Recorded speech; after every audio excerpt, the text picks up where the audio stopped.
of the United States markets.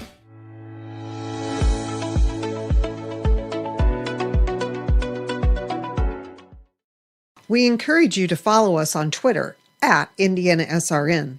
Find upcoming games, video highlights, and much more.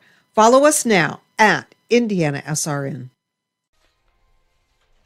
Back once again here at Rose-Hulman. Great to have you with us on this Saturday afternoon. As we mentioned a little bit ago, doubleheader action here on RHIT.TV. Single game tomorrow. Troy Nargowski along with Chris Schumerth ready to go for this one. And as I mentioned a little bit ago, Chris, we're getting to the point now where teams are starting to either get in that upper echelon of the conference or they're starting now to maybe fall down a little bit. Only 6 teams are going to make it to Kokomo, so this is another busy weekend.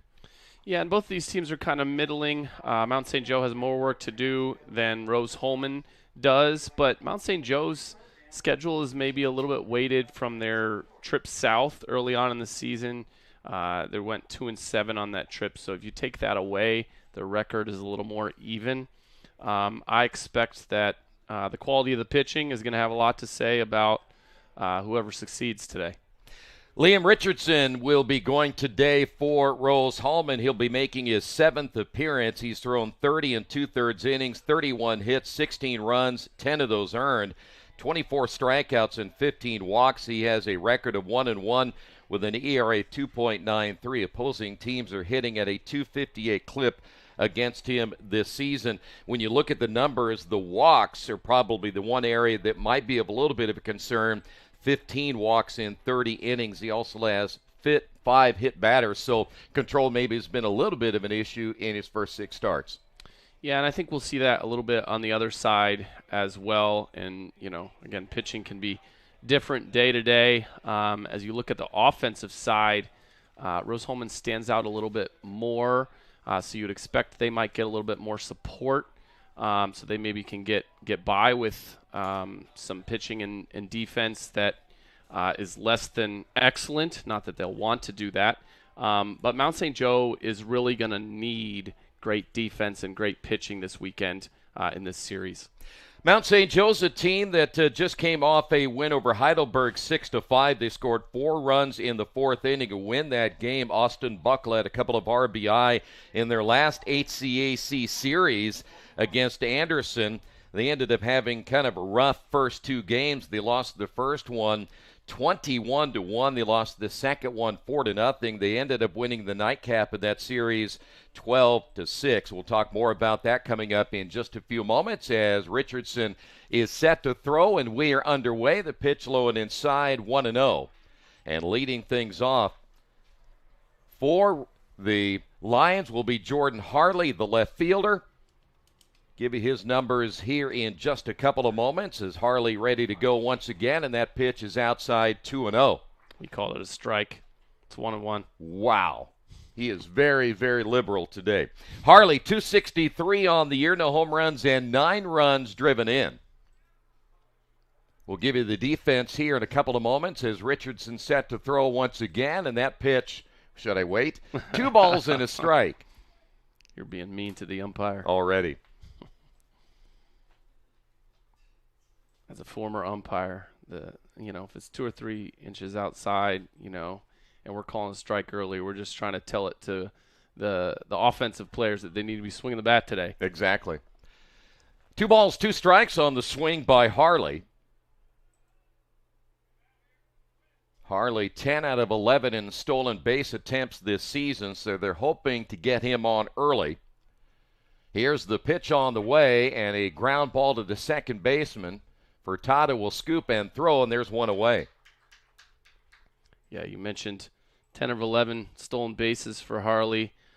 These first couple hitters for Mount St. Joe, kind of traditional leadoff and second hole hitters, guys who don't average above a 300, but their on-base percentage is a lot higher than their batting average, and so just looking for guys to get things going early in the lineup. So here is Austin Buckle, a 293 hitter, no home runs, and 18 runs driven in. And the first pitch is outside for a ball. Behind the plate today for the Fighting Engineers, as always, Mason Rasmussen. At first base will be Erickson. Furtado at second. At shortstop will be Noah Rasmussen. At third base, as this one will be hit over the third baseman's head into left field as O'Connell unable to get to it. And making the turn is Buckle with the one-out single.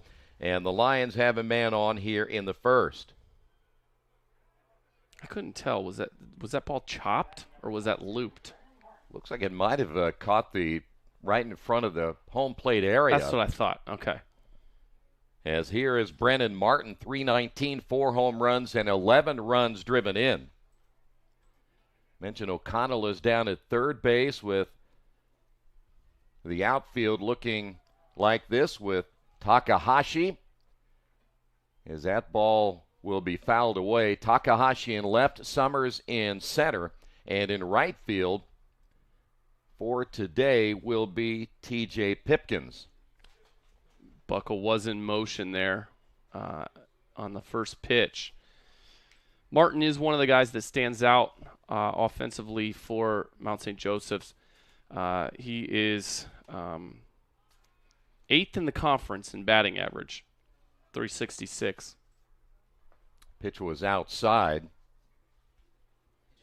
By the way, this is a Mount St. Joe team offensively that generally, at least this year, will not scare you at 284. The pitch is high and outside, averaging 6 runs per game. They do have 7 home runs, which is down toward the bottom of the conference. Their slugging percentage at only 384, and their on-base percentage also at around 380. So it isn't a really big offensive type team that we're seeing here this weekend. The runner takes off, the pitch high and outside, throw down is opposite side, and that'll be a stolen base for Buckle.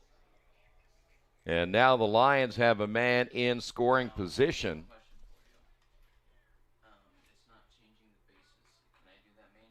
That's exactly what they're trying to set up for Martin, who slugs at 614 clip. Again, top 10 in the conference. So they've got what they want here. 1 out, runner in scoring position. And a good opportunity here with a left-handed hitter at the plate. And we mentioned a little bit ago, Richardson from a walk standpoint, and there is the first walk of the day. And now runners at first and second. As far as walks go, there are worse walks than that one. Puts them in double play territory. It kind of opts out of the most dangerous hitter for Mount St. Joseph. So that one, not that. Exactly, right there. Yeah, chopper to O'Connell. He'll get 1 at third and then throw to first. They'll get the double play, 5 unassisted to 3. And we saw that the other day. They had 4 double plays to end any real threat here in the top of the first inning. We'll head to the top, or should say bottom half of inning number 1. No score.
Back once again here at Rose-Hulman.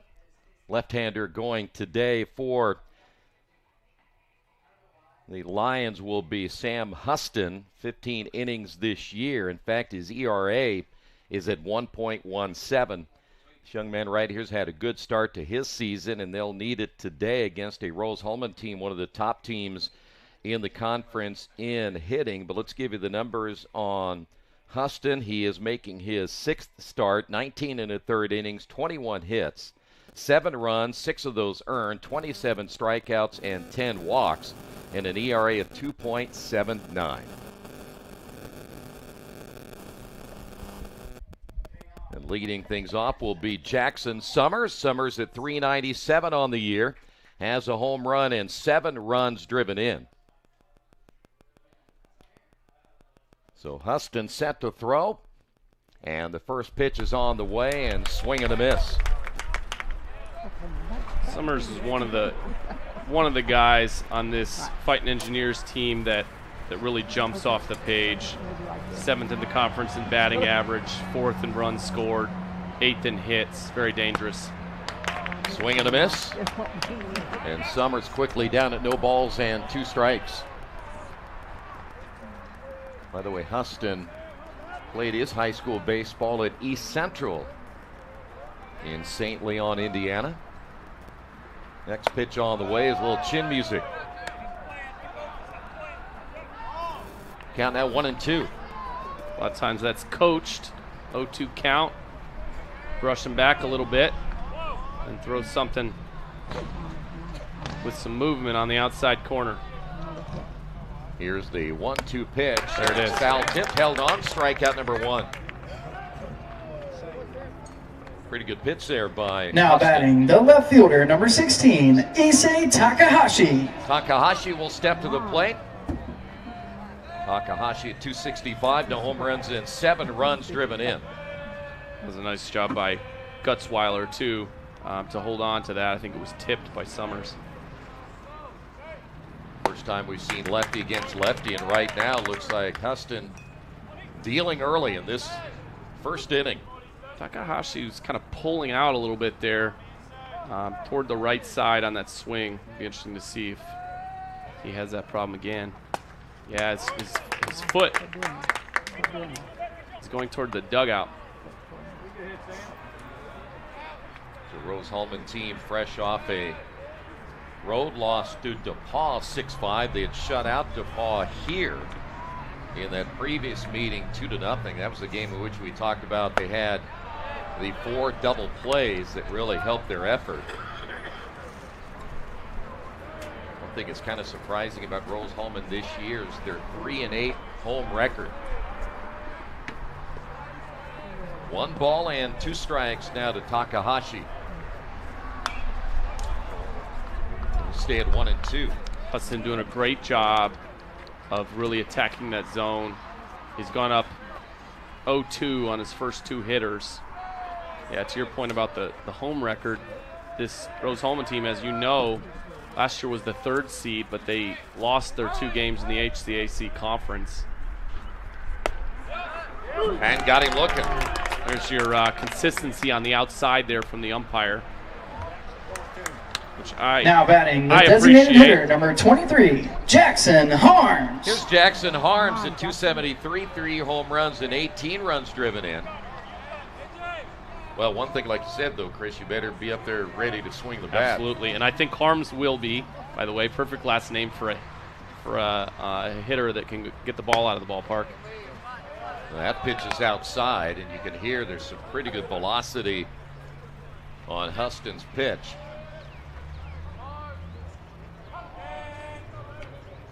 Relatively no wind today here in Terre Haute, and that breaking pitch in there for a strike. Yeah, it took something off that. Harms, the other guy, other than Summers, that you really want to pay attention to offensively for Rose-Hulman. 8 doubles, 5 home runs.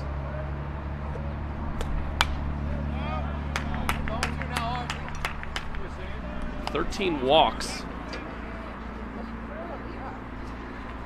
Check that. 15, I think.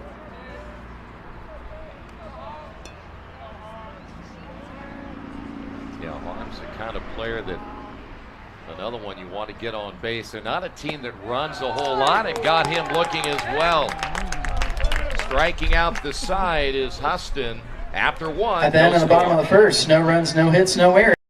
Rose allowed me to have a good foundation as an engineer. Like, you enjoy solving those problems. There are 500 different directions that we could go, and only one is likely the right one that's going to work. Figuring out why it works, or why it could work, what could break, like really thinking 5 steps ahead. That's what Rose teaches you to do. It's not a factory of like just trying to get people out the door and getting them their degrees. Like, they genuinely care about each individual student. They want you to walk away feeling like you got out of it what you wanted. That's what sets Rose-Hulman apart. Together, we are Rose-Hulman. When we head to the second inning, still no score. It'll be Clements, Gutzweiler to lead things off for Mount St. Joe. Keep you updated on the other scores going on in the conference today as they start rolling in. Leading off for the Lions, number 21, Andrew Clements. Clements hitting at 265 on the season. No home runs and 11 runs driven in. It's another guy, his on-base percentage a lot better than his batting average. Pitch way outside. Richardson was trying to bend one in on the outside corner. Wasn't close, but that's what he's trying to do.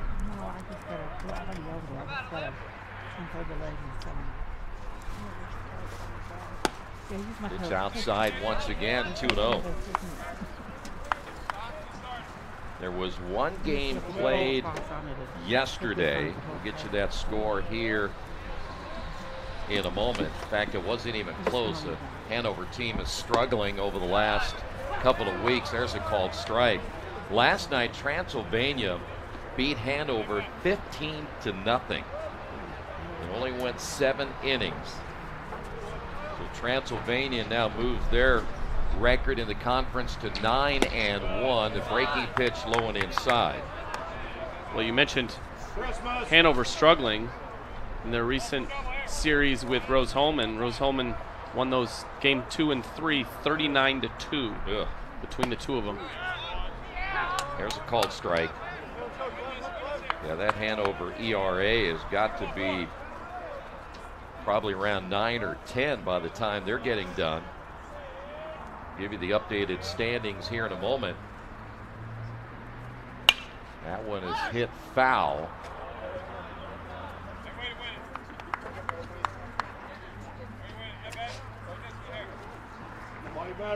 Crowd continuing to come in on a beautiful day here in Terre Haute.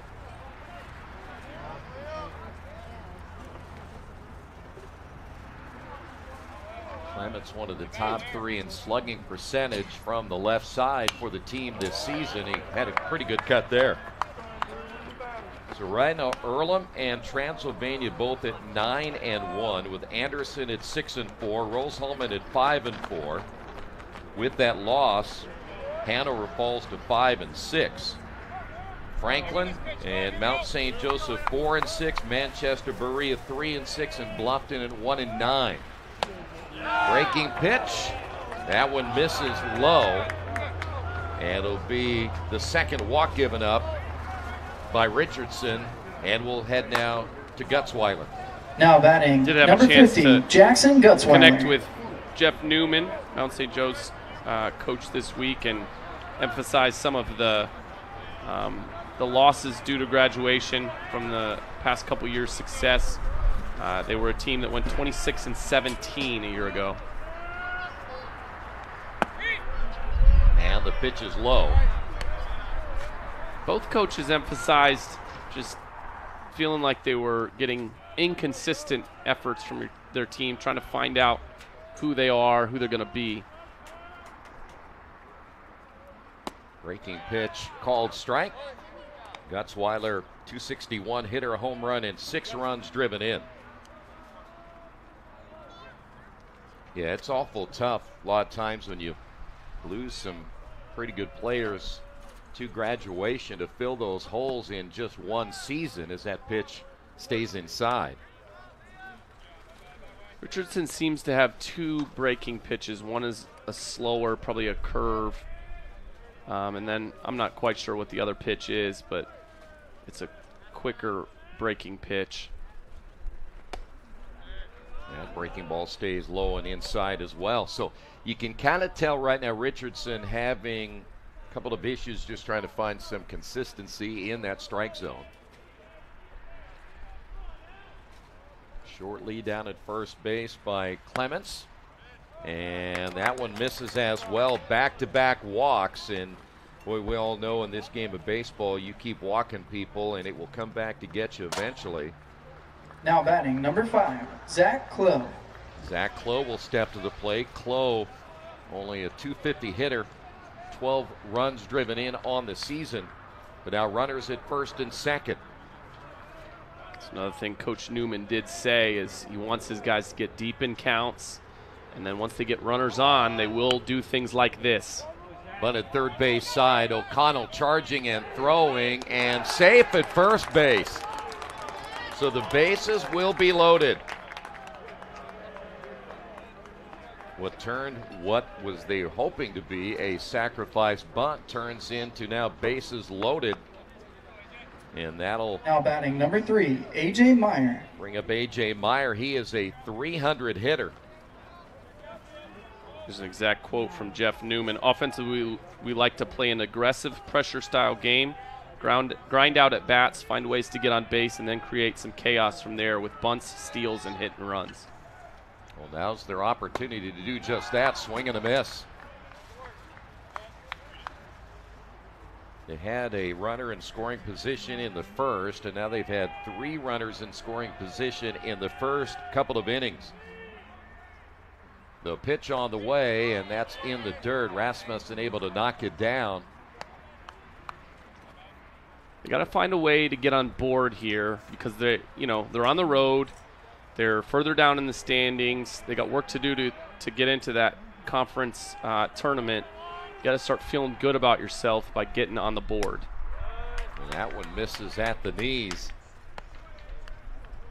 Richardson struggling here in the second inning. Well, anytime that you continue to pitch behind in the count, you just leave it to those hitters because they know you're going to have to come with a strike at some point out over the plate, and that one misses to the outside. Jack Robinson is on deck. Yeah, when a pitcher is struggling this much just to find the zone, you can give up a strike as a hitter. Just make him prove that he's going to throw one. Ooh, that was generous. What was that look, Troy? I guess you don't want to be a left-handed hitter today, huh? There's been a couple of those. I'm like, So 3 balls and 2 strikes lined up the middle, base hit. 1 run will score as Summers quickly gets that baseball back to the infield, and the Lions lead it 1-0 thanks to the base hit by A.J. Meyer. Here's an observation. Now I think batting number Richardson made a 42, mistake Jack there. Robinson. You know, both you and I kind of viscerally reacted to the call on the previous pitch, but if you're the pitcher, that's just data. That's just information. That's just what you can do today. Yeah. And so for him to go back inside after learning, okay, I've got some leeway on the outside, I think he needs to test his limits there. Yeah. Keep going. Throw it, you're way ahead in the count.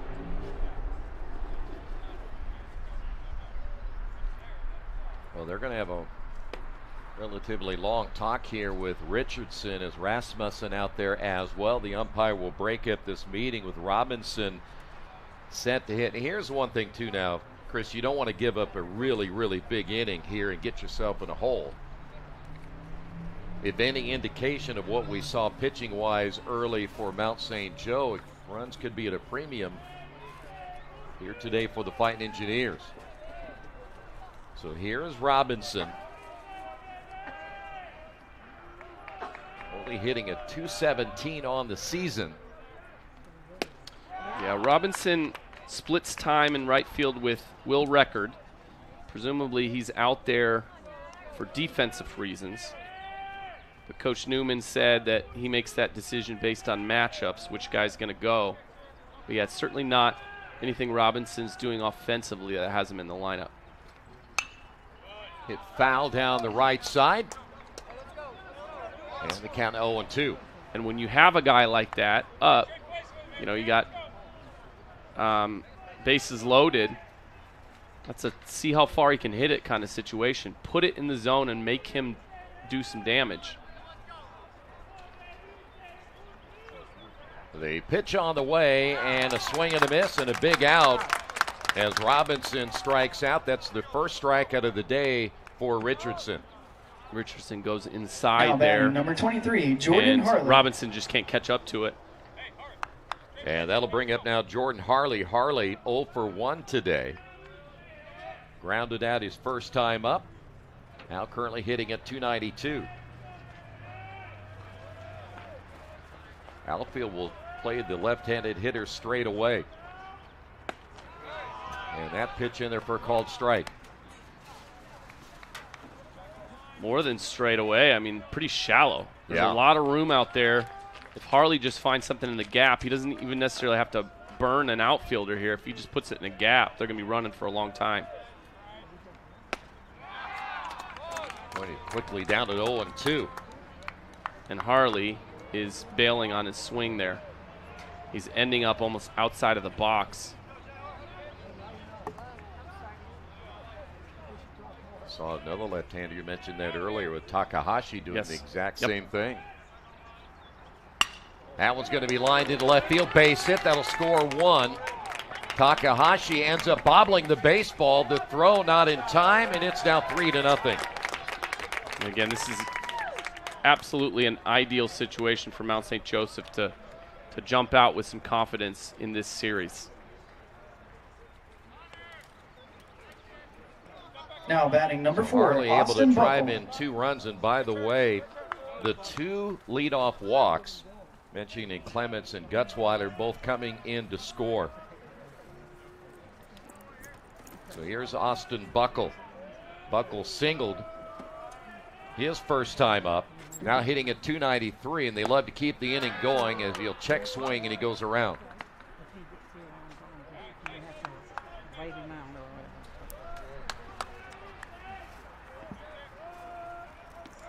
So Mount St. Joseph with a 3-0 lead.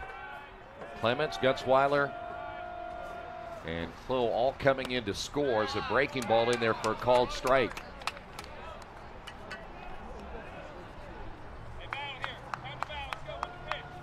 Again, Richardson's curveball is almost maybe more effective for its change of pace because it doesn't move that much and it does hang a little bit. Still just 1 away as the breaking pitch is outside for a ball. Other games today, all doubleheaders. Franklin is at Anderson. Berea is at Earlham. Manchester at Bluffton, and Hanover will play at Transylvania. Hoping to rebound after the beating they took last night. Pitch way outside.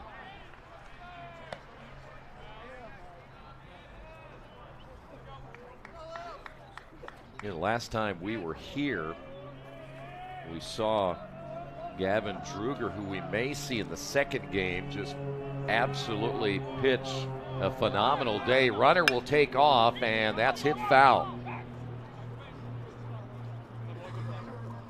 Great jump at second base by Meyer, and then you saw Harley kind of wait and see where that pitch was going to be, and then he took off. But I'll tell you what, one thing for sure, Meyer had a great jump down at second base. He did. And I've heard a lot of people say that third base is easier to swipe than second. And it's because, probably in part because pitchers just paid less attention. Almost throws it away there. Yeah, and the other thing, too, is that if you have a right-handed hitter, you know that catcher's going to have to make some kind of a move to throw by the hitter, so it is a very difficult throw. 2 balls and 2 strikes. Again, just 1 away here in the second. Runners take off again. Chopper toward Rasmussen. It's short. His only play is at first, and so the runners advance, and there are 2 away. I would like to have seen Meyer at least pretend he's going to make a play for the plate there on that throw. Do something to show some aggression. Now Again, you've already got the lead. He's Brandon going to be Martin. aggressive with that lead, not conservative with that lead. Even if his coach was holding him up, there's a way to kind of they're going to walk him, huh? Intentionally, and load the bases. It's Martin's second walk on the day. And that'll bring up now. Now batting number 14, Ethan Mason. Ethan Mason. Mason grounded out his last time up, and I think they like the matchup here because you go righty against righty. And the breaking pitch falls in for a called strike. Mason does have 2 triples and 8 doubles, so he can make you pay. Certainly a smaller stature than Martin. This is the 9th hitter in the half inning, and there's another breaking pitch. And that was another one that probably got an inch or 2 off the outside corner there. You'll also see the outfielders respecting Mason a lot more than they were earlier in the lineup. That one's laced into left field, base hit, 2 runs will score. Advancing to third, the throw is going to be a little bit late, and heading down to second is Mason. And all of a sudden, it is a 5-0 lead. And a well-timed 5th double of the year for Mason. And we've Now gone batting around number the order 21, Andrew plus. Clements. Here's Clements. And that one was, by the way, a no-doubter. Clements got this half inning started, a walk and a run scored. Richardson may be on a short leash right here, down 5-0, and the pitch is a called strike.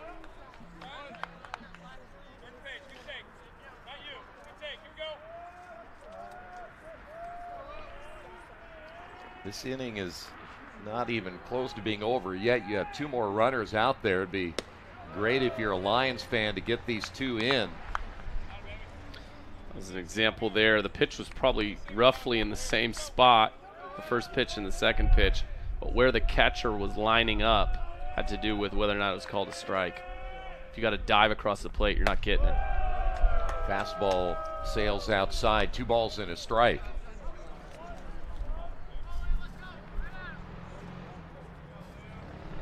Mount St. Joseph, we talked about offensively, they're certainly not one of the scarier teams in the conference, but boy, they're taking advantage of the miscues. There's a swing and a miss, and I mean just the walks early kind of set the tone for this half inning. Exactly. Richardson put himself in a bad spot.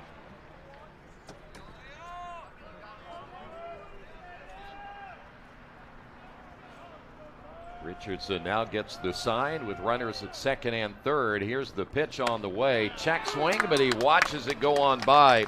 But the damage done. 5 runs in the half inning. The Lions lead at 5-0. At Rose-Hulman, our goal is to give our students the world's best STEM education in an environment of individual attention and support, all while achieving over 98% job placement after graduation. Your first year at Rose is all about building community. During your time at Rose, you'll be collaborating with other students in a diverse array of clubs, intramurals, and out in the community.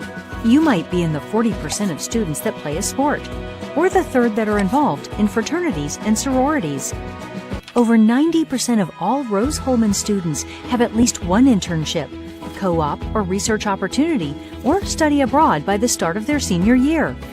Your degree in STEM means you won't be stuck on one path, though. STEM is all about creative problem solving, and Rose-Hulman is a place where creative minds thrive. The skills you learn here will help you reach your career goals and will grow with you as a person for the rest of your life.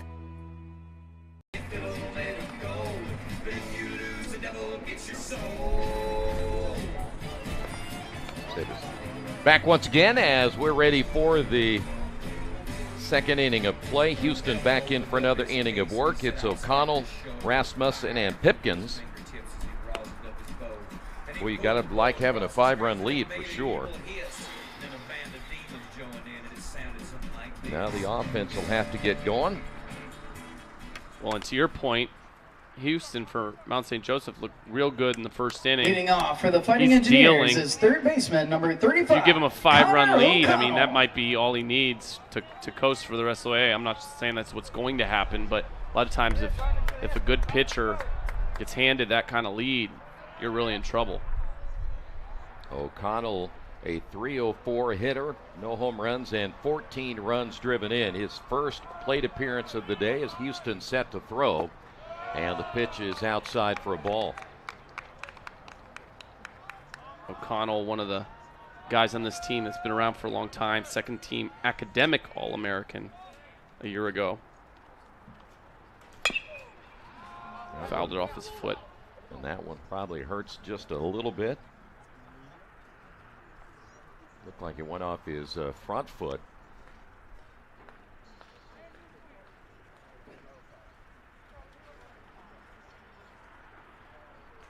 We have 2 games again today. We'll be back tomorrow, and a reminder that matchup tomorrow has been moved now to noon.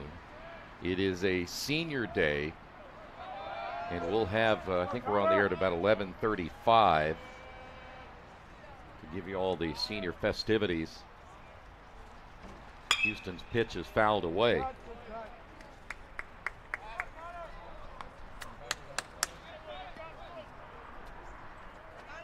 You know, Houston coming into this one had only thrown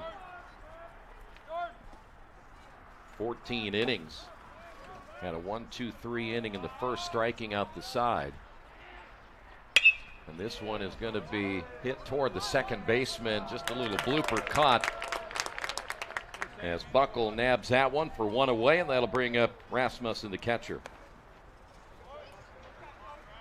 Now batting the catcher, number 41, Mason Rasmussen. One thing I did notice about this Mount St. Joseph team, their team ERA and their team defense was both higher than Rose-Hulman's. And again, you can win games, you can steal games with those two things in place. Big cut there by Rasmussen. He falls down to no balls and a strike.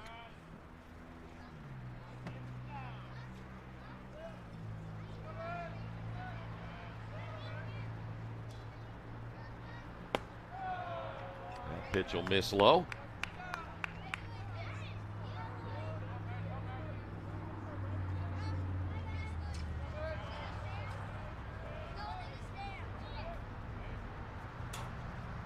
The 1-1 pitch is up high, 2 balls and a strike.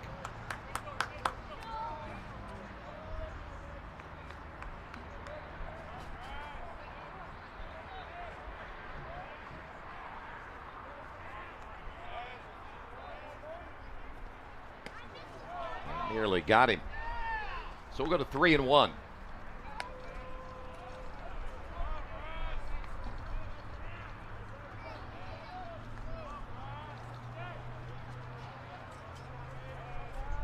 Mentioned Houston played his high school baseball at East Central. There are 3 players, I think, from East Central, a couple of players from New Palos. That pitch will miss. So Mount St. Joseph able to come to the state of Indiana, get themselves some now batting the right fielder, number 32, T.J. Pipkins. That'll bring up now T.J. Pipkins. Pipkins having a heck of a year at .403 on the season, couple of home runs and 16 runs driven in. Some sort of conversation between third base coach and the umpire there. Not sure what that was about.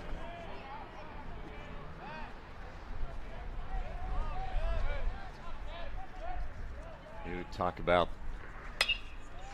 the amount of talent that the state of Indiana has baseball-wise, with Mount St. Joe, I'm sure, enjoying their location down in Cincinnati to go to places like East Central and find players there. And New Pal, that the report I saw earlier this week, the amount of players in baseball in the state of Indiana, they're really thinking it might be the most talent they've had ever. I mean, players going to big-time major programs all over the country out of the state of Indiana. Here's the 1-1 pitch. Now 2-1. Well, Houston a little bit different second inning so far than what he had in the first inning.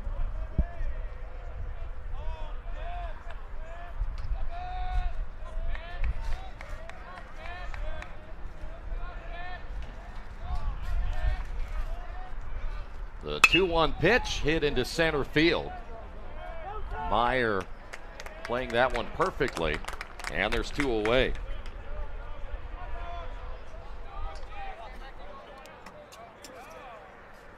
That'll bring Now up Noah batting the Rasmussen. shortstop, number 34, Noah Rasmussen. Noah only a 184 season to this point with 5 runs driven in. But now 2 away with a runner at first base.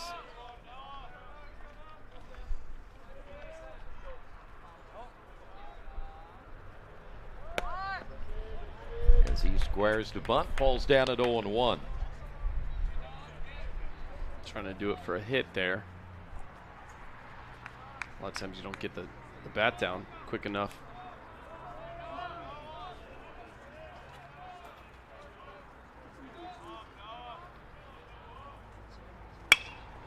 That one's going to be lit into left field for a base hit. So Noah Rasmussen able to get his brother down to second base. So runners at first and second. First hit of the day now by Rose-Hulman. Now batting And the that'll first bring up baseman, number 8, Sam Erickson. Sam Erickson. Noah Rasmussen really struggling at the plate this season. So that's a big hit for him. Erickson, a left-handed hitter at 277 on the year, squares to bunt, takes it for a strike.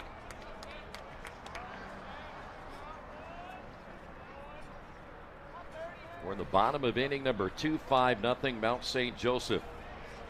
We've got Erickson at 288, and with 2 guys on, I have to think they want him swinging the bat.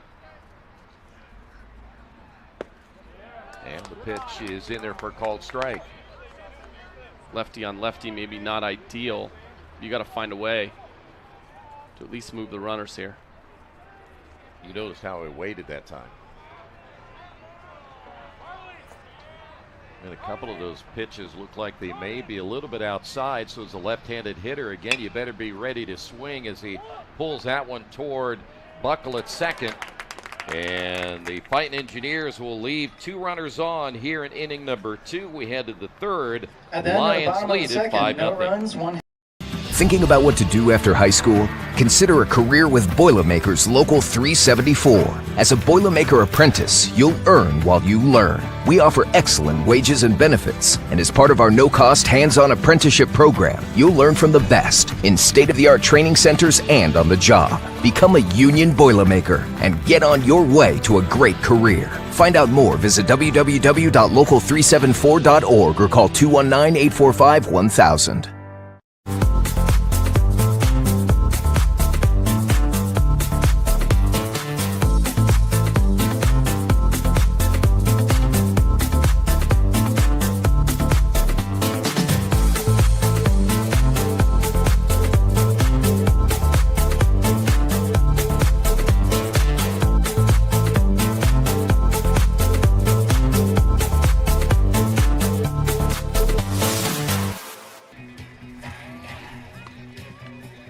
Back here at Rose-Hulman as we're ready for the third. It'll be Gutzweiler, Klo, and Meyer after a 5-run second inning. Mount St. Joseph hoping to add to that total here in the third.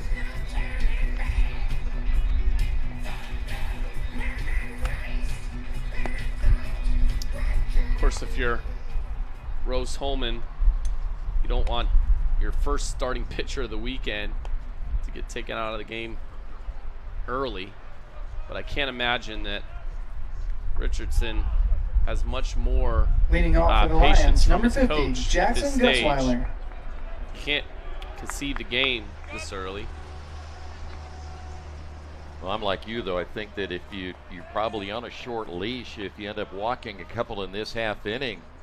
And you saw what Mount St. Joseph was able to do in the last half inning when those 2 leadoff hitters walked and scored. And Richardson does get behind right out the gate. Yeah.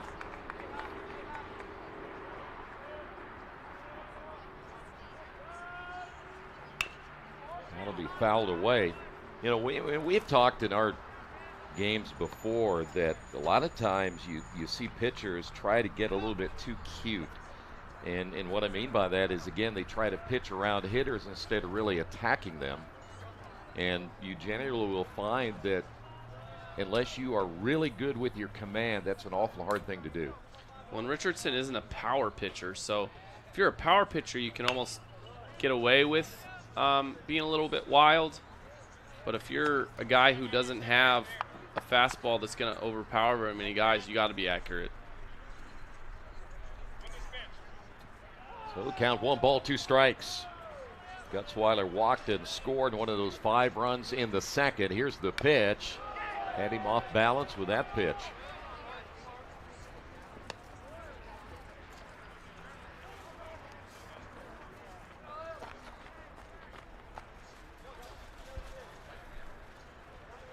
We will stay at 1-2.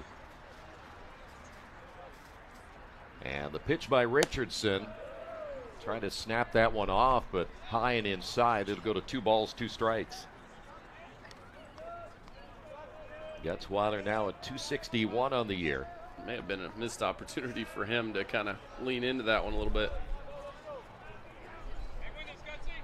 The pitch on the way, lifted high in the air to the right side. Hipkins is there. He'll squeeze it for out number 1.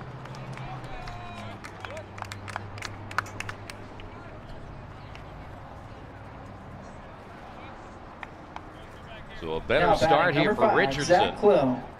Zach Clough will step to the plate. He singled and scored one of those 5 runs in the second.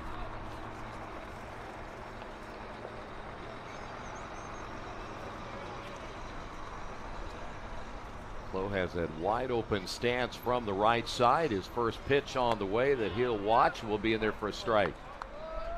That's one of the better breaking pitches I've seen Richardson throw in this entire game. Didn't hang.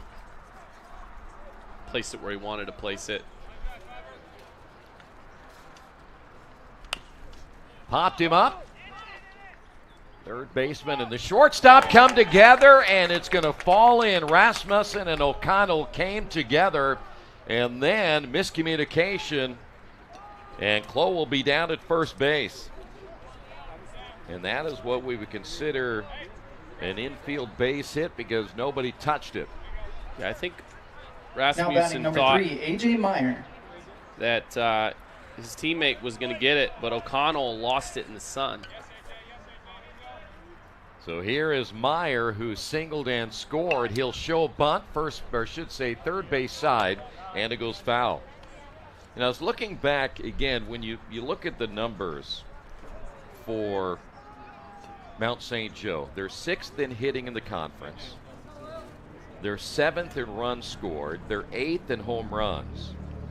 They are 7th in total bases, 6th in slugging percentage, 8th in walks. And the one area, well, even in the stolen base department, they're 6th. So you come into this game thinking that the one thing you do is, again, I said a little bit ago, just go after them because they're not a great hitting team. But the one thing you can do is give them a lot of free passes and extra opportunities. Again, the bunt laid down, but foul. A.J. Meyer now finds himself in a hole at 0-2. And I've got Meyer hitting over 300. You're up 5-0. There's an out. Be aggressive. Swing the bat. I don't know, maybe his coach wants him to lay those down, but. Well, I'm kind of like you. I'm thinking to myself, I'm up 5-0. We haven't hit well all season long. I'd rather have him as my number 8 hitter go ahead and swing away, especially with a left-handed hitter against a right-handed pitcher.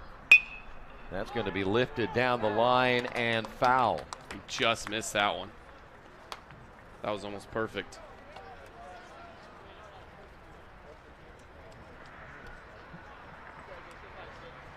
By the way, tomorrow all the games begin at noon except for that non-conference matchup when Anderson plays at Marietta College.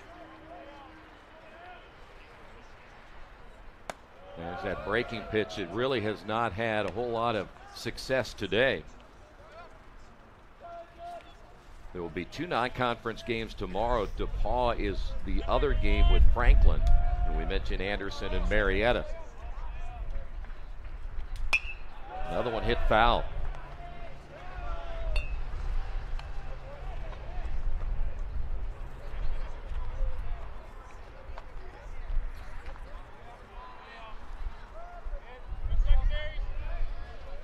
Count 2 balls and 2 strikes. Runner at first base, 1 away. And the pitch by Richardson is again outside. He's not had that pitch fall in for a strike at a consistent basis here today.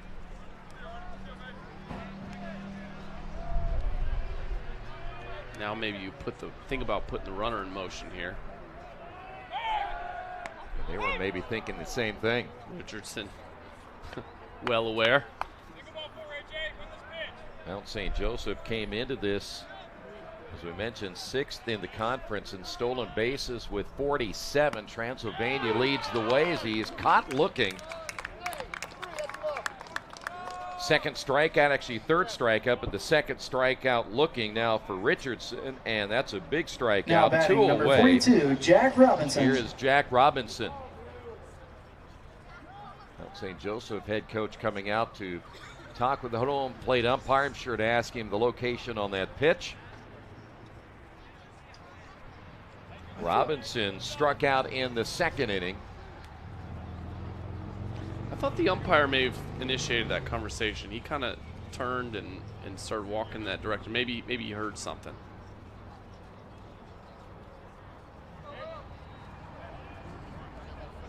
Well, that's a big out either way. As Richardson set to throw, runner begins to take off. The pitch low and outside. By the way, Anderson leads Franklin in their game now 4-2. If this number is correct, sometimes hard to tell whether that is correct. Seems like they just started, wouldn't be in the 9th inning already, so we'll check on that one. 2 balls and no strikes. And again, you've got an 8-hole hitter who's hitting in the 230s, and you throw 2 balls to start. 3. Runner does take off, and that'll be an easy stolen base. So now you show your confidence in your runner, that maybe a hitter ago you could have done the same thing. Do have an update from the Earlham game. Earlham leads Berea 5-1.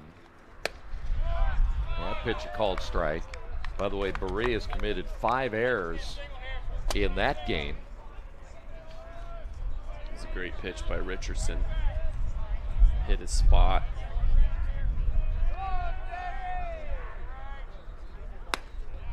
Manchester Bluffton tied at 1 apiece, as that is a walk given up to Robinson. Now runners at 1st and 2nd, and we'll head to the top of the order in Harley. Now batting number 23, Jordan Harley.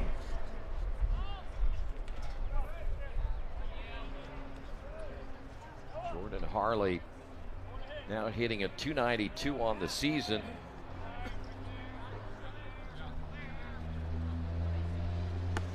There's a pitch, caught the outside corner for a strike, and Harley's looking at the umpire like I looked at you. And Richardson missed his spot, but gets the call anyway. Chance here for the Lions to get more on the board, leading at 5-0. That pitch in the dirt, great job by Rasmussen to keep that one in front of him.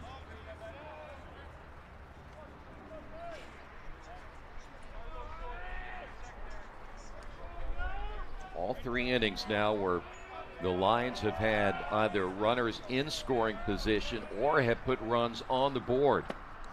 That's a huge cut. Harley a little upset with himself as well.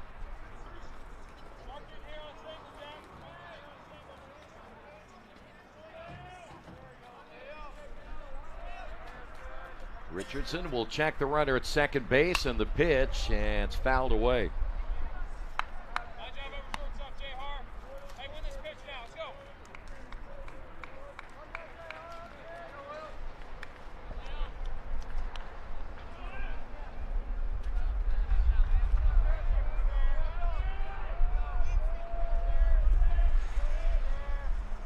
And the pitch is a check swing, and he got him. Tag laid on, and that'll do it for the Lions here in the third. After 2.5, Mount St. Joseph leads it 5-0. At the end of the top of the third, no runs, 1 hit, no errors, and 2. Nanotechnology is in so many different facets of our lives that we don't even realize. So the easy thing is smartphones, nanoscale chips that are in the smartphones. Something else you don't think about are the sensors in all of our cameras. Those sensors that give us the pretty pictures are made by nano engineers. Glitter, it's everywhere, right? Parents' worst nightmare. It's actually a highly designed structure of thin films that they create to have a certain effect. And so that's why you have a single colored glitter, you have a color shift glitter. That's nano engineering.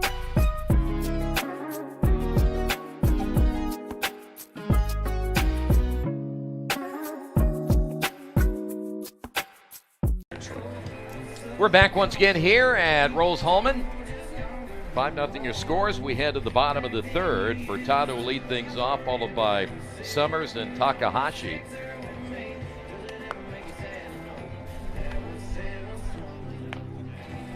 Giving an update on a couple of the games that are underway. And right now, Transylvania and Earlham trying to set the tone at 1 and 2 in the conference, as they continue to kind of have their way with everybody so far this season.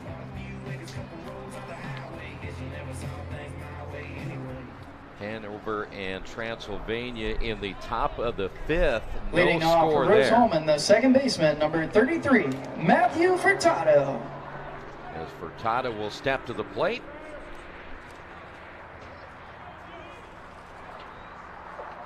Furtado, 286 on the year. First look at Houston, and he fouls this one away. Furtado, a couple of home runs and 8 runs driven in. Rose-Hulman got a runner in scoring position in the second, but failed to score. And Houston's next pitch on the way is outside for a ball. Umpire looked like he was thinking about it. I know, I was thinking about it too.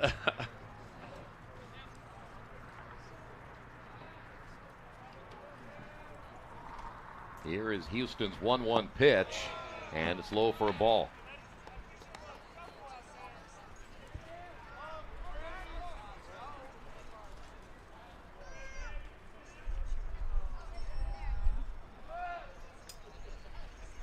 Now the 2-1 pitch is up high.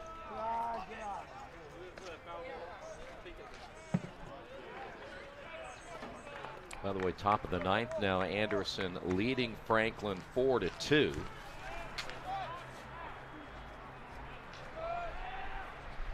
The 3-1 pitch is a called strike. Furtado ready to throw his bat down and head down to first base. He'll have to wait at least one more.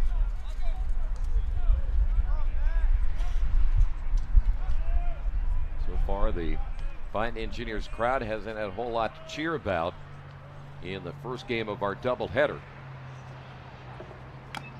Foul tipped, held on, and that'll be a strike out of Furtado, 1 away. And back to the top of the order as Summers Now will step batting up center for the fielder, second time. number 1, Jackson Summers. Jackson 0 for 1, struck out back in the first inning. Now hitting a .397 as a home run and 7 runs driven in.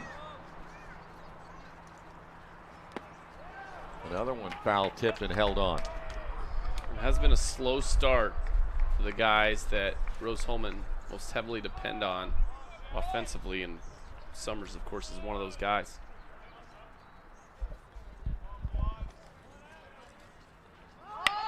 Bunts it first base side.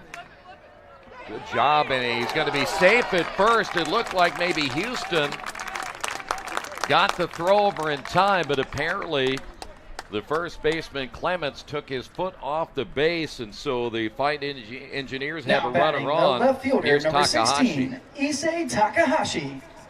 It's a great bunt, but like you, I thought Houston had made the play. Obviously, we don't have a close look at the feet. Yeah, we do. Look at this right here. Ooh, my.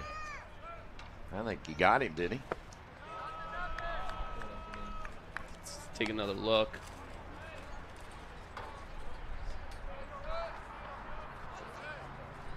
Houston, underhand toss. Oh. We'll maybe get another look at it here in a moment. Swing and a miss.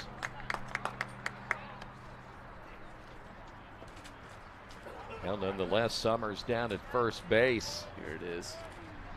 It's the underhand toss over there in time.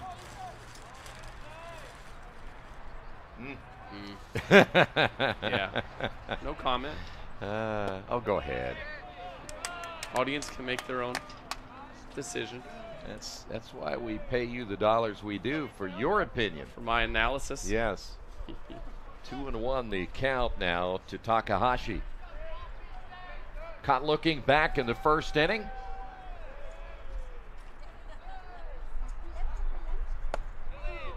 It's a little bit high and outside. You know what is really more disturbing is that you almost sounded like you were denying that our producer would have that replay. Always great work from Nathaniel Finch.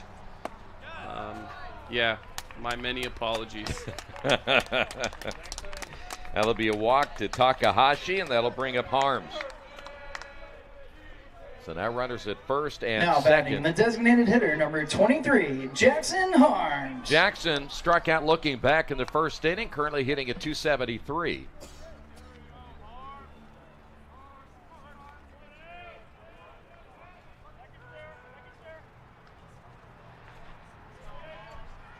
Maybe it was all those hours you two spent at the Final Four that maybe got you a little fatigued today or something. I just assumed he would be fatigued. He's a lot younger than you are. What are you trying to say? A lot of room out there in the gaps for Harms.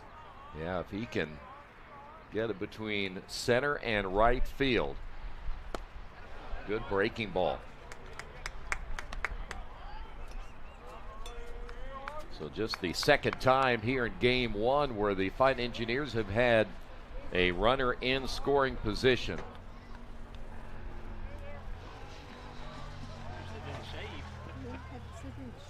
The stretch and the pitch.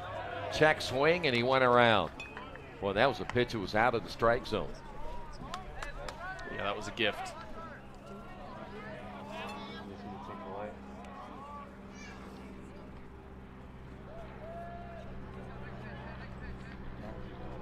Manchester Bluffton game tied at 1 in the bottom of the 8th inning.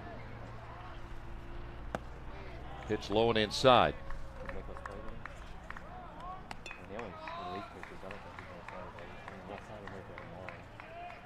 That Hanover Transylvania game there, scoreless. Only a combined 6 hits through their 6 innings of play. The pitch on the way, and a high fastball got him swinging, and you could tell Harms not happy with that swing and that at bat. You know, it's funny about that infield hit. Now batting third baseman, number Stereotype 35, of umpires, Connor O'Connell. and not for, completely illegitimate reasons, having been on the umpire side, is that umpires are biased toward striking guys out, toward punching guys out to get the game moving. And so the fact that the offensive player got the benefit of the doubt there was interesting. O'Connell at 3:04. I'm waiting now for the day. We have seen a lot of things trickle down from, Major League Baseball down to the minors and then to college, such as the pitch clock would be one example as the throw down to second. But I'm waiting now to see if there'll ever be a technology where we'll see the strike box. Yeah, and what would be the financial commitment that would be needed in order to make that happen? People, you and I have had that conversation about Indiana high school basketball and the shot clock. The part of that people don't understand is that's a good bit of money you're talking about. Swing and a miss.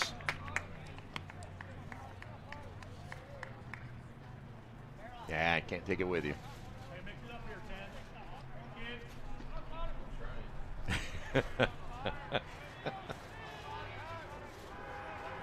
Runners at first and second. The pitch is hit into left center field. That's going to fall in for a base hit. Summers will round third and score. And how about O'Connell with the RBI double? O'Connell is exactly the guy who Rose-Hulman would want in that spot. Veteran on now this batting group. the catcher, number 41, Very Mason reliable Rasmussen. offensively. So O'Connell able to double and drive in 2 runs. Rasmussen will step to the plate with a runner down at second base. 2 away here in the bottom of the third.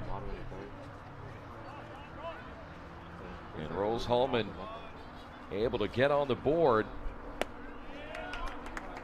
Now still runners at second and third. The pitch was way outside.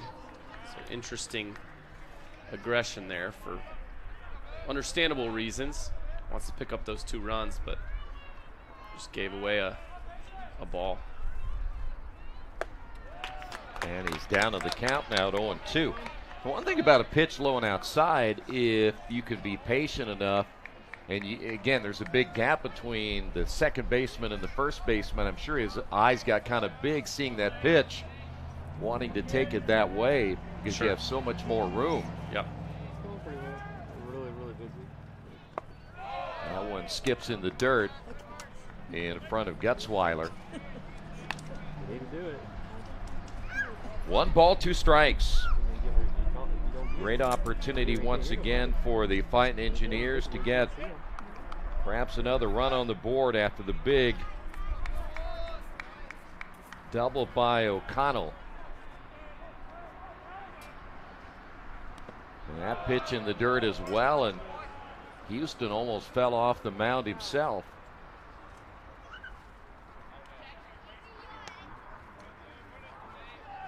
So now 2 balls and 2 strikes. Keith Myers waving in on that play, or is weighing in on that play via text message. Which one, the replay? Yes. Rounded to the right side. It'll get through for a base hit. 1 run will score, and they will hold the runner at third, which is a good call. What were you just saying there, Troy? About taking it the other way? Taking it the other way. So Rasmussen driving in now batting his 13th the right fielder, of number the 32, year. TJ Pipkins. Here's Pipkins. Did Coach Myers, the Hall of Famer, mention anything about squeeze play yet? Or no, he just had one word to describe his assessment of that play. Red zone. So now runners on the corners. Pipkins 0 for 1. He did fly out to center field in the second inning as the pitch is low and outside.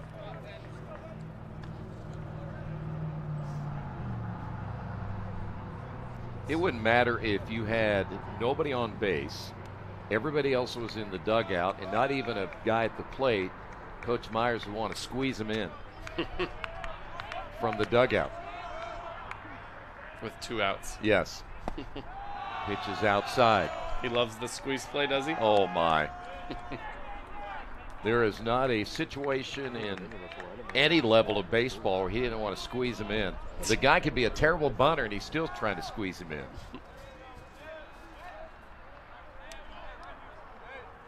Well, Rose-Hulman's offense now starting to click a little bit better here in the third inning.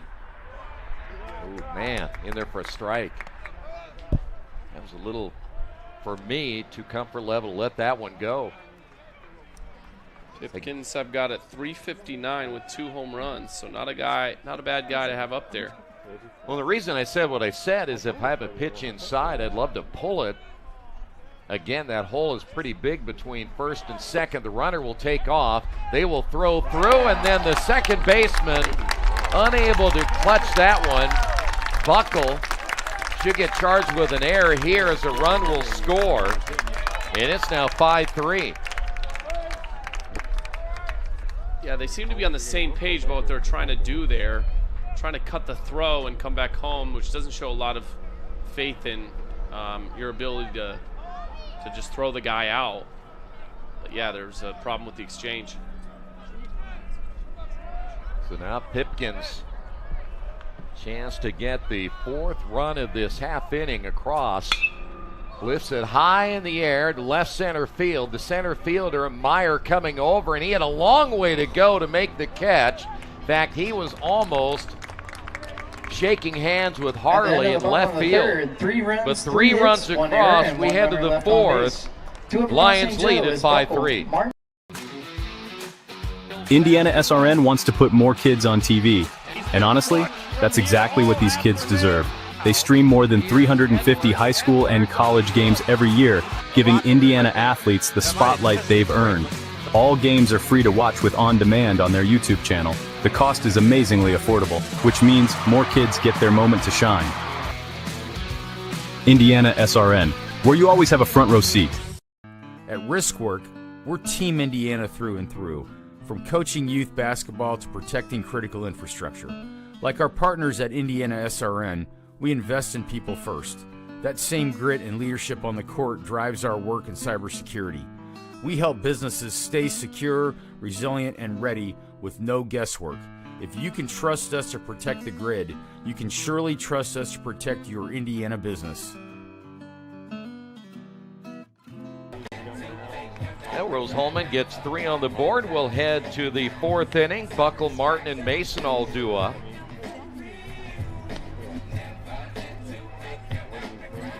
Now the crowd a little more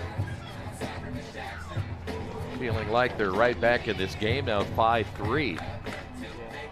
You'd have a feeling, though, that at some point Rose-Hulman would kind of break through. Again, their offense in most categories, as we pointed out a little bit ago, in the top 3.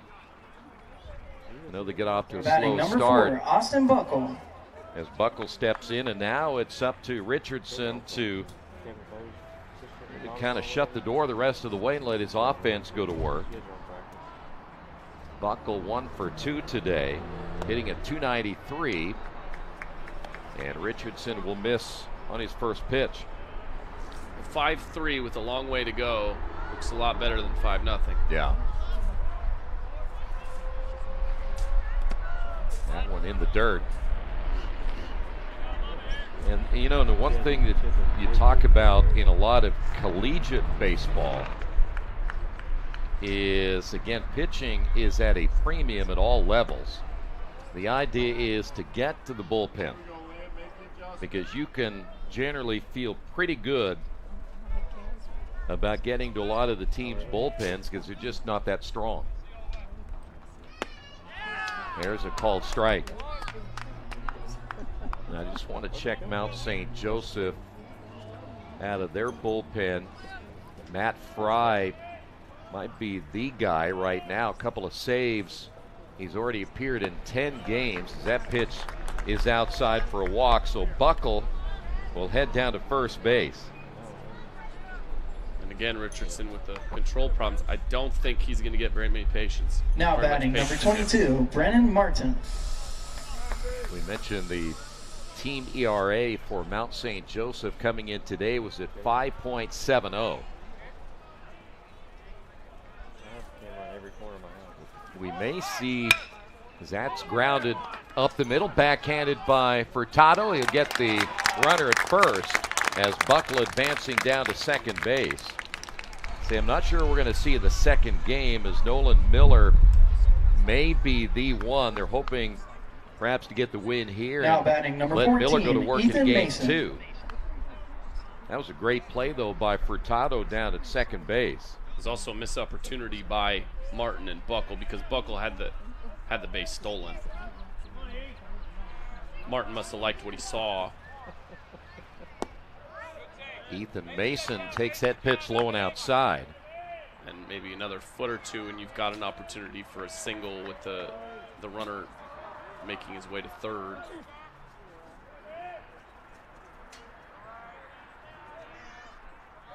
So in every inning so far in game 1 of our 2 today, Mount St. Joseph has had runners in scoring position. Again, they had the big 5-run second inning, and that's made the difference so far as they lead at 5-3. Runner takes off. The throw to third is not in time, and a stolen base by Buckle. Not a great pitch that time for Rasmussen to handle. By the way, Buckle has 2 stolen bases so far here today. 3 overall for the Lions. Infield is in as that pitch low and outside.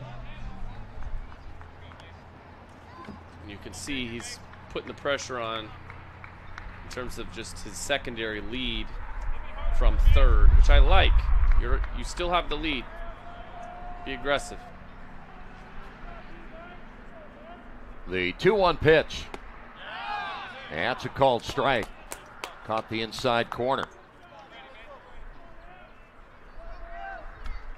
Ethan Mason, 319 on the year. Doubled back in the second inning. And that pitch hit him. And we talked about Richardson with 5 hit batters coming into this one. That's number 6 on the season. Now runners at first and third, still just 1 away. And here's Clements.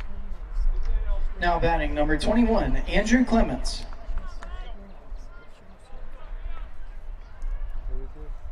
By the way, from our vantage point, we cannot see either bullpen. So if there is somebody warming up, we'll have to wait and see once a change would be made. Clements walked and scored in the second, struck out looking in the second.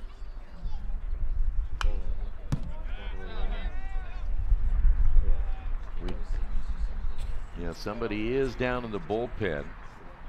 You can see him right behind that pole.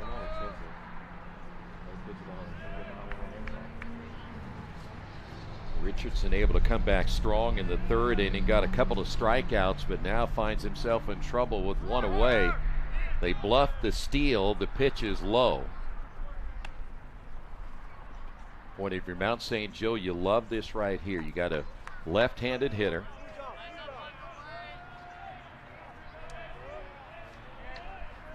I know he's only hitting at 265 on the year. Lifts this one high in the air. It'll drift to left field. The center fielder coming over, and it'll be caught by Takahashi. Good enough for a sacrifice fly, and a run will score.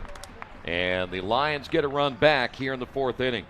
That was a perfect sac fly, too. Just deep enough. You got the center fielder and the left fielder converging on it.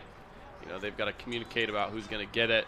There's no way they're going to come up and make any kind of throw. Now batting number 50, Jackson threatens that Gutzweiler. run. You know, you talked about that earlier where you had, again, whatever the situation was there for Rose-Hulman between the third baseman and the shortstop. He almost saw it again there in left field. Yeah, so if left fielder swings that, the ball is tailing away from the center fielder. Rose-Hulman does it right there with the left fielder catching it. Center fielder, in almost all instances, is going to have the ultimate say, the command, the ability to call the other guy off. But if it's off the left fielder's bat, it's going to be tailing away from the center fielder. Gutzweiler walked and scored in the second. He flew out in the third. Richardson, a short lead, by the way, by Mason down at first base. By the way, you're getting Text messages from the boss man. The boss man. This one is hit into right field. That'll fall in for a base hit. Rounding second will be Mason. He'll stand up at third. And so Gutzweiler gets his first hit. Been on base now twice. Now batting number 5, still Zach 2 Clough. away, and here is Zach Clough, who has a couple of base hits to his credit, and we may go to the bullpen, and we will. We will tell you about the new pitcher coming up in a moment here on RHIT.TV. Munster, who was both the athletic director and the basketball coach at the time, wrote me a letter. Said, we're interested in you coming to the school. And so I went over and visited in January or February of 1977 and kind of fell in love with the school. And I felt like if I can get a degree here, I'm going to get a job. And that mattered a lot to me. Hi, I'm Steve Hill, CEO and president of the Las Vegas Convention and Visitors Authority. I get to work with an amazing team to promote Las Vegas as the #1 tourist destination and the go-to place for conventions, sports, and entertainment. We've helped expand the convention center, launch the Vegas Loop, and bring big events like the Super Bowl, Formula One, and WrestleMania to town. As chairman of the Stadium Authority, I also help oversee Allegiant Stadium, home of the Las Vegas Raiders, and the future A's ballpark.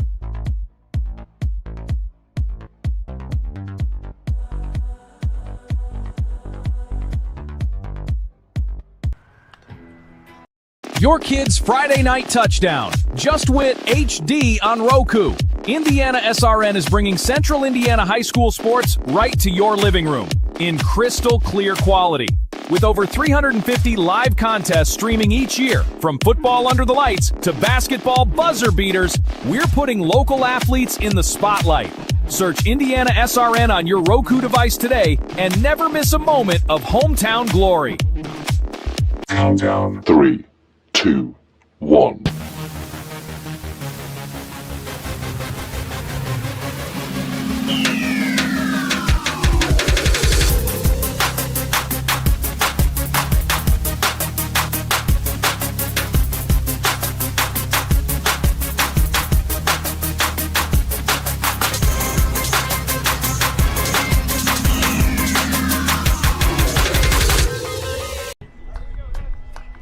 And the new pitcher will be Alex Powers. Powers making his 6th appearance, 8 1/3 innings. He's given up 10 hits, 9 runs, 7 earned with 6 strikeouts and 5 walks. He has an ERA of 7.56. Now batting number Powers 5, Zach out Clough. of Zeeland, Michigan. 6 foot 235 and a sophomore. Clough will step in with runners at first and third. And the breaking pitch is a little bit high for a ball.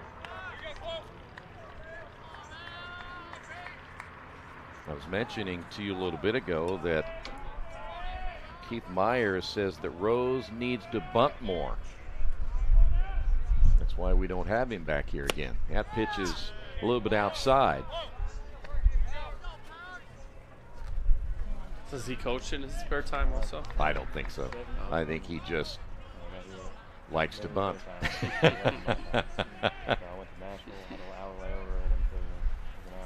He thinks that as that pitch is a called strike, I think he believes because when you coach basketball, he coaches basketball and volleyball, that carries over, and that you can do baseball and everything else. See? Hasn't he seen Moneyball? I don't think so. They're not big on bunting. Yeah, no. Why would you give the other team outs? That's right. That one's hit foul down the right side. It is interesting in talking to these coaches ahead of time. There was, when that movie came out, there was kind of a movement in baseball in that direction. Suddenly stealing bases was bad. But there are definitely people still playing old school baseball out there, and Mount St. Joseph's coach, the way that he talked about playing the game, he's one of them. Well, the fly ball into right field will end any further threat here in the fourth. Mount St. Joseph leads it now 6-3. When I was growing up, I had pretty good math skills, and I had a high interest in science. My mother's father was an engineer. Although I never really knew him, I knew of him. So the option of being an engineer was always exciting to me.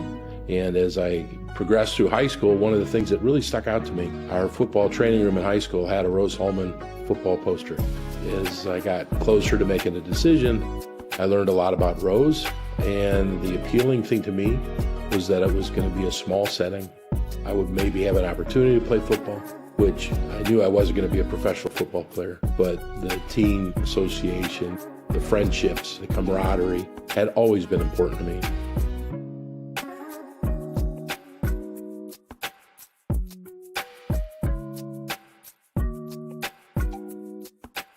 Back once again here at Rose-Hulman, and we head to the bottom of the fourth inning. Rasmussen, Erickson, and Furtado all due up. Lions able to get a run back. They lead it now 6-3. Houston back in for another inning of work. The left-hander had the one shaky half inning. That was in the third, in which he gave up 3 runs, highlighted by the O'Connell double. Troy, are you one of those people who go to a professional ball game, you're keeping a scorebook? No. Okay. Nope. Nope. I did learn well how to keep a scorebook at this level, in this conference. I won't say which school I'm biased toward, but my freshman season. Go ahead. We won't. We won't My say anything bad about assistant coach was sitting next to me Leading much of off the for the time. Fighting Engineers is the critiquing shortstop, my number 34. bookkeeping. Oh, was he? Rasmussen. Yes. And he was very good at it. Critiquing? Yeah, I mean teaching and critiquing. Oh, good. Okay. Rasmussen a single in the second inning. He'll show bunt, and he'll fall down to the count at 0-1. So I'm assuming then you must have done it relatively well at some point, right?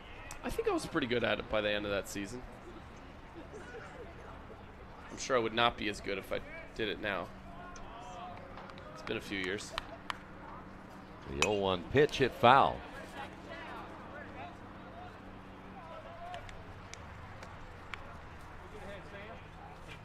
So no balls, 2 strikes. Rasmussen now hitting at 184. You know, that part of the game has changed a lot too. I don't know, in fact, I haven't really looked at here. I don't see too many fans with scorebooks. I really don't see many people doing that anymore, simply for the fact you can bring it up on your phone, on your computer, and just follow along there. Pitch up high. Yeah, but baseball people, they're their own breed, and they got to do it. Yeah. You can see that at a baseball game. It's like, that's a baseball person. Yes.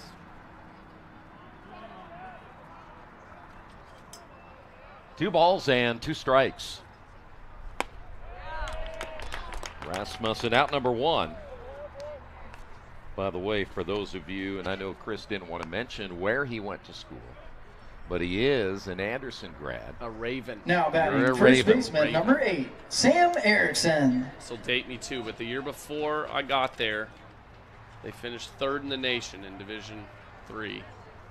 And then the 2 seasons that I went with the program, that I was with the program, we didn't get above 500. So.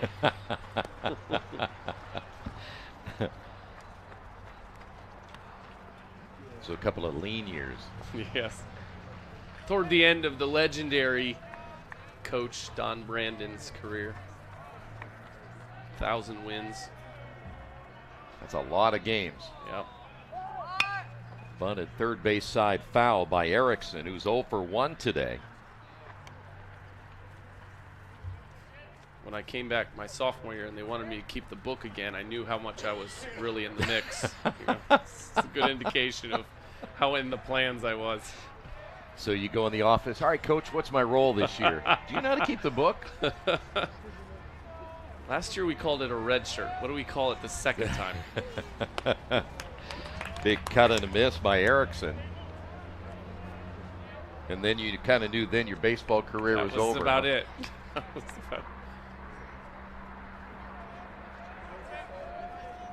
One ball and 2 strikes. As we play here in the bottom of the 4th inning. Got him looking. Back-to-back strikeouts now for Houston. That'll bring up Furtado. Now batting second baseman number 33, Matthew Furtado. Furtado, 286, couple of home runs and 8 runs driven in. By the way, for Sam Houston, 4 hits, 3 runs, 2 earned. He has 5 strikeouts and 2 walks. I think it's now 6 strikeouts. It might be 1 behind it. It is. He does now have 6 strikeouts. He had 3 in the first inning, a strikeout in the third, and now 2 here in the fourth. Pitch a little bit high and outside. Well, the good news is about them asking you about keeping scores. They didn't waste your time, you didn't waste theirs, right? Swing and a miss.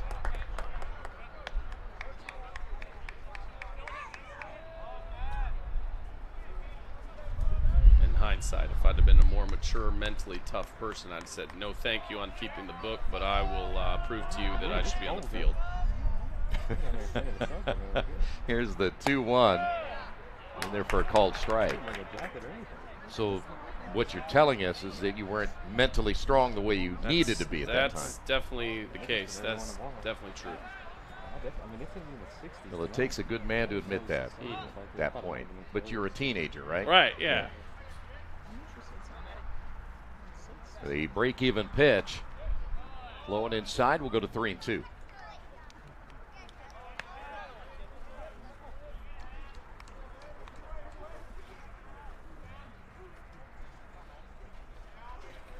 So did you keep the book the whole year? The first year. Okay. I did not do it my sophomore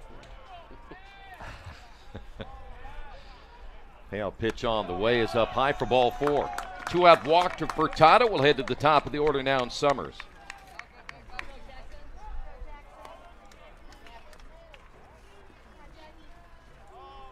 Summers so far now today a strikeout, has a single and a run scored. Summers. Still hitting .397. Chance once again for the Fighting Engineers. And really due in this one.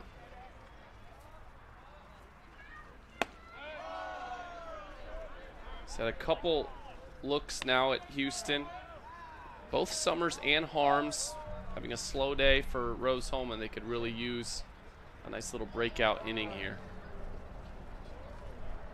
And we got time called now as the catcher Gutzweiler will out and talk to Houston. We'll get you some updates on some of the games that are going on. Again, most of these games, in fact, well, I say 3 of them started at noon. Anderson, your alma mater, did beat Franklin 4-2. So Anderson gets a big win there as they continue to stay near the top of the standings. Earlham and Berea, their first game is in the books. We'll see if we can get you a score here. It's my brother's alma mater there, Franklin.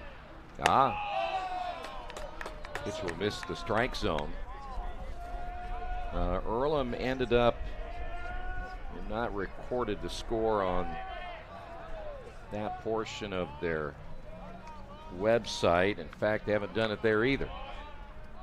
So we'll still try to find a score for you on the Earlham-Berea game. Earlham was winning big at one point.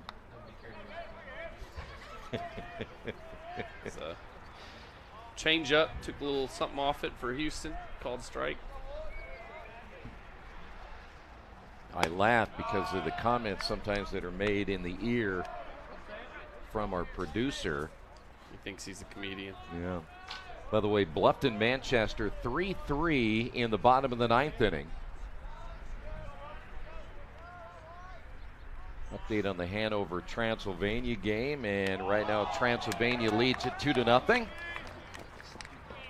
Ball will get away from the catcher Gutzweiler, but now runners at first and second. For Houston, you walk 2 straight now.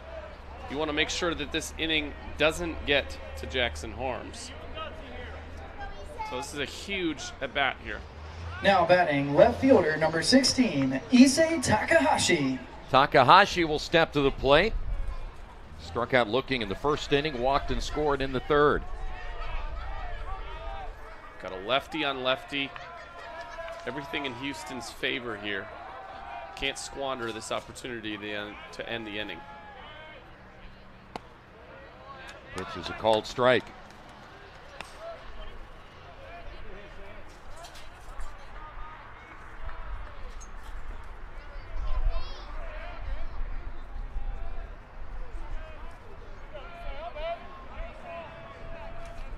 Houston will come set, and the pitch. Lifted in the air to left field. Harley going back on it. He'll make the catch, and that'll do for any threat in the fourth inning as the Fighting Engineers leave two runners on. No hits, no errors, we will head to the fifth, 6-3 Lions. The thought process and the training on how to think about things, I think, has been more valuable than the degree in my career. But I really feel like Rose taught me just the structure of how to think well. That structure and that discipline has been something you can apply even when it's not to what is kind of a stereotypical engineering problem. That's been, I feel, a real benefit.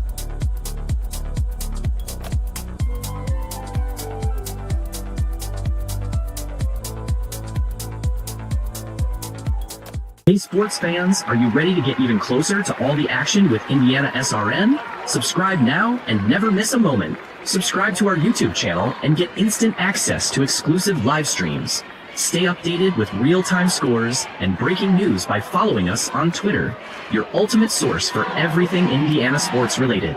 Hit that subscribe button on YouTube and smash that follow on Twitter. Join the IndianaSRN family today and take your passion for high school and college sports to the next level.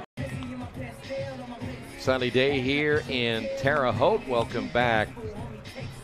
6-3 your score as we will head to the top half of inning number 6. Meyer, Robinson, and Harley all due up. It's fifth, right? Oh, yes, sorry. Trying to skip an inning. I didn't mark down at the top here, since we went around in the order, that we are only in the 5th inning. It is. That's what you get for going around in the order, and then you got to jump the next column in your scorebook. It messes up the whole thing. Now should never be allowed to have more than 9 Meyer. hitters in an inning. So here is Meyer. He is 1 for 2 today.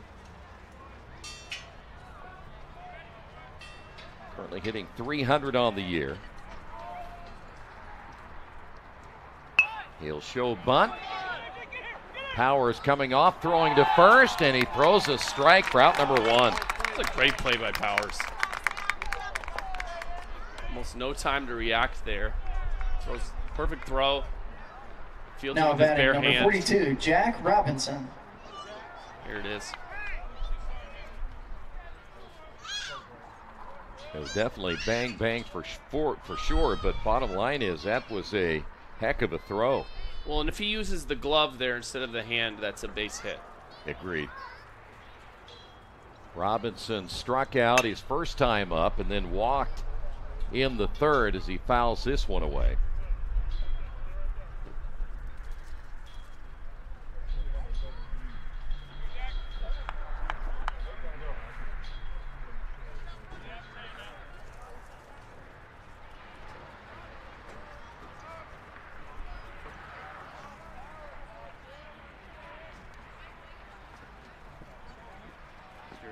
The stretch and the pitch. Ooh, that looked pretty good from here, but looks like it's low and outside.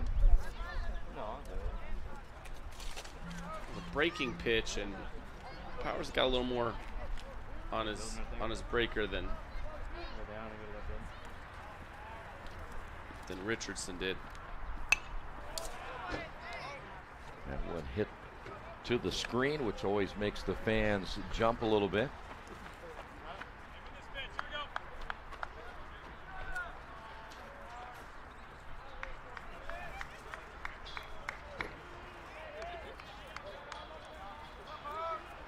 Powers now with the sign from Rasmussen. Here's the stretch and the pitch. Good breaking ball. Got him swinging. Robinson has now struck out twice today. And that'll bring up now the leadoff hitter in Harley. Now batting number 23, Jordan Harley. Now the one thing you want your bullpen to do is just hold down the fort, and then hopefully your offense can get rolling at some point. Again, you're down by 3. And pitch in there for a strike. Powers is dealing. He's commanding the zone early in the count. And it's amazing what good things happen when you do that as a pitcher. Harley 1 for 3 with a run scored. That pitch low and inside. You can live with that when you're 0-1. See if I can get him to chase something.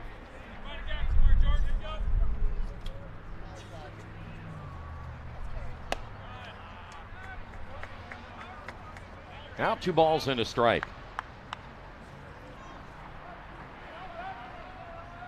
Think about these opening games of double headers as well. Is that depending how long they are, a lot of times that's in there for a strike. A lot of times, though they are probably used to it, I would imagine at this stage, it's tough to come back in the second game, especially when you get in the 5th and 6th innings, and it ends up being a pretty long day. You really got to stay focused in that second game. Pitch is outside. That's a great pitch. Even if it missed.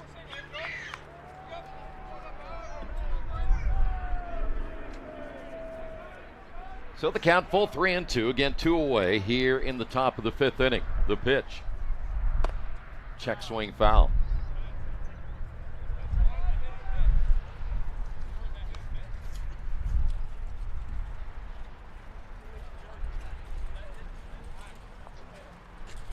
Coach for the Lions started to make his way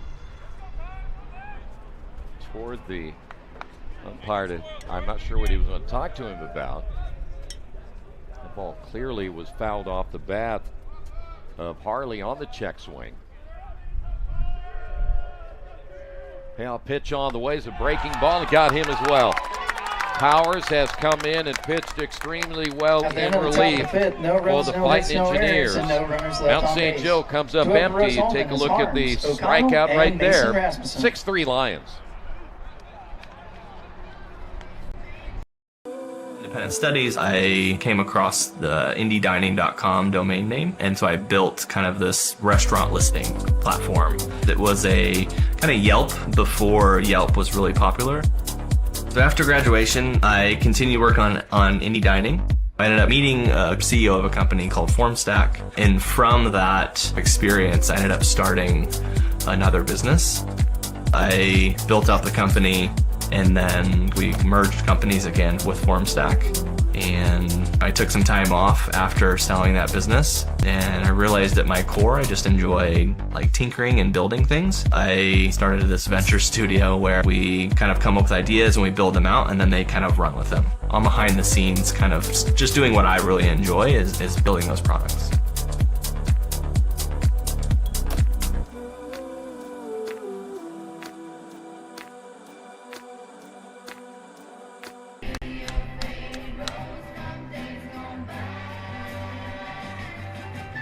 Sunny day again here in Terre Haute as we head to the bottom of the 5th inning. Harms, O'Connell, and Rasmussen all due up. Left-hander Houston back in for another half inning of work. Gutzweiler let that one kind of sail a little bit high and to the right, didn't he, on that throw? Having a little laugh Leading about off for the Fighting Engineers is the designated hitter, It's number kind of one 23, of those where you're ready to throw Jackson down and then you Harms. grip it a little tighter, and shows you that baseball can go about anywhere. As Harms will step to the plate, has a rough afternoon, a couple of strikeouts, and the pitch low and outside. And Mount St. Joseph's fortunate here to have Harms leading off an inning. That's exactly what they want. Arms 273, a swing and a miss.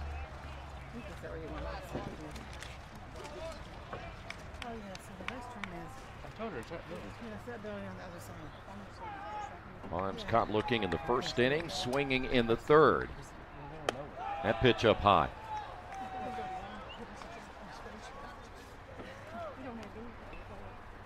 Well, it's going to be 80 tomorrow. I know. I didn't know it was 60 today. Oh, it's going to be 70 for You almost hit a little red car.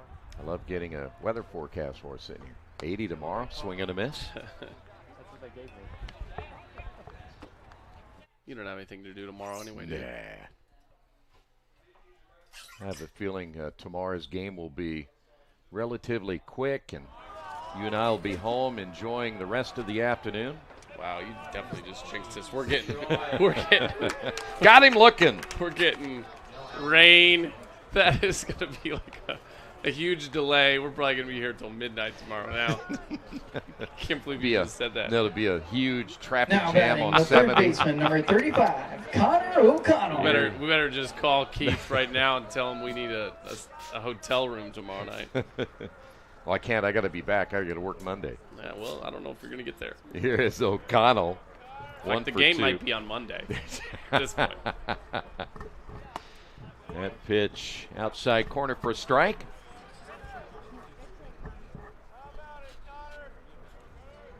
You know, I am looking forward to eating today and knowing I'm not paying for it. That's the best part about it. That pitch a little bit low. Yeah, we're going to get at least a steak to eat and a steak to go. And then, of course, there's always the dessert factor. One to eat, one to go. Keith provides a stipend for the casino, too, right? Yes, yeah, that's a for sure. Who has his credit card? All right. Nathaniel has Keith's credit card, and we'll find out what the limit is and go for it.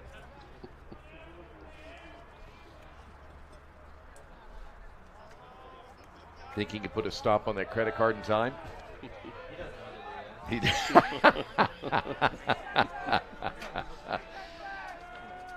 Pitch is swung on, and a high fly ball into right field. That will carry. Robinson to his right will reach up and make the catch for out number 2. That'll bring up now Rasmussen.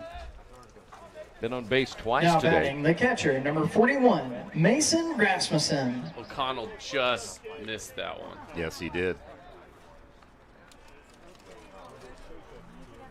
Rasmussen walked in the second inning, singled, drove in a run in the third. Currently hitting at 245 on the year. Fastball up high. You can really tell Houston still has that pop on his fastball. You know, and I don't want to pound the point a little bit more on where we're going to eat and what we're going to eat, but I notice everybody around us is eating, and I'm hungry.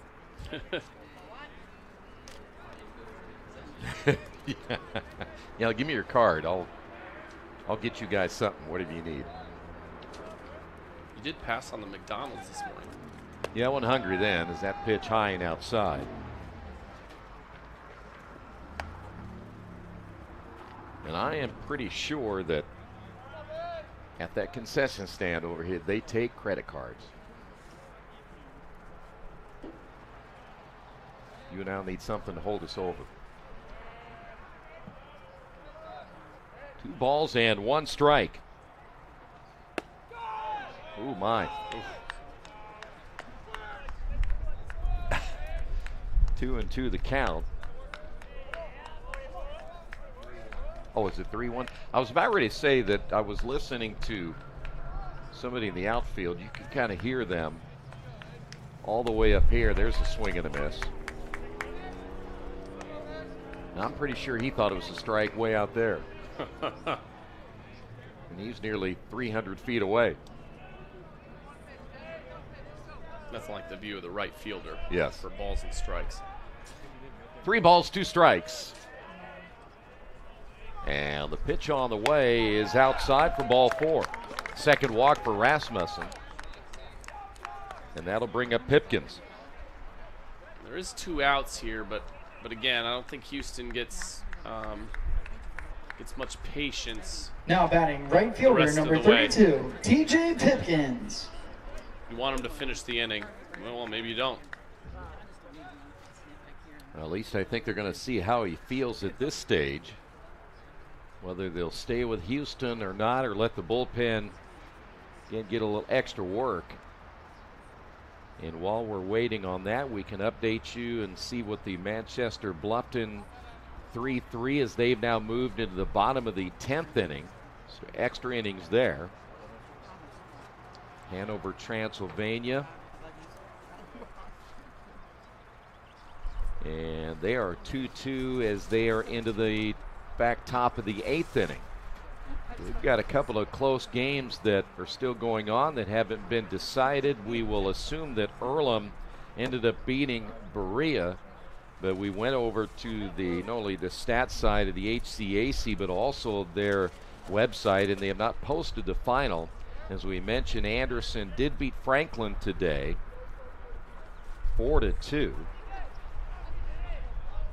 Once we get into the second game of this doubleheader, we'll update the standings and hopefully have all the scores by then as well, as Pipkins will step to the plate. And the pitch low and outside. We're here to call a 3-game series, and it's so important in a 3-game series, especially at this level, to stay on schedule with pitching. And so Houston has done a nice job of that here, and you want to kind of squeeze every last bit you can out of them.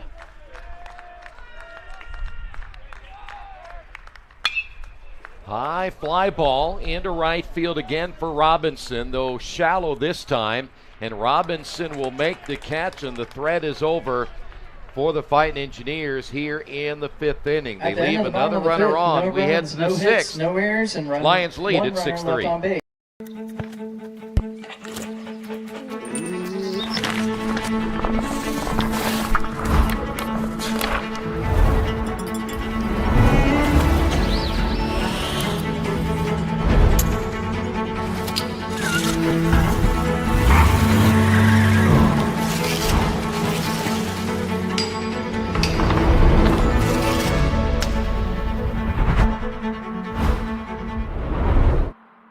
It's all about bringing people together, and it's all about dogs. Dog Day in the drive-thru is a day where we give back to our furry friends. We hand toys out to dogs and their owners in the drive-thru. My dogs love this event. Tails start wagging, the heads are out the window. We also partner with local animal shelters to help dogs find their forever home. Chick-fil-A knows the heart of the community. You meet new friends, you meet new dogs. We just love seeing their faces in the drive-thru. Real guests paid for their testimonials. Back once again here at Rose-Hulman. Fighting Engineers trying to come back. They fell down by 5. Hoping to keep the Lions in check as we move now to the 6th inning. Buckle, Martin, and Mason. Powers coming in and actually pitching very well. Got that final out of the 4th inning and then struck out 2 in the 5th as they went 1, 2, and 3. You know, part of this thing too, when you have a player like Powers who hasn't thrown a ton of innings this year, that you know it's about confidence, knowing that if you bring him in, he's going to throw strikes and get outs, and if you do that, you're going to get more opportunities to throw. Well, we were just talking about staying on schedule with your pitching. Leading off for the Lions is number 4, has really Austin Buckle. Kind of saved Rose-Hulman a little bit so far. You don't want to jinx the kid, but he's had a nice outing from the bullpen so far, and that's been huge for them not to have to waste a bunch of pitching. Right-handed hitter Austin Buckle steps up, pulls this one to the third baseman O'Connell. He snags it on the hop, and a strong throw for out number 1. You know, O'Connell didn't exactly make that look good, but it sure worked out. Kind of looked like he was jumping a little bit when he now batting the designated hitter, number 22. He's kind of laughing Brennan about Martin. it now. I think he knows exactly what I'm observing. You know, I think that when you look back as Martin steps to the plate, when Bucka was at the plate, there's a swing and a miss, you could see the second baseman for Furtado. He was playing way over toward the bag. So they kind of knew that Bucka was more of a pull hitter. And then you had O'Connell really squeezing the line down at third. That pitch is in there for a strike. Hey, I want to remind you, too, that the HCAC baseball and softball tournaments, both this year, I think for the first time, will be held in Kokomo. And we will be there as part of the HCAC for every pitch for both those tournaments.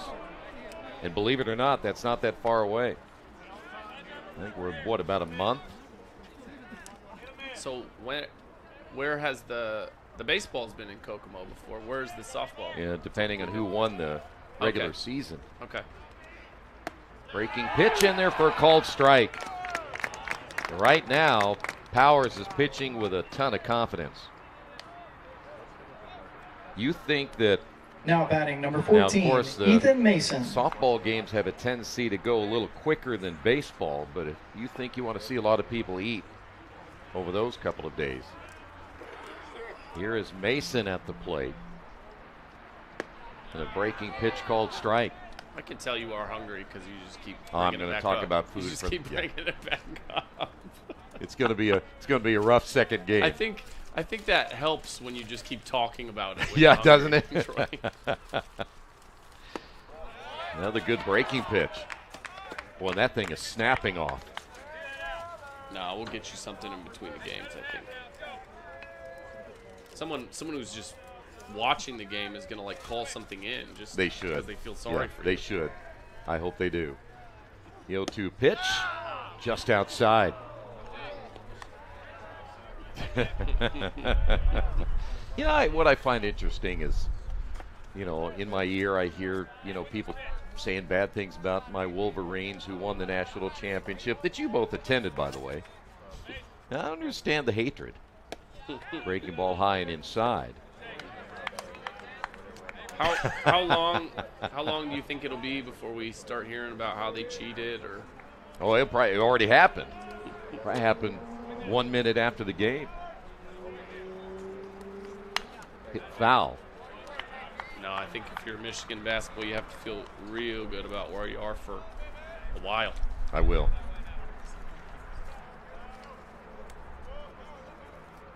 Saw the stat. Trying to remember. I think UConn was 6-0 or 7-0 in national championships before that, and Michigan was like 1-6, I think. High fly ball into left field. There to squeeze that one, Takahashi, and you're exactly right. At the end But of the the good top news of the is, sixth, no runs, no hits, Michigan, no errors, and no they are the runners left on champions. base. 1, 2, 3, half inning. We'll head to the Noah bottom of the Rasmussen. 6-3. Interested in starting business. From the early lemonade stand as a kid to like starting my own software development website business in high school, kind of turned me on to like computers and ultimately engineering. My name's Jeremy Clark. I graduated in 2009 with a software engineering and computer science degree, and currently am CEO of Plainsight Ventures. I was really interested in entrepreneurship, but I took it to the next level. And eventually, I was able to use those relationships with those professors to kind of do a lot of independent studies my last year at Rose. Once you kind of figure out, you know, what you want to do and what you're passionate about, you can kind of chart your own path. And from that experience, I ended up starting another business, and I realized at my core, I just enjoy like tinkering and building things.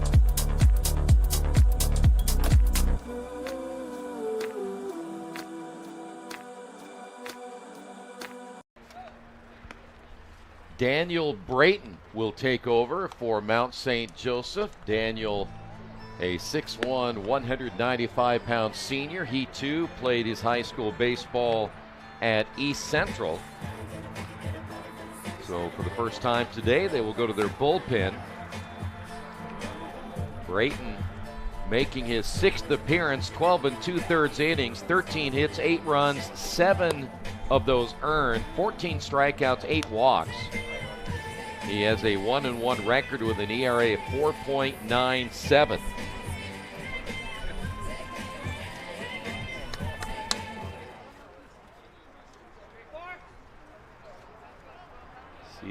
the Leading off for the Fighting Engineers is the Fighting shortstop, number Engineers 34, Noah take Rasmussen. advantage of the Mount St. Joseph bullpen as Rasmussen, Erickson, and Furtado all due up. And the first pitch by Brayton is high for a ball.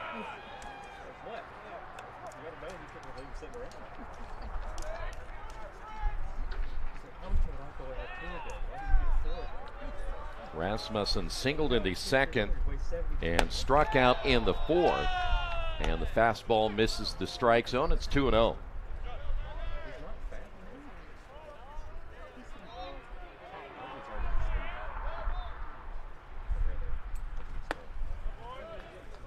It's a called strike. The second game of our doubleheader today, about 30 minutes after we're done with game one.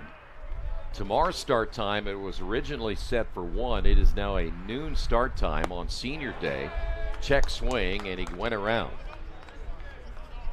So again, we'll be on the air at about 11:35 or so tomorrow when they start the senior day festivities.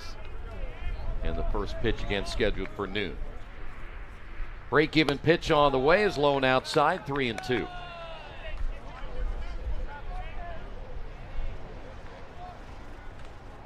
Noah Rasmussen at 184 on the year.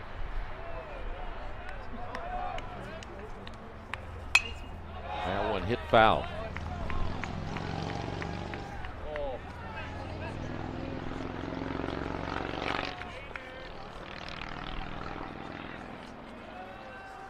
Three balls and 2 strikes. So we play here in the bottom of inning number 6. Tail pitch once again, and he lost him. Rasmussen's, he had 12 walks coming into today, so now batting the first baseman, number 8, Sam Erickson. Good to have that at the bottom of the order as Erickson will step to the plate. Erickson is 0 for 2.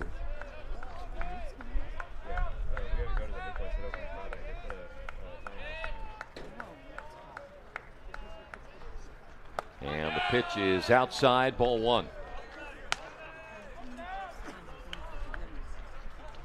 You know, we talked about the pitching a little bit ago of Powers for Rose-Hulman, and you bring Brayton in. If you don't throw strikes, you are losing some patience with your head coach as the count goes to 2 balls and no strikes. You don't want to give the Fighting Engineers any opportunity to get right back into this, still down by 3.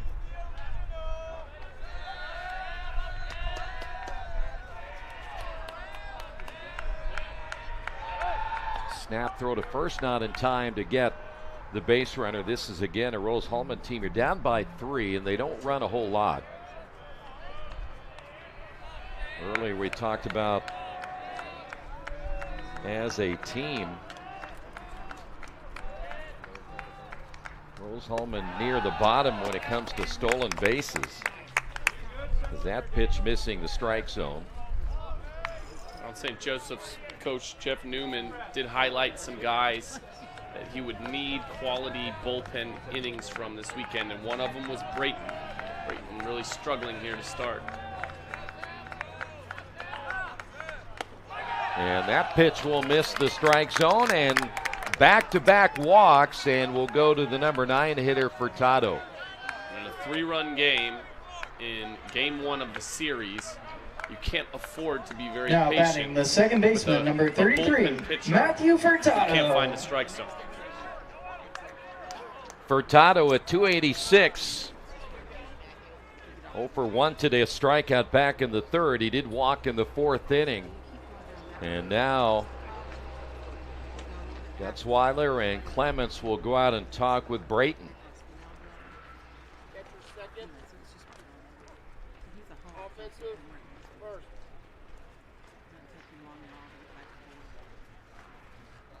Well, the discussion here is, I'm pretty sure, very basic.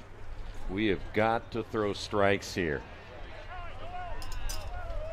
We mentioned that a little bit earlier about a lot of pitchers trying to be a little too fine and maybe what we refer to as being a little too cute instead of just going right after the hitters.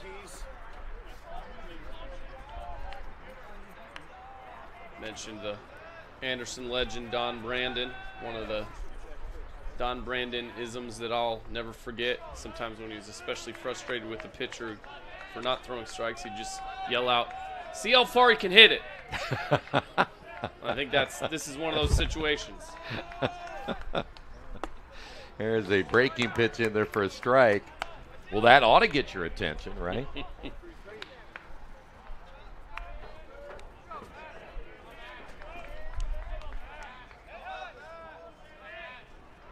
Furtado.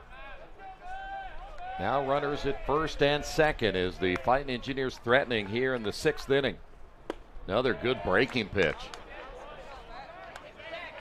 Furtado completely fooled on that one. Furtado out of Union, Kentucky, played his high school baseball at Ryle High School, only a freshman. With Summers on deck, this is a critical at bat in this game. The pitch on the way is another breaking ball. Got him looking. 3 straight. Get him leaning back a little bit. And curve right across that inside corner. Well placed. Now batting the center fielder, number 1, and that Jackson makes me Summers. think they had something they were confident in from the scouting report, because he got 3 pitches in the same spot, same type of pitch. Summers will step to the plate, 397 on the year. Has a hit and a run scored as he'll take that pitch in there for a strike. He'd struck that back in the 1st inning, walked in the 4th.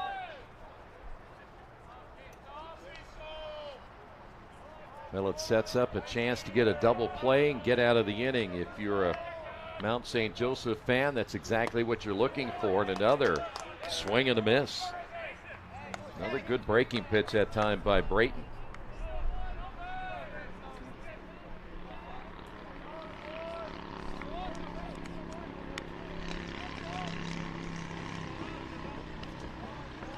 Brayton gets the sign from Gutzweiler. And the pitch. Lifted high in the air to right field. Robinson is there. Runner at second will tag. Here comes the throw, and it'll be relayed to third, not in time. So now 2 away with runners at first and third, and here's Takahashi. Now batting the left fielder, number 16, Issei Takahashi. And that was nicely done by Rasmussen. I see way too many players lazy about that tag-up situation. You know, to get from second to third there could make the difference between a run in this game. Takahashi, 265 on the year, has a walk and a run scored today. He's 0 for 2. And the first pitch he sees on the inside corner. I have a feeling that the meeting that Gutzweiler and Clements had with Brayton worked, because he is more around the plate after that meeting than he was any time between Rasmussen and Erickson. Misses inside. Just looks more confident, too. Yeah.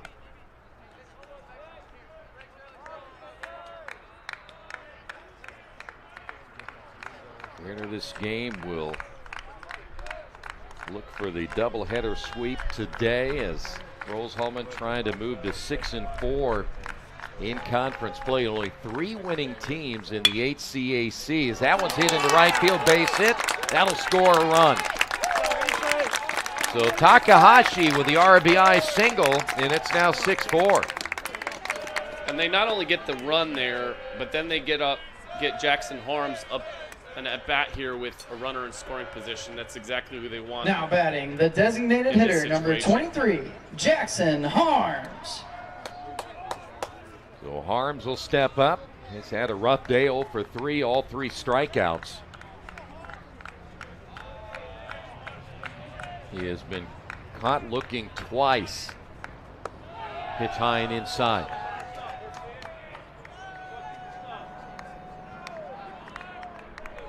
Could change the game with one swing in this situation. Harms has 18 RBI on the season. Pitch inside. Brayton has come at him inside and high twice in a row now.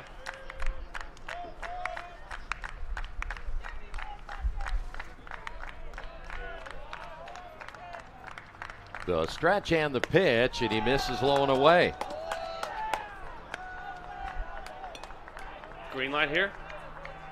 You know what? Why not? Especially if you're Harms and you've had a rough day already. If he sees a pitch he likes.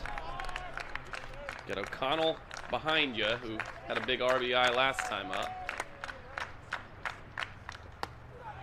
But boy, that would have been a nice one to take a hack at. Well, and then a lot of times that's why you talk about maybe swinging a 3-0 pitch, because you're going to get a good one. Yep. But you got to throw another one here. Yeah. And if you're Brayton, you want to be a little bit creative, I think. Yep. Breaking pitch in there for a called strike, and now it is full. Runners will get a good jump. The confidence to throw your curveball there with a 3-1 count.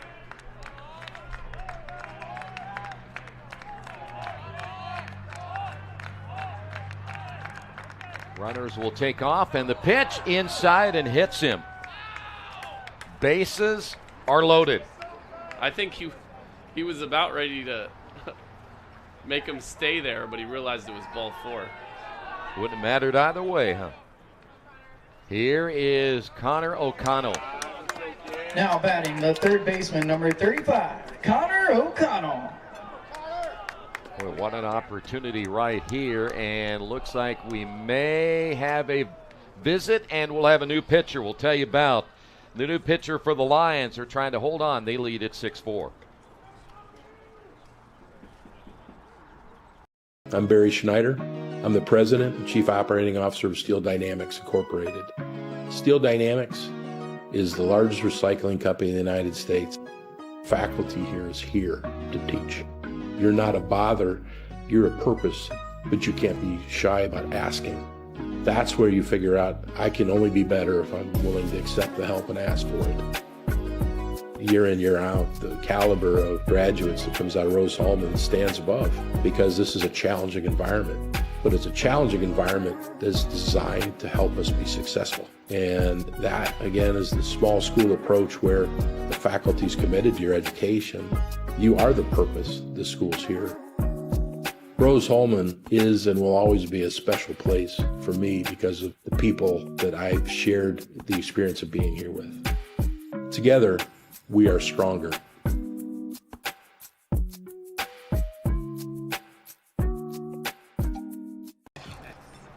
And the new pitcher, you see the right-hander right there. It is going to be Carson Talby, a junior out of Cincinnati. Talby so far this season, his 10th appearance, 14 2/3 innings, 12 hits, 9 runs, 6 of those earned, 12 strikeouts and 6 walks. He has an ERA of 3.68. And the Fighting Engineers, chance to get another run, maybe 2, with the bases loaded. 2 away here in the bottom of the 6th inning.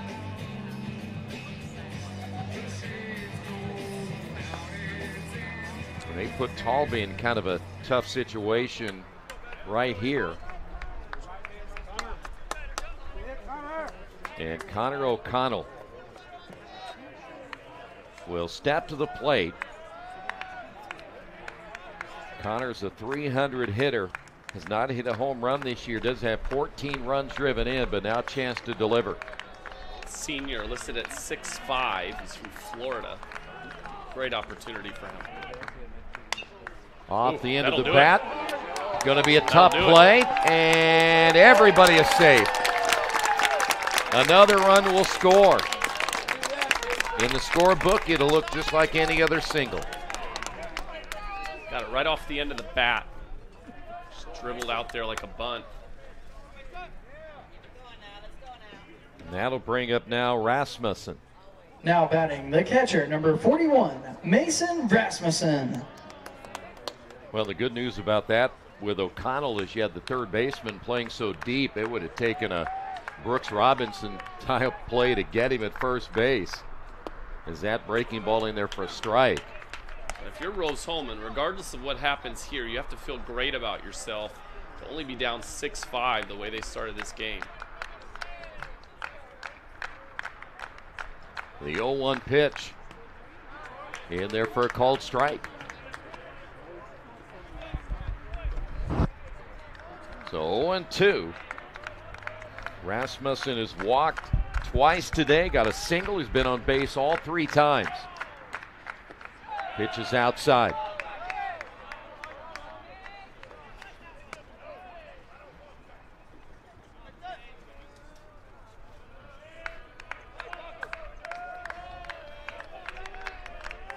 At one point, a 5-0 deficit has been cut now to 6-5 as that pitch is low.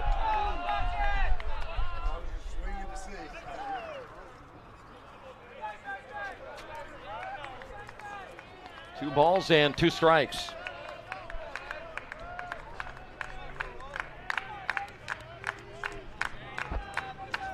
Colby's pitch struck him out. So Rasmussen will strike out and any further threat, but 2 runs across in the bottom of the 6th. The Lions lead at 6-5.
Offense is clicking. Suddenly he's 21, a candidate to get a win in this game.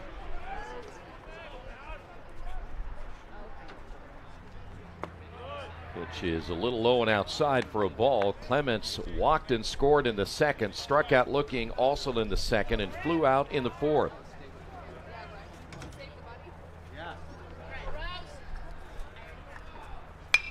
Swung on, hit foul.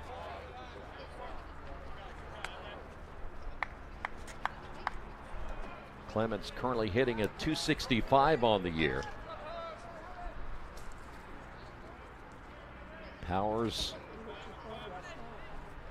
currently 29 pitches as that pitch is low and outside.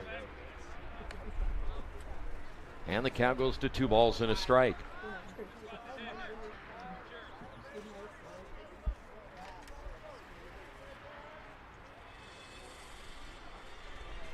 The 2-1 pitch swung on and hit into left field. Takahashi toward the line, makes the catch. There's one away. Here's Gutzweiler.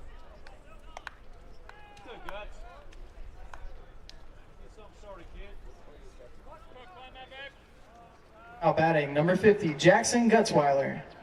Gutzweiler walked and scored in the 2nd, flew out in the 3rd, and singled in the 4th inning. His power is set to go to work once again. The breaking pitch hit into the netting, and is quickly 0-1.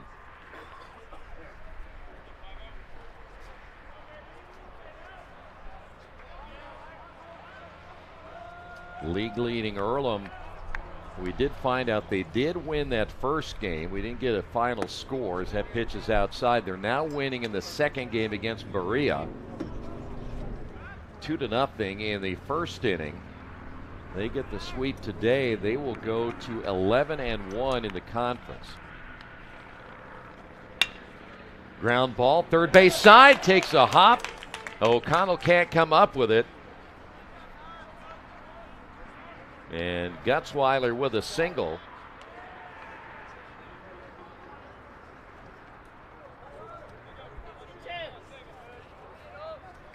Now batting number 5, Zach Clough. Clough will step up. He has a couple of base hits today, a stolen base as well.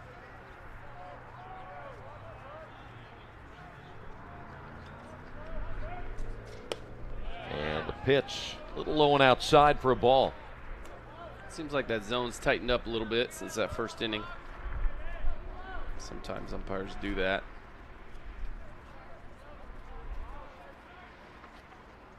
By the way, that Manchester Bluffton game has gone to the 12th inning. Popped up. The pitcher coming off the mound will make the catch. And there's 2 away. Boy, you talk about pitching. Now batting and then all number of a 3, sudden you find AJ yourself Meyer. in a 12-inning affair in the first game of a doubleheader. As Meyer steps to the plate. That has got to be a coach's nightmare.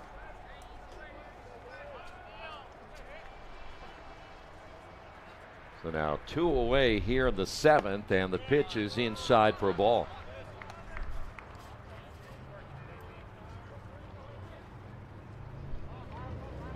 Meyer singled and scored in the 2nd. That was part of that 5-run 2nd inning.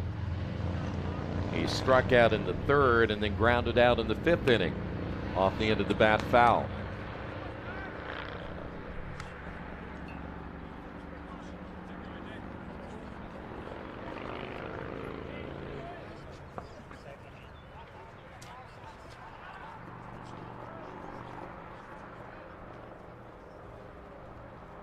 The stretch by Powers and the pitch lifted in the air to shallow center. Coming in and making the catch will be Summers in front of Rasmussen, and that will do it for Mount St. Joseph in the 7th. We head to the bottom of inning number 7. Mount St. Joseph leads it by 1.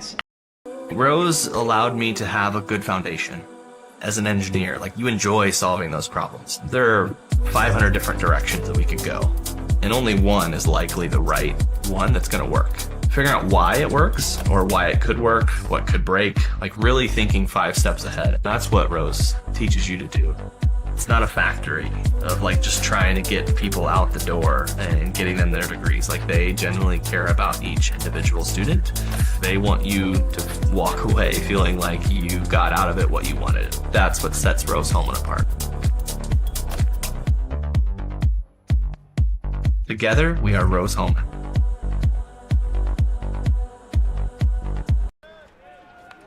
Coming into action this weekend as that pitch in there for strike. Yeah, he's hit a couple home runs too. Nice guy to have in the bottom half of your lineup. Drew Helton leading the conference at 438. He plays at Franklin. Caden Ford is at 436 out of Transylvania, and Horner Max at 429 out of Manchester. Hit well into center field, but Meyer is waiting on this one as he shades his eyes, makes the catch for out number 1, and Pipkins has flown out now all 4 times. Here's Rasmussen. We're shaping up for a pretty good finish here, one way or another. Now batting the shortstop, number 34, Noah Rasmussen. Rasmussen 1 for 2 today. That one able to back him away and nearly took him to the ground. Rasmussen singled in the 2nd, struck out in the 4th, and then walked and scored in the 6th inning. That pitch called strike. Great spot there.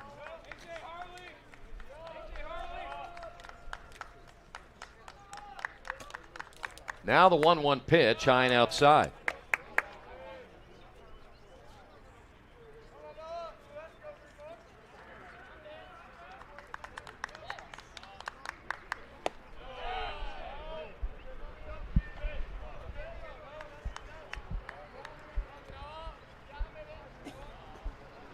Two balls and a strike.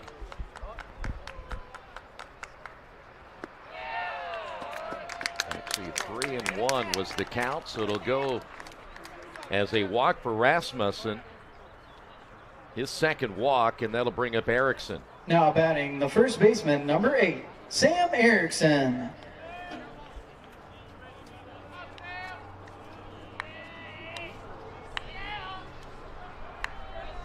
Erickson on the day is 0 for 2.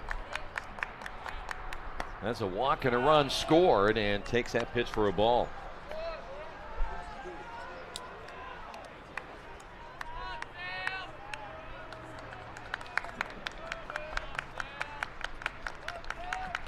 So now the tying run down at first base. That pitch low and inside. Now 2 balls, no strikes.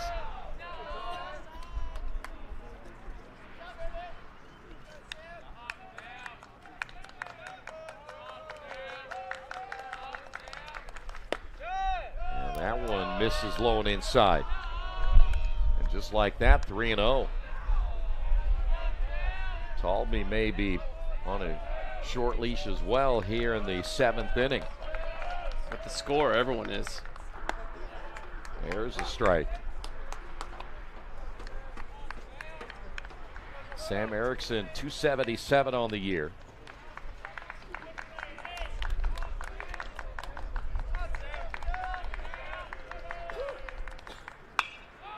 Popped up foul, and that'll drift out of play, though the catcher Gutzweiler gives it a look.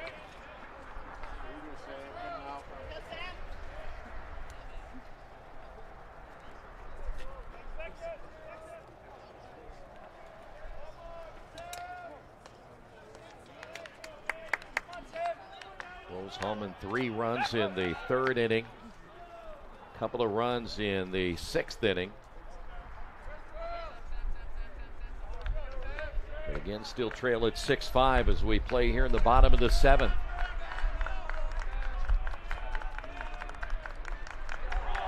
Runner takes off. The pitch is up high for ball 4. Back-to-back walks. Still just 1 out. Second time that Erickson has walked today, and that'll bring up Furtado, the number 9 hitter. Now batting the second baseman, number 33, Matthew Furtado. Furtado struck out twice today, is also walked.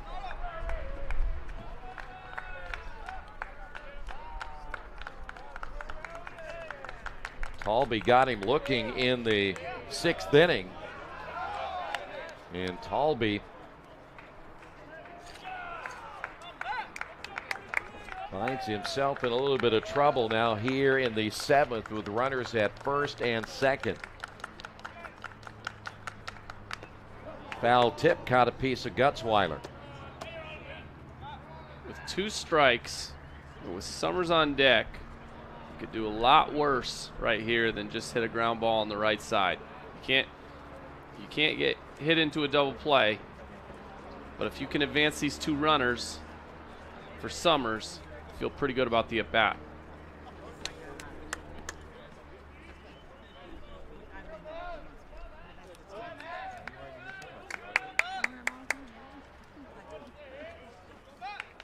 Rose-Hulman today with just 6 hits. Use a big one right here as the breaking ball fouled off.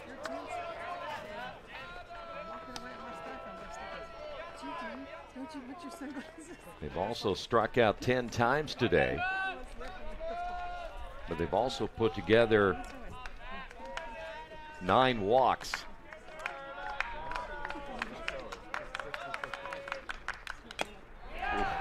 And that one is fouled off and held on by Gutzweiler as well. So now 2 away, and that'll bring up Summers, top of the order. Now batting the center fielder, number 1, Jackson Summers. Summers now 397 on the season. Rasmussen down at 2nd, Erickson at 1st. Talby will come set, and the pitch is a called strike. It's a great location. Not much you can do with that pitch. Summers 1 for 3 in game 1 of her doubleheader. Lifted high and foul, and he got underneath that one.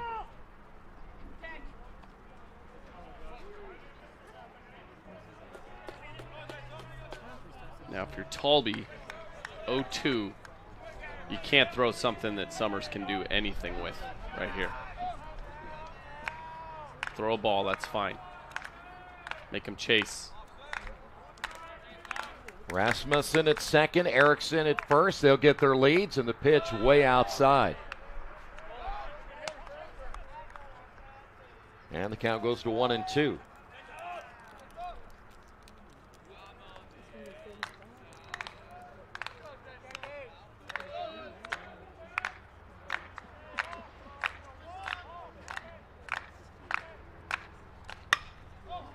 Swung on, hit foul once again as the leadoff hitter Summers out in front.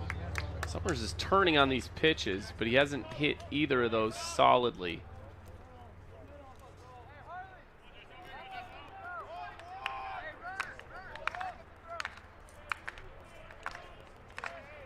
Talby checking the runner at second. Here's the pitch on the way, and a breaking ball popped up right side. It's going to go out of play. Clements giving it a good look down the first base line. Now we got a little battle here. That was a great pitch by Talby. Not much Summers could do with it, but Summers kind of lurches forward and just gets enough to put it out of play and get another shot at it.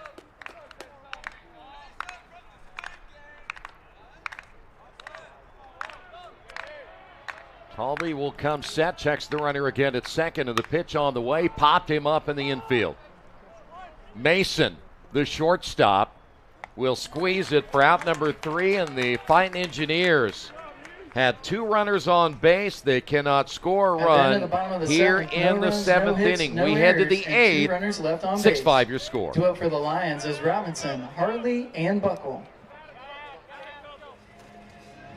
At Rose-Hulman, our goal is to give our students the world's best STEM education in an environment of individual attention and support, all while achieving over 98% job placement after graduation. Your first year at Rose is all about building community. During your time at Rose, you'll be collaborating with other students in a diverse array of clubs, intramurals, and out in the community. You might be in the 40% of students that play a sport, or the third that are involved in fraternities and sororities. Over 90% of all Rose-Hulman students have at least one internship, co-op or research opportunity, or study abroad by the start of their senior year. Your degree in STEM means you won't be stuck on one path, though. STEM is all about creative problem solving, and Rose-Hulman is a place where creative minds thrive. The skills you learn here will help you reach your career goals and will grow with you as a person for the rest of your life.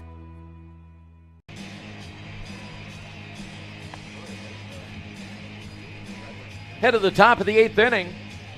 Robinson, Harley, and Buckle all due up now for the Lions. They would love to add an insurance runner too, but they have not been able to get to Powers out of the bullpen for Rose-Hulman.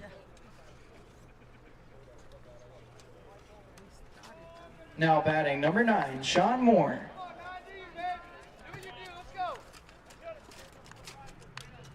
Going to have a different hitter here in the number 9 hole is Sean Moore.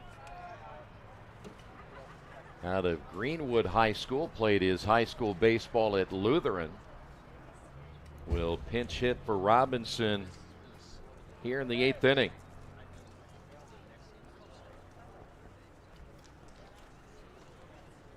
Sean Moore, a 5'11 junior.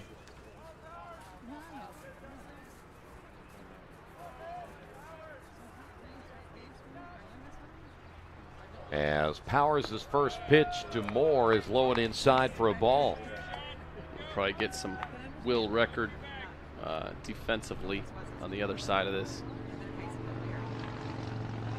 Sean Moore, limited action this year, hitting at 400.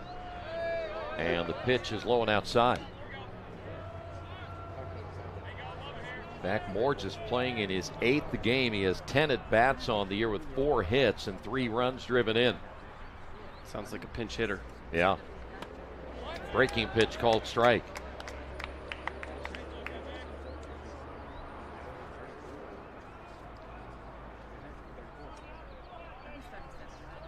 Robinson done for the day, 0 for 2 with a walk.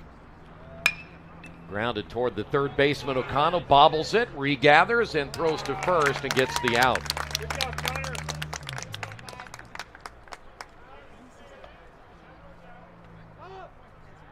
So with one away, that'll bring up the leadoff hitter, Harley. Now batting number 23, Jordan Harley.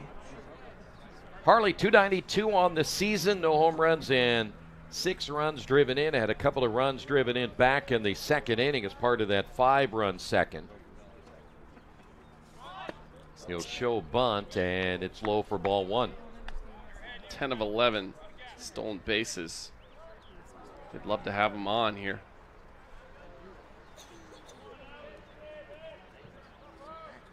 Harley, one of the seniors on this team, hoping to get his team into the playoffs, as that's a fly ball, and coming in will be Takahashi, as Rasmussen able to pull away at least at the last moment and not have a collision with Takahashi, and there's 2 away. And that's an indication that Takahashi did his job and communicated. Now batting number 4, Austin Buckle. Austin Buckle steps up at 293. Buckle today has a base hit, 1 for 3. Has a run scored after a walk in that 4th inning. Good breaking ball, hit foul. We could see that snap on Powers' pitch that time. And this is basically a starting type outing for Powers. Potentially a weekend saving kind of outing for Rose-Hulman. Pitch outside. Obviously they haven't won the game and they're still trailing. But boy, when you get off schedule with those pitchers in the first game of the series. That kind of messes up your Saturday, doesn't it? And your Sunday. And your Sunday, yes.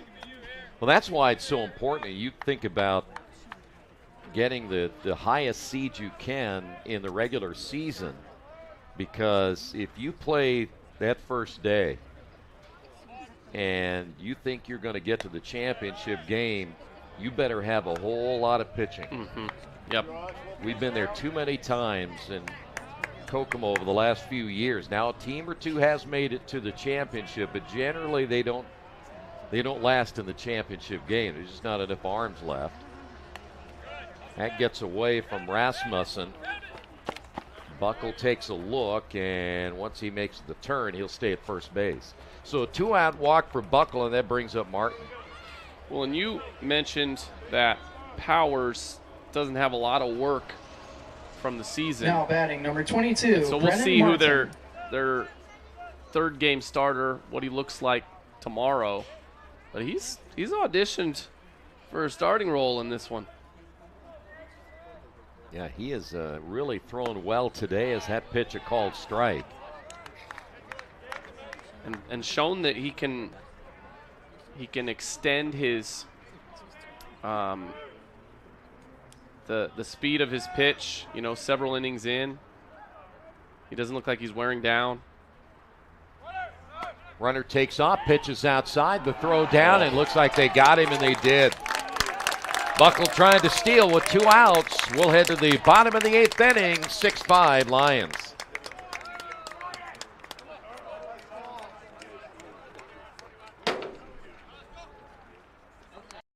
Thinking about what to do after high school? Consider a career with Boilermakers Local 374. As a Boilermaker apprentice, you'll earn while you learn. We offer excellent wages and benefits, and as part of our no-cost hands-on apprenticeship program, you'll learn from the best in state-of-the-art training centers and on the job. Become a union Boilermaker and get on your way to a great career. Find out more, visit www.local374.org or call 219-845-1000.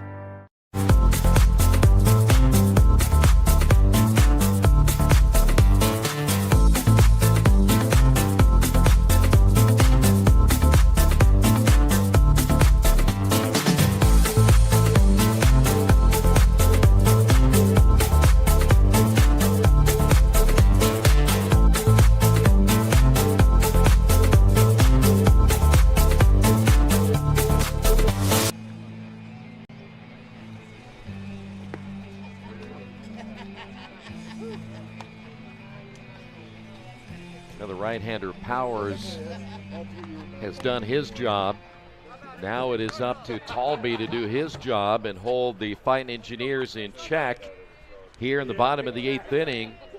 So now the Fighting Engineers down to their final 6 outs. Takahashi will lead things off, followed by Harms and O'Connell. Takahashi so far today 1 for 3, currently hitting .265.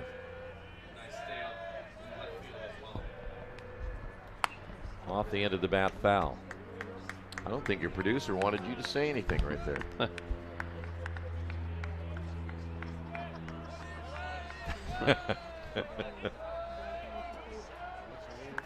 As broadcasters, we don't know how to turn on our own stuff. We rely on somebody else. That one lifted into right center field for a base hit. Yeah, I try not to press buttons whenever possible. Not a bad idea, huh? Takahashi gets his 2nd hit, so now there is your tying run, the lead run now. The designated hitter, number 23. Here is Jackson Harms. Harms, and boy, love him deliver right here. He has struck out 3 times and was hit by a pitch in the 6th inning, so 0 for 3 today. Almost anyone else you would be considering a bunt here, but I'm sure that with Harms up there, you want his power to factor in here. Harms 3 home runs, 18 runs driven in. Right-hander steps back in, and there's a pitch in there for a strike. And that was one of those fastballs by Talby that had a lot of movement. Went from outside in and caught that outside corner. Now Talby comes set. Here's the pitch. And a breaking ball. There's strike 2.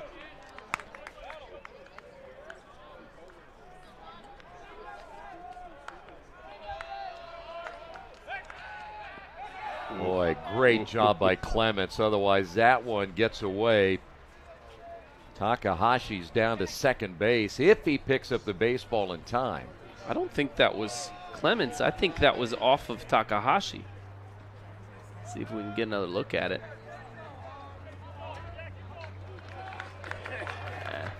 Moved too quick. It's a combination of both, huh? Off the end of the bat, foul.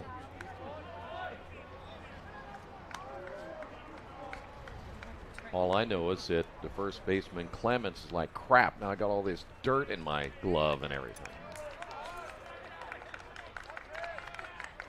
Either way, it could have been bad for Mount St. Joseph's, and it wasn't. Talby's pitch is outside, and the count goes to 2 balls and 2 strikes.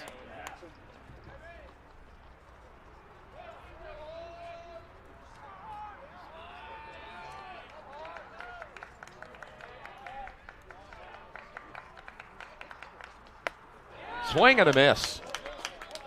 Boy, what a strikeout that time for Talby. Really tough day for Harms. Yeah, his 4th strikeout of the day. 2 looking and 2 swinging, Now and that'll batting bring the up third baseman, O'Connell. number 35, Connor O'Connell. Game right now is very close to 2 hours and 45 minutes. Time is called.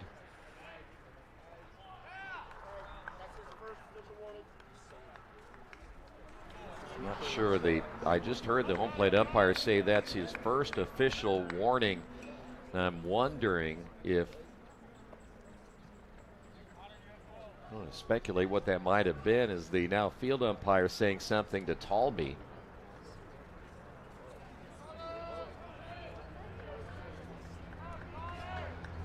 Home plate umpire will make note of that, and now Talby set to throw the pitch. Boy, he's out in front of that one.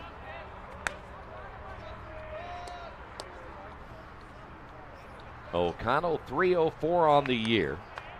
Mentioned 2 for 4 today. Had a double back in the 3rd inning and a single in the 6th inning. That one's hit down the line, but foul.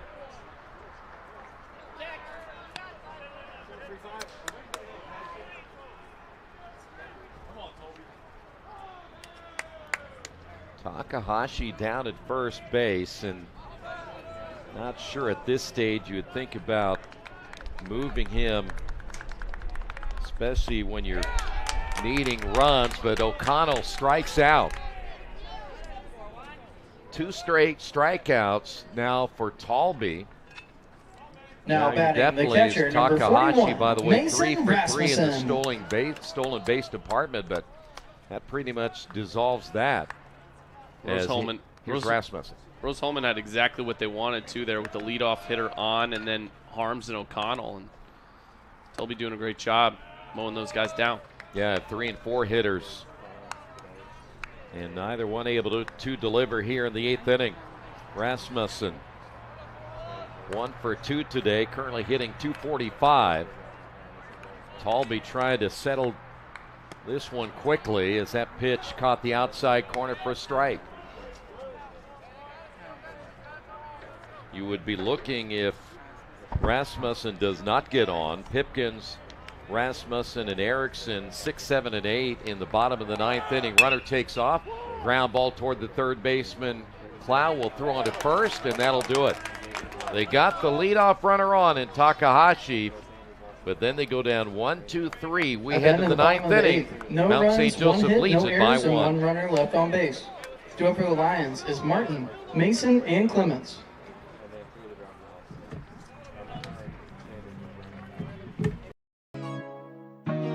Nanotechnology is in so many different facets of our lives that we don't even realize. So the easy thing is smartphones, nanoscale chips that are in the smartphones. Something else you don't think about are the sensors in all of our cameras. Those sensors that give us the pretty pictures are made by nano engineers. Glitter, it's everywhere, right? Parents' worst nightmare. It's actually a highly designed structure of thin films that they create to have a certain effect. And so that's why you have a single colored glitter, you have a color shift glitter. That's nano engineering.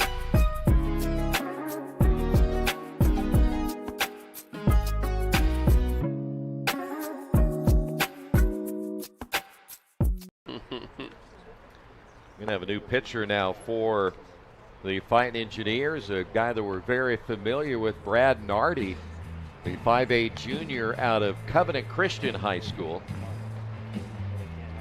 So far this year, Nardi has had a pretty good season. Other than his ERA is a little bit high, but this will be his 7th appearance, 25 1/3 innings, 32 hits. 26 runs, 20 earned, 21 strikeouts, and 9 walks. His ERA is at 7.11, and he's 1-2 on the season.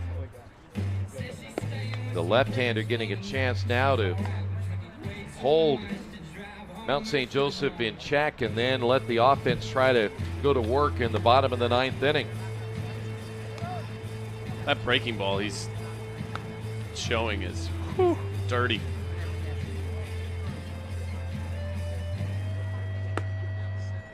Ooh, he almost got nailed by his catcher, too, on that throw. He's like, all right, pay attention out there. Pitching-wise, by the way, Powers, 4 1/3 innings, giving up just 1 hit. Now batting, number No 22, runs, 3 Brennan Martin. strikeouts, and a walk. Richard still the pitcher of record. As Martin will step to the plate, the first pitch by Nardi is a swing and a miss. Martin today 0 for 2, now hitting at .319. Both of the sluggers in this game, tough day. Pitch inside. Of course, Martin could change that in one swing, but he gets the lefty-lefty matchup, and I'm sure that's some of why Nardi came out into this game. And Martin has walked twice today, one in an intentional walk. Is that one a called strike?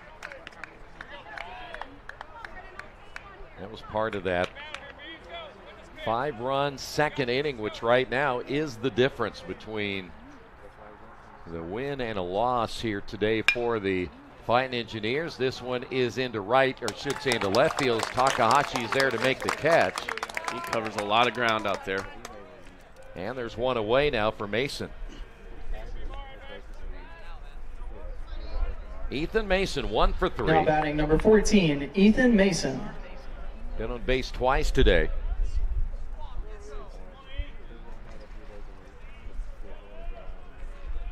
Already a veteran pitcher, has been part of this program over the last couple of years in a roll out of the bullpen as a left-hander. That one is wide of Rasmussen.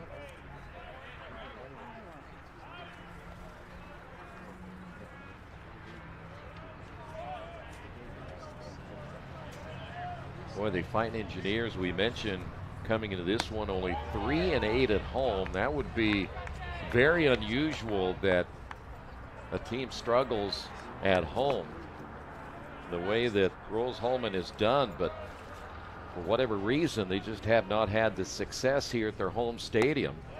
There's another breaking pitch in there for a called strike. Mentioned game 2 will be about 30 minutes after the conclusion of this one. We'll be out of here pretty quick after the completion of this first game, as that's fouled off the foot of Mason.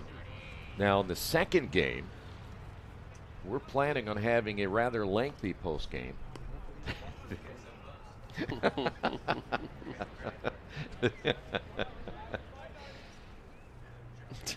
have a feeling that our producer is not planning on hanging around for that, is it? That just means we have to take down too. It's no big deal. That's true. I was going to say that'll be kind of nice for those guys. And by the way, Daniel Thacker, who is one of our cameramen today, is not staying with us. By the way, he's going to eat with us, but he's not staying. Yeah. He looks pretty focused out there, doesn't he? Doesn't he? Dialed in. That was probably my fault when I said, "You're not going to stay and eat? Where are you going?" Well, and I told him, and he's like, "Okay, I'll stay." Now, he might change his mind after. Keith will thank you later. Yes.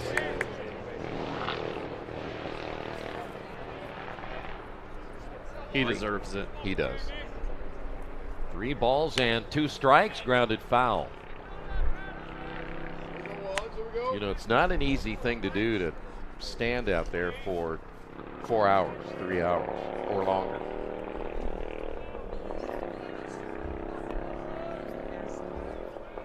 No, I couldn't do it. In fact, Keith has tried to get me to a couple times.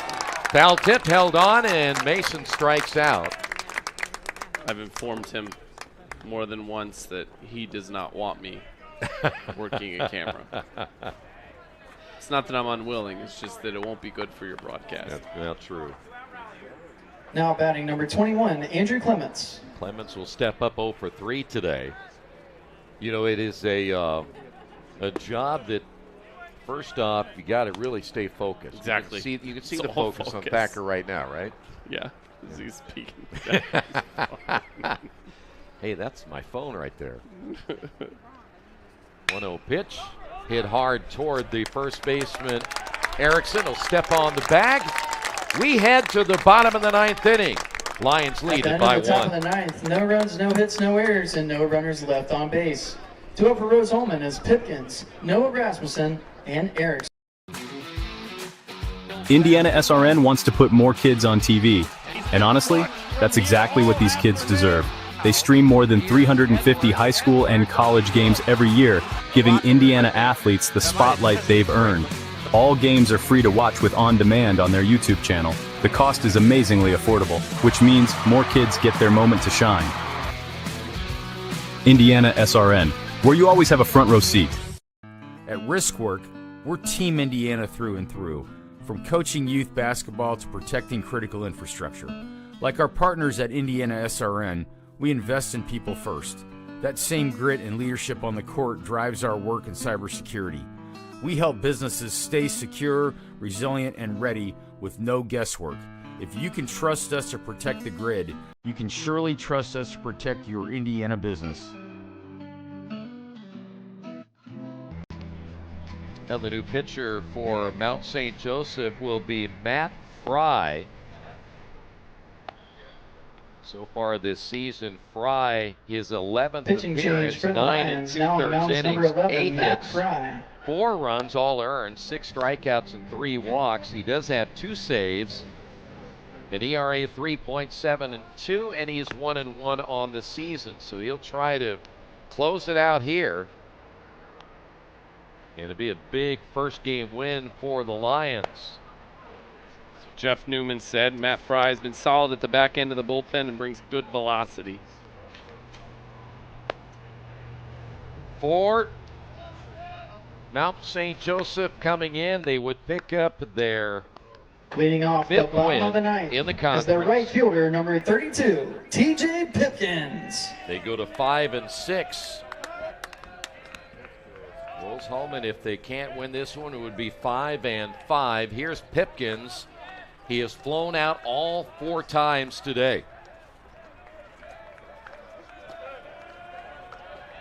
The pitch by Fry is low outside for a ball. And obviously I haven't been with Mount St. Joseph all season long, but I have to think this is Fry's most important save opportunity of the season so far. Pitch got the inside corner for a strike. I will say one thing about the home plate umpire. He's been very consistent with that inside call and that outside call. Here's the 1-1 pitch. Low and outside, 2-1.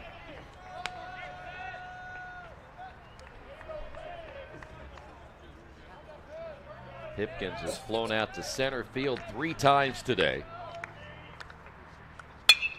Guess what? It might be 4. Deep fly. Meyer going back on it. Meyer can't get to it. Pipkins on his way to third, and he'll be in there with a triple.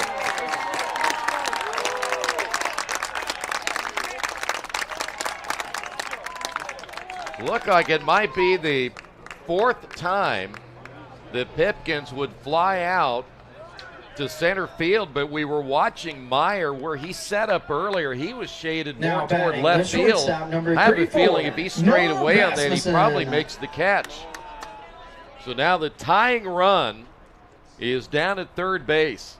It's a good indication of how well struck that ball was by Pipkins. And we did talk about how he's got some power, how he hits for average. He's a dangerous guy at the bottom of that lineup.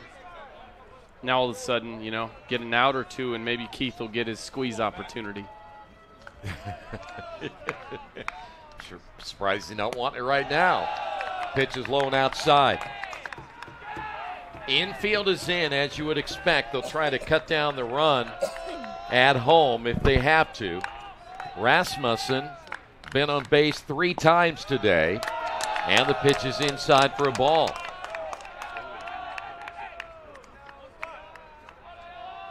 Boy, this would be huge if Rose-Hulman can find a way to get 2 runs. That pops out of the catcher's mitt of Gutzweiler, but it can't advance the runner toward home. It didn't get far enough away, so the count now 3-0.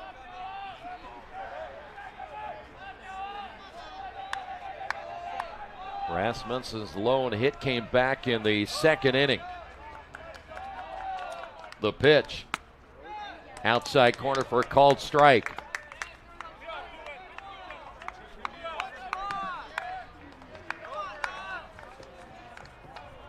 Got another look at it right there. Good pitch that time by Fry. Ooh, little chin music, and that'll be a walk. Runners at first and third. Now all of a sudden, it's almost guaranteed that we're going to get Rasmussen in motion here. Now batting the first baseman, number 8, Sam Then all of a Erickson. sudden, you're a hit away from winning the whole thing if you can get that runner to second base. By the way, in the 2nd game of that doubleheader between Earlham, I know you don't want me to mention Earlham again, but they are right now, them and Transylvania in first place. Get this, Earlham scored 16 runs in the bottom of the 1st inning against Berea, and they lead it 19-0. I don't laugh in any way. I'm just like, 16 runs? What happened? By the way, in that Manchester-Bluffton game, they're in the top of the 15th inning, tied at 3.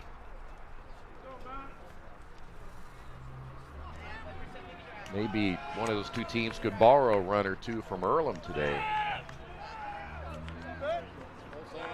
So unless Earlham falls apart, they're going to stay in first place in the HCAC. after the meeting, there's a called strike.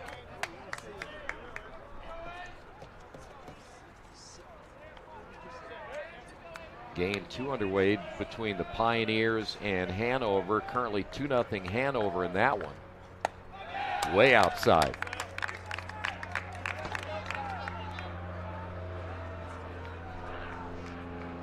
And one thing for sure, you just never know on days like today. And the way Mount St. Joseph got up to a great start, now they're just trying to hold on as that's fouled away. Good cut by Erickson.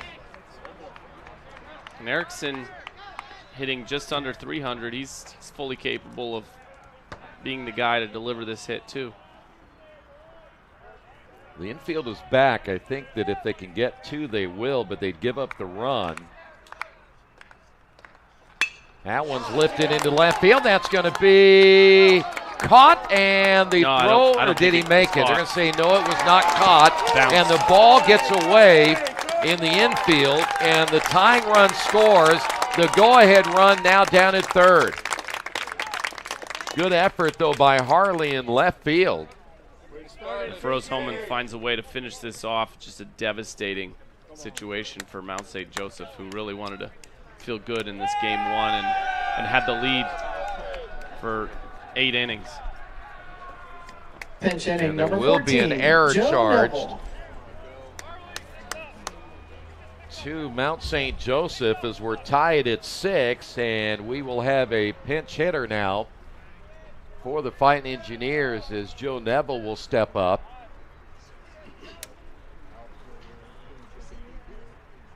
And we are going to see even a change here for Mount St. Joseph as they will bring an infielder in and they'll bring an outfielder out. So you're looking at basically just 2 outfielders here. And now a chance here for Neville to perhaps be the hero in this one. Yeah, a great opportunity for him. Come in, there's no outs and 2 runners in scoring position for a walk-off situation.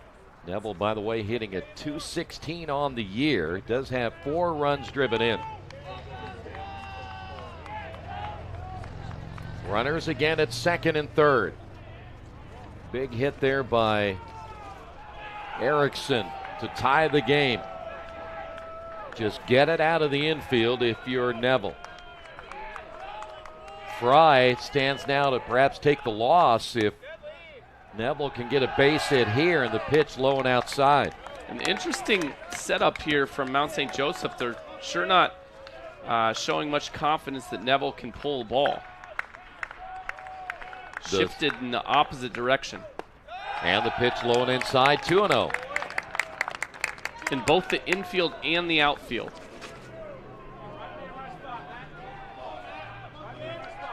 Two balls, no strikes. Fry now gets the sign from Gutzweiler. And the pitch, 3-0. Probably better here just to walk him. Yes, 100%. But then you got to face Summers at the top of the order. Boy, and again, all this happening, no outs here in the bottom of the 9th inning. And that'll be ball 4. Is that low? Oh, that's for sure that was yeah, it looked like it might have been a little low and outside. So Neville here in the 9th inning will walk, and now it's up to Summers. Now batting the center fielder, number 1, Jackson Summers. What a big win this would be for the Fighting Engineers as Summers steps to the plate. And Summers, 1 for 4. Fouled it off. Maybe this positioning is more about their confidence in Fry than it is about their expectation of the hitters. Because they didn't move. Yeah. Most of the infielders right at the edge of the grass. 3 on the right, 2 on the left, and the pitch is up high. Summers is a more disciplined hitter than I would be because that one looked good. Good look right there at Fry, the right-hander. The pitch, Ooh, big cut. Again, the key is here, just get it out of the infield if you can. And right now, it does set up a force at home plate, which would be big. Line drive is dangerous too. Yeah. The pitch.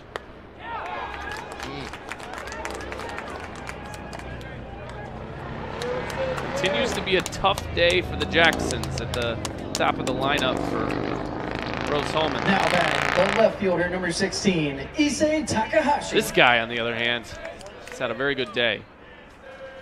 Takahashi 2 for 4. Again, who go left-hander against right-hander. Popped it up into left field. It's going to be tough, and it's going to fall in for a base hit, and the run will score, and Takahashi drives in the game winner, and the Fighting Engineers come back from a 5-0 deficit and get the win. Third base hit of the day by Takahashi. And that came simply because you only had 2 outfielders and there was nothing you could do. Harley was out. Meyer had too far to go to try to get to that baseball. You know, I also think they Fans, didn't your final communicate score, fully Rose-Hulman between 7, infield and Mount outfield St. because the Joseph infield 6. switched over Thank you all for coming out to today the to left side of support the our Fighting field, but the Engineers. Stick around outfielders for game did 2 of not. today's And then all of a doubleheader, sudden the which ball will gets start hit in right where he approximately would have 30 been minutes had he switched around over. So I think there was a 4:37 little bit of a p.m. miscommunication there for Mount St. Joseph. By the way, Nardi's going to get the win today as the Fighting Engineers will.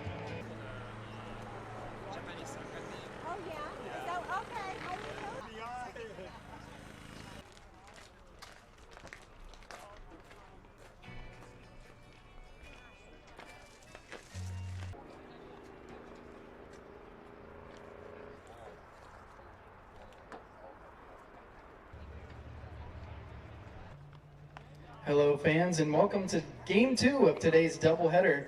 Let's meet the starting lineups first for the visiting Mount St. Joseph Lions. Leading off will be the left fielder, number 23, Jordan Harley. Batting second, the second baseman, number 4, Austin Buckle. Batting third, the first baseman, number 22, Brennan Martin.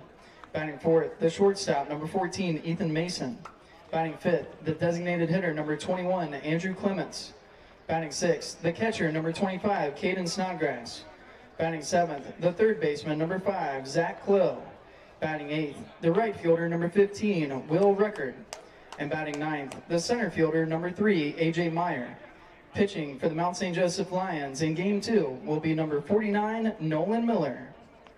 And now for the starters for your Rose-Hulman Fighting Engineers. Leading off will be the center fielder, number 1, Jackson Summers. Batting second, the left fielder, number 16, Issei Takahashi. Batting third, the right fielder, number 32, TJ Pipkins.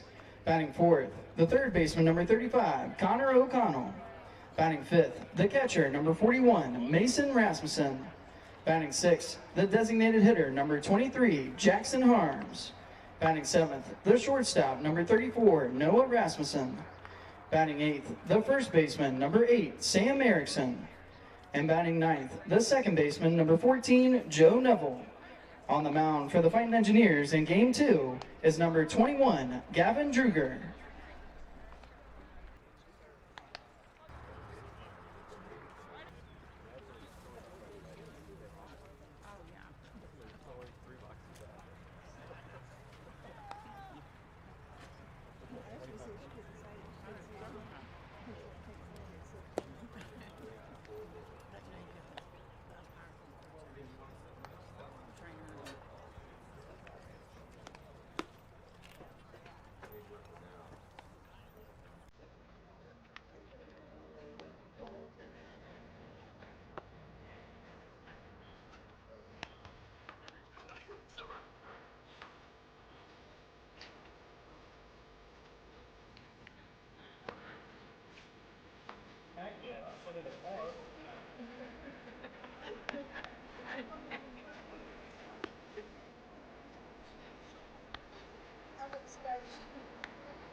As long as I got the right headset. I think he took my headset. You can't trust the color guys on our broadcast. Today's game brought to you by Reynolds Farm Equipment, your local hometown John Deere dealer. Serving Central India locations since 1955. Reynolds meets all your equipment parts and service needs. Boilermaker Local 374, representing skilled workers across Indiana. Discover the Boilermaker advantage with Local 374. Also, Burtner Electric, Wheeler Mission, Morales Group Staffing, LifeWise Academy, Liuna, and the Indiana SRN Sports Page. Ready to go for Game 2. Mount St. Joseph blowing a 5-run lead in Game 1 and losing by a final of 7-6. Gavin Druger starting Game 2 today for the Fighting Engineers. And he falls behind now, 2 balls and no strikes. For Gavin, he is coming in with a 5-0 record, an ERA at 2.55 in his 24 2/3 innings, giving up 25 hits. 7 runs all earned, 19 strikeouts, and 5 walks. He is the leader in the conference in wins with those 5. And the left-hander last time we were here against DePaul ended up throwing a shutout 2-0 in a game that only took 1 hour and 55 minutes. 2 balls and 2 strikes now to Harley, the leadoff hitter, as he reach out and foul this one away. We'll also get you updated on some of the other scores and such that are going on around the conference. In fact, there have been some doozies already today, including a 15-inning contest. The 2-2 pitch swung on and hit foul. Talked about that in Game 1, just how difficult that is to survive in a game like that, and you go 15 innings, and pitching being such a tough thing to do in a 3-game series, and especially when you think about a doubleheader. Chopper, first base side. Druger comes off and tag at the bag. Yes. Great play by Erickson stepping on the base, and a nice job by Druger as well. There's one away. It's been pointed out by every baseball person ever that now batting number 4, Austin Buckle. Slower to actually slide there than to just run through it. Exactly. Here is Austin Buckle, 293 on the year, no home runs and 18 runs driven in.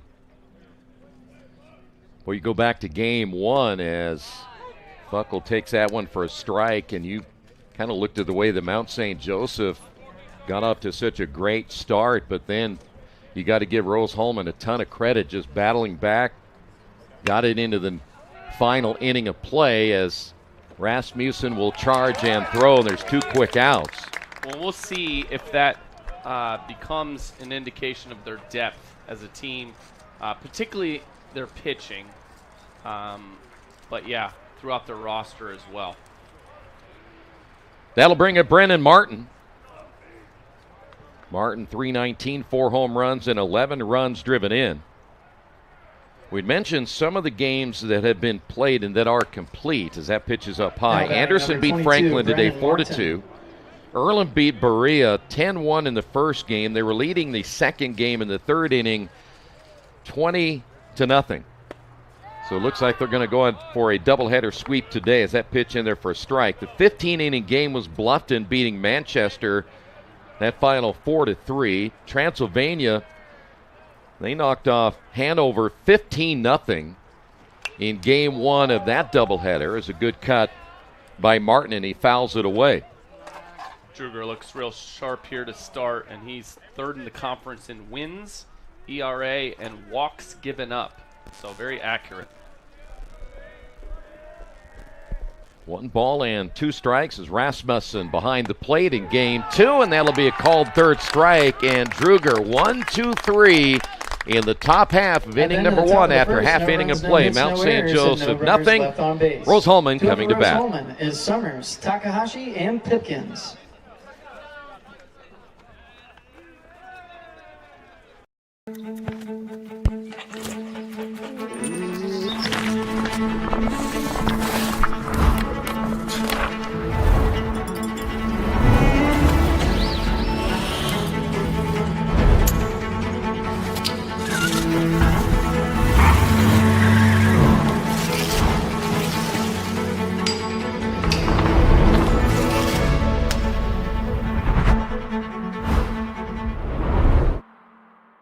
about bringing people together, and it's all about dogs.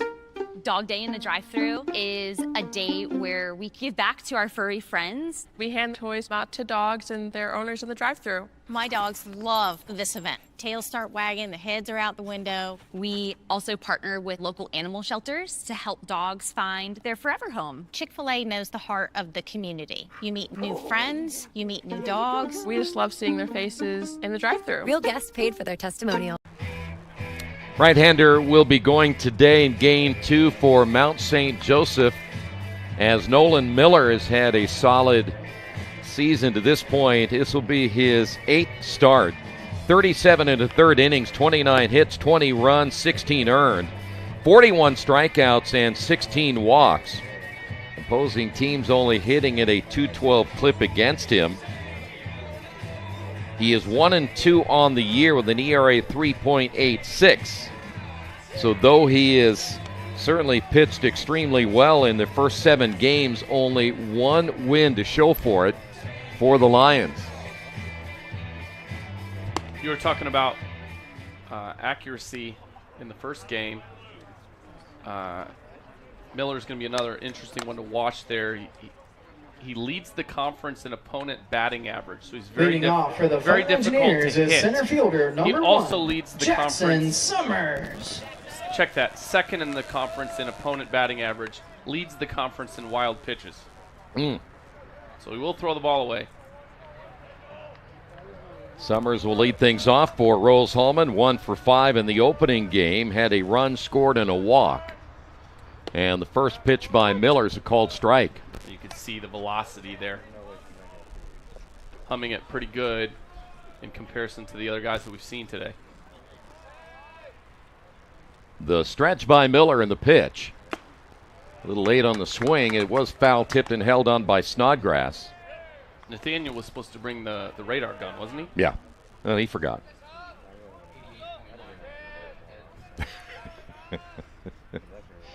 Man, he's good, isn't he? Radar gun in his head. Boy, foul tip, a good heat on that one. Summers strikes out to lead things off in the bottom of the first inning. And here's the hero of Game 1, Takahashi. Now batting the left fielder, number 16, Issei Takahashi. Takahashi, 3 for 5, couple of runs driven in. Had the game-winning hit in the bottom of the 9th inning for the Fighting Engineers. They win at 7-6. And there's a called strike.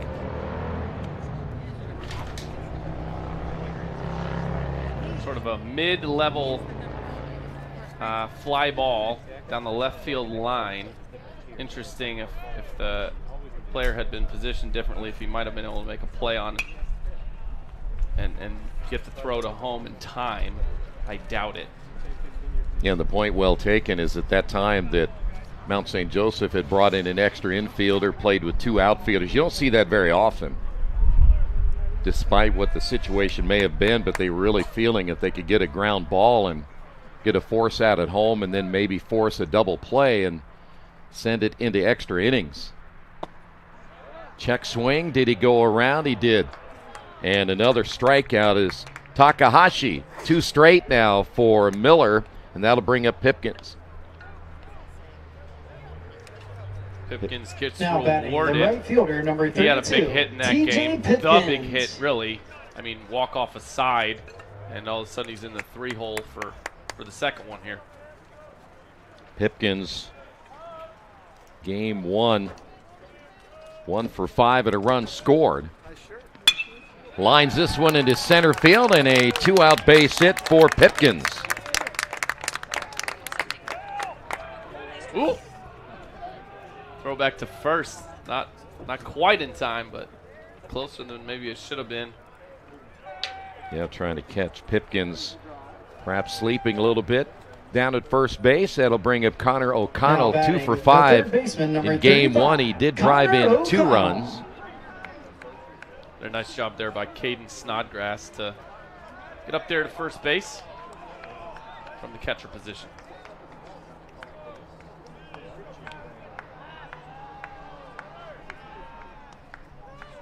So O'Connell steps in and takes the first pitch on the outside corner for a strike.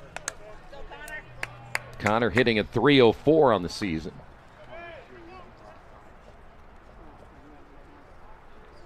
I want to remind you again, our doubleheader tomorrow, or I should say the single game tomorrow after a doubleheader today will be a noon start. At one time it was scheduled for 1 o'clock, but now it is a noon start.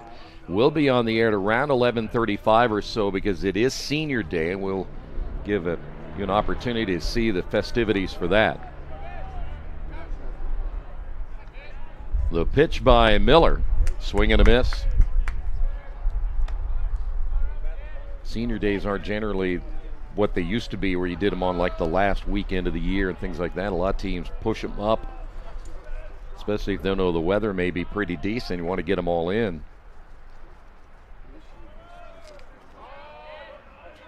Miller into the stretch and the pitch.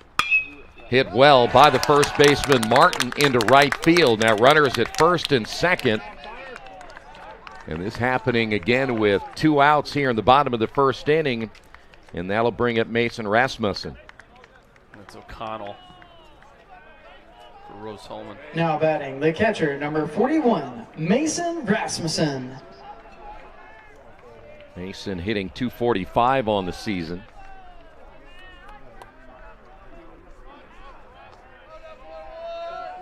Well, we see maybe a little bit of reversal here from game one, where it took Rose a little bit of time to get things going, and perhaps they can get a run here in the first. That one jams him. The third baseman, Clow, will come over and throw to first, and that'll end the threat in the first inning. After one, no score. At the end of the bottom of the first, no runs, 2 hits, no errors, and 2 runners left on base. 2 up for Mount St. Joe is Mason. I'm interested in starting business. From the early lemonade stand as a kid to like starting my own software development website business in high school, kind of turned me on to like computers and ultimately engineering.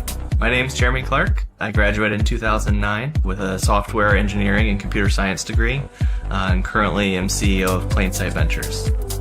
I was really interested in entrepreneurship, but I took it to the next level. And eventually, I was able to use those relationships with those professors to kind of do a lot of independent studies my last year at Rose. Once you kind of figure out, what you want to do and what you're passionate about, you can kind of chart your own path. And from that experience, I ended up starting another business, and I realized at my core, I just enjoy like tinkering and building things.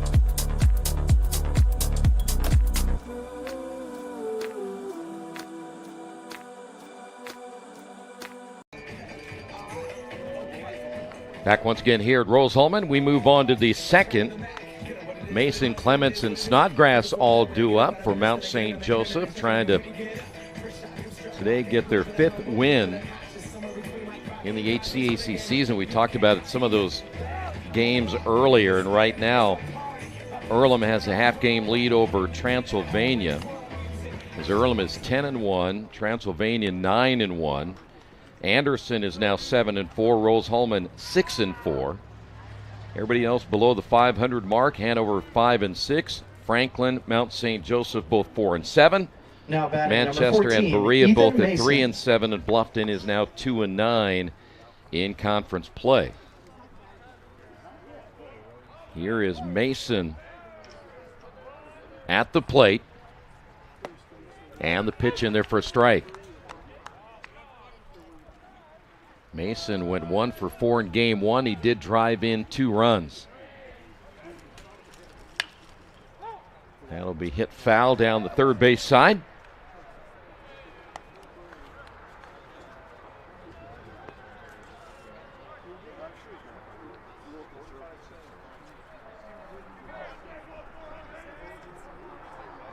No balls and 2 strikes. The pitch by Druger, just off the outside. Boy, that was awful close.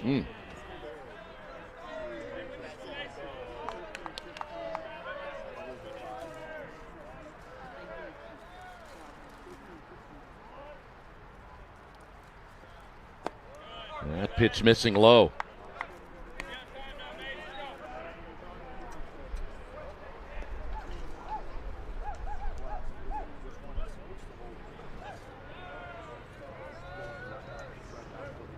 The break-even pitch is hit high in the air to right field. Should be an easy play, and it is, as the right fielder Pipkins there to squeeze it. And one away, and that'll bring up the DH Clements.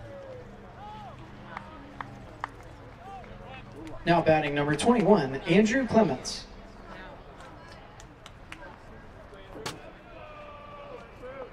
For as accomplished as Druger is as a pitcher in the conference, only a sophomore. And you know how rare it is to find at this level, find a good pitcher from the left side. You can tell just by the way he works that he's disciplined, he's confident. He usually hits his spot. Clements, a 265 hitter, and he watches that one going by for another strike, and now he's in the hole at 1-2. Took something off it. Yeah, Druger was just phenomenal last time we were here against DePaul. Didn't miss by much there. Nope. Mentioned that game only took about an hour and 55 minutes, and he was just on target all night long. He works pretty quickly, too. He doesn't mess around. That one jams him. Catcher Rasmussen giving it a look, will not catch up with it. And will stay at 2 balls, 2 strikes.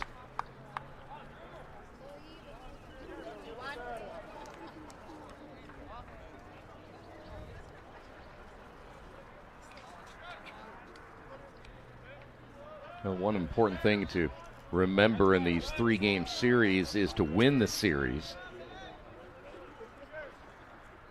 Pretty much would assure you, as that one is fouled off once again, that you're going to be one of those top 6 teams in the tournament.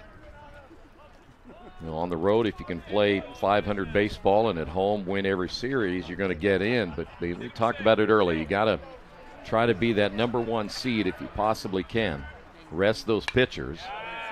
Good cut once again by Clements.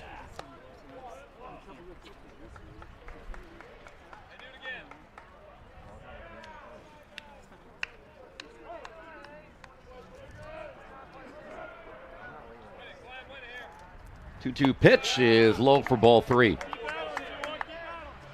I'm to see that text you were talking about earlier about the softball tournament being in Kokomo. They have a $20 million facility for softball? I didn't realize that.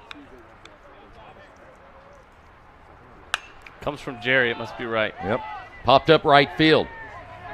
Pipkins is there, makes the catch, 2 away. You must really love their softball in Kokomo.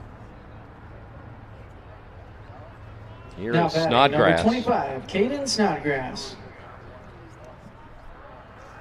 Snodgrass getting the assignment behind the plate here in game number 2.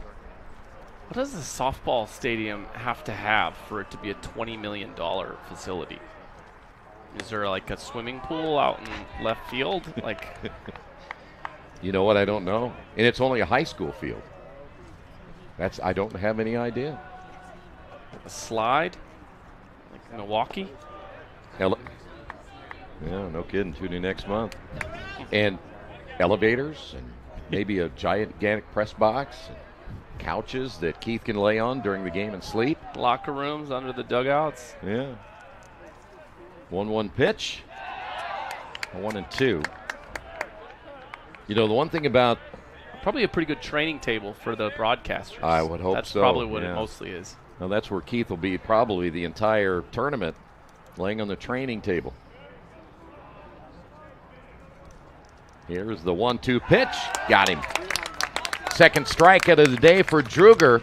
We head to the bottom of inning number 2. No At the score. top of the second. No runs, no hits, no errors, and no runners left on base. Two up for Rose-Hulman as Harms, Noah Rasmussen, and... I'm Barry Schneider. I'm the President and Chief Operating Officer of Steel Dynamics Incorporated. Steel Dynamics is the largest recycling company in the United States. Faculty here is here to teach. You're not a bother, you're a purpose, but you can't be shy about asking. That's where you figure out I can only be better if I'm willing to accept the help and ask for it. year in, year out, the caliber of graduates that comes out of Rose-Hulman stands above, because this is a challenging environment. But it's a challenging environment that's designed to help us be successful. And that, again, is the small school approach where the faculty is committed to your education. You are the purpose the school's here. Rose-Hulman is and will always be a special place for me because of the people that I've shared the experience of being here with. Together, we are stronger.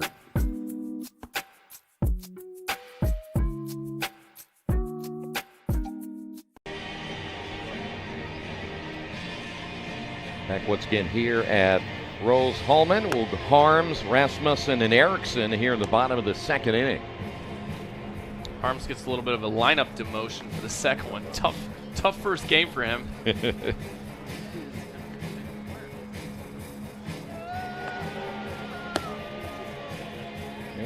Right now, the way the two pitchers are throwing here in the early stages of this game, getting a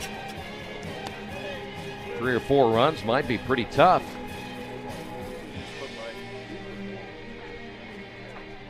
Miller getting his final tosses in as we begin to flow, and watching Thacker down at our camera guy down there just pacing, wondering if he's going to get a break. Little inside joke on that one. Now batting the designated hitter, number 23, Jackson Harms. Here is Harms, will step up. He's the number 6 hitter here in game number 2. Rose-Hulman wasting a couple of hits in the first inning, getting nothing on the board as that pitch bounces away from Snodgrass.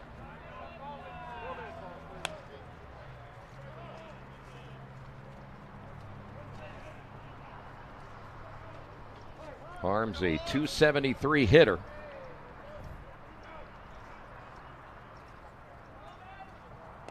That pitch bouncing as well.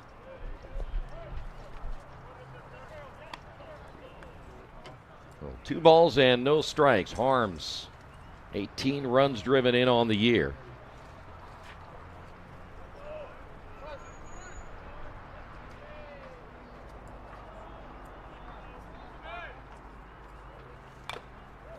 That one caught a piece of the bat and the catcher, Snodgrass. See who says umpires don't have feelings. Look at him. He's going to give Snodgrass a chance to compose himself. Talk to the pitcher for a little bit.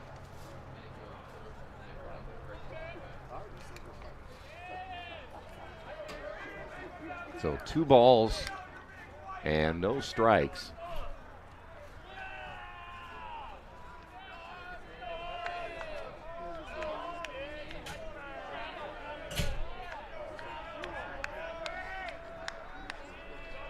We're going to check that 2 balls and 1 strike scoreboard, still a little bit behind.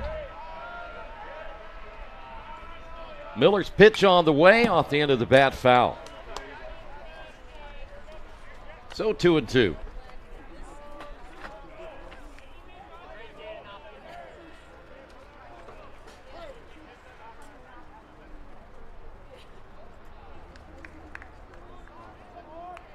Miller gave up a single to Pipkins and O'Connell in the first, and then got out of trouble as he will strike out Harms. And there's one away here in the second. And here is Noah Rasmussen. Now batting the shortstop, number 34, Noah Rasmussen. Noah, 184, no home runs and 5 runs driven in.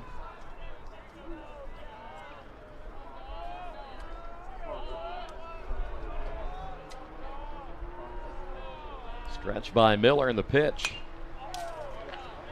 Good cut that time by Rasmussen.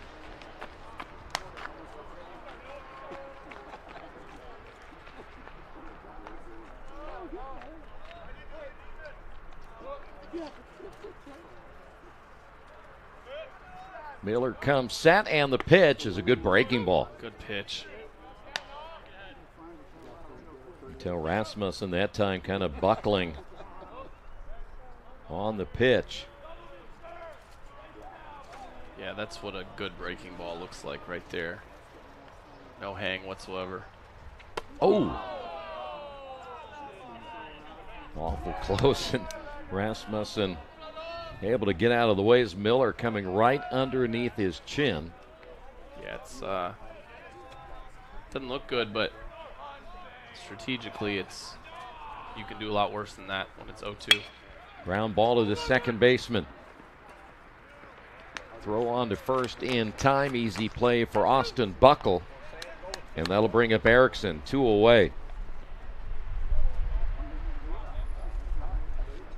Erickson, 277 on the year, a home run, 8 runs driven in. Gives him a steady bat from the left side. Had a big hit at the end of the last one. They're going to shift on him a little bit toward left field, and the pitch is outside for a ball.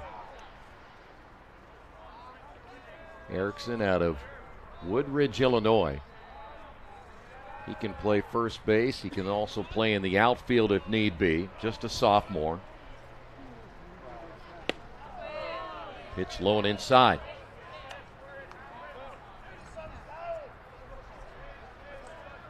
Like, do you think that's a $20 million facility over there? No. No. As nice as it is, I don't think so. There's a strike. Well, I guess when we get there, we're going to have to find out, because now it's got my curiosity up. Maybe there's just like big dollar bills like hidden throughout. That's part of it. Just go like, and if you find him, you get to keep him? Yeah. Egg hunt. Taped to the bottom of the seat? Yes. Here's the 2-1 pitch in there for a called strike. We'll go to 2-2. Catered food, you know, in the stands. Not the cheap stuff either. But yeah. You say the word pizza in that ballpark and they'll throw you out. 2 balls and 2 strikes now to Erickson. Now 3-2.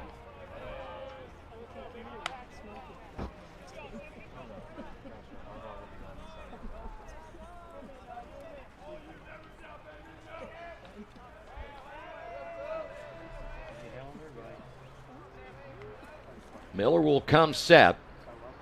And the payoff pitch on the way. Got him looking as well. 4th strikeout for Miller over 2 innings. At the end of the bottom of the second, no runs, no hits, no errors. We're going to head to the 3rd. 2 up for Mount St. Joe. Clough, Record, and Meyer. We got a half inning. We'll get the music off first. Umpire just seemed a little agitated by that. Yeah, he didn't have a smile on his face. Clough is hitting .250, no home runs, and 12 runs driven in. And that's hit foul. Now batting number 5, Zach Clough. Druger through 2 innings, has yet to give up a hit. No base runners yet for Mount St. Joseph.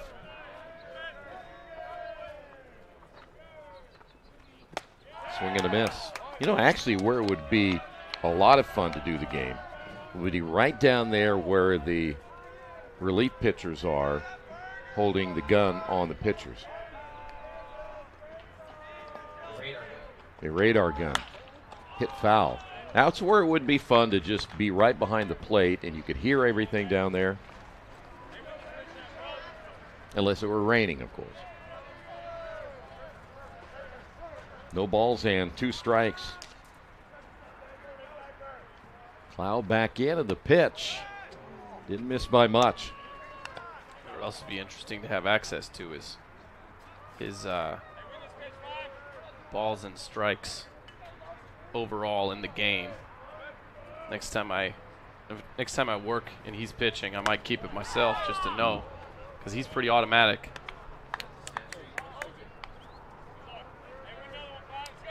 Do have the pitch count up here. But they're not letting me know unless, here we go. As the 2-2 pitch. Ooh. Even when he misses, he's right there.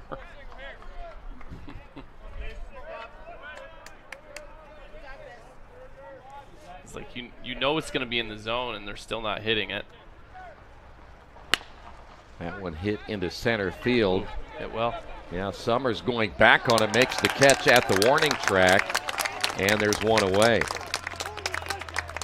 That'll bring up the right fielder now, as Record will step up. They do give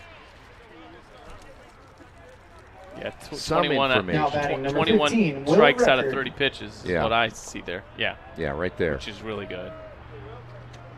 So Record here, he's the other right fielder. Splits time out there based on matchups.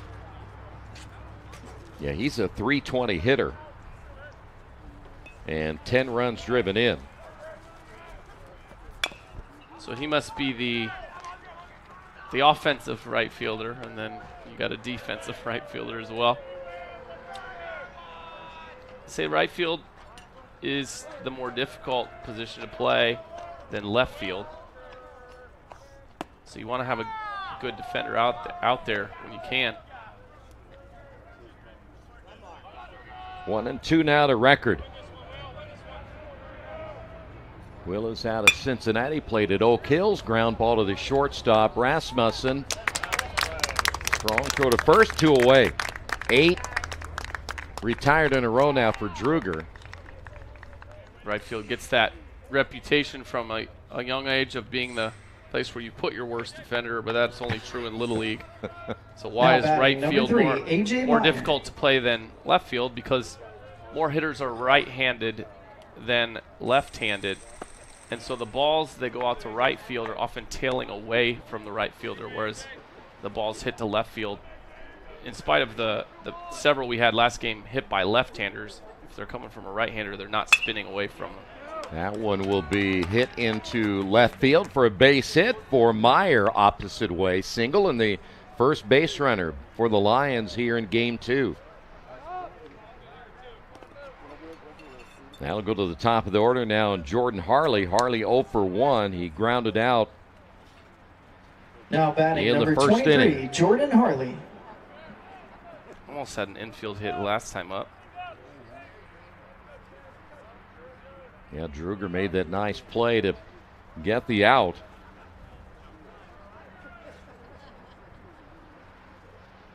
So we'll go lefty-lefty once again, and the pitch in there for a strike.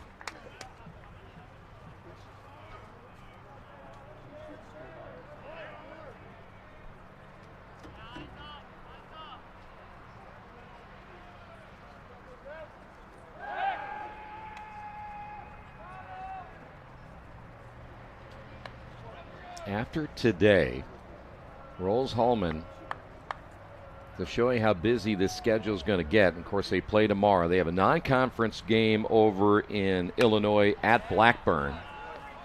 Then they're going to go to Franklin for 2. They will host Bluffton for 2.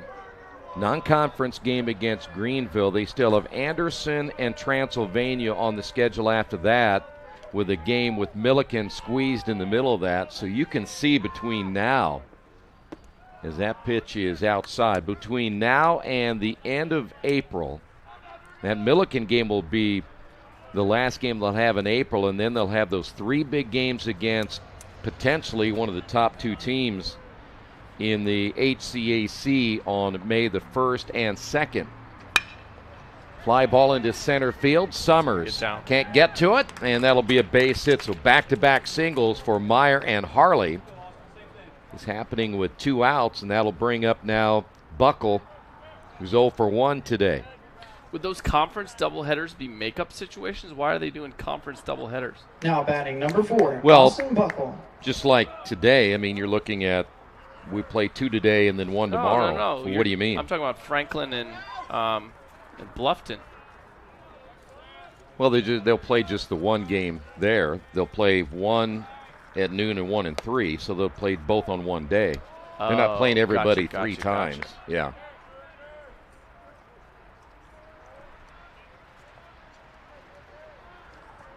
And then they got the Bluffton games on that Sunday, which will be at 1 and 4 o'clock on the 19th. I thought they did play 3-game series against everyone in the conference. No. Okay.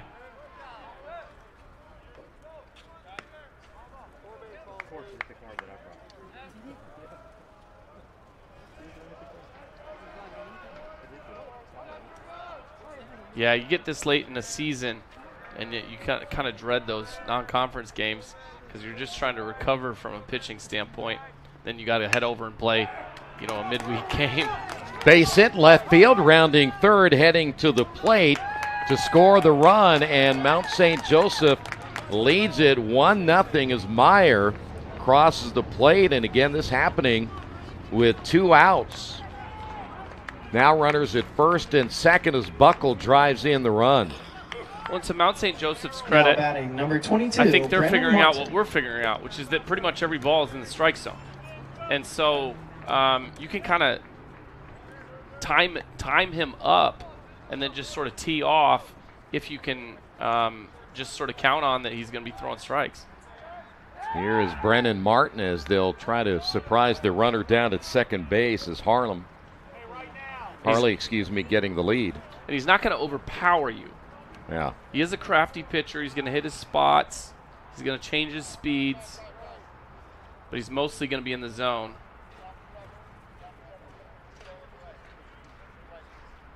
Something about that baseball I don't like.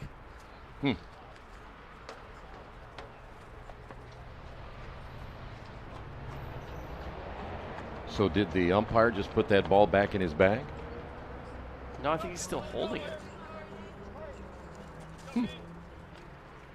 So apparently maybe Druger didn't want to, or actually he wanted the new baseball. He usually he just did put it back. Yeah, I thought he put it in his right pocket there. So interesting. But generally, if a pitcher wants a new baseball, you just tell the home plate umpire, right? That wasn't even initiated by Druger. It was initiated by the umpire in the field. So it was something he saw. That's down the line. Let's see if it's going to stay fair, and it goes foul.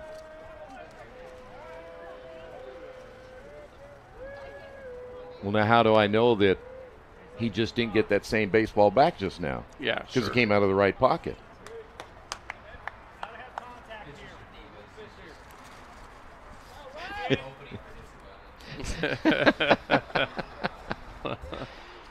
Oh.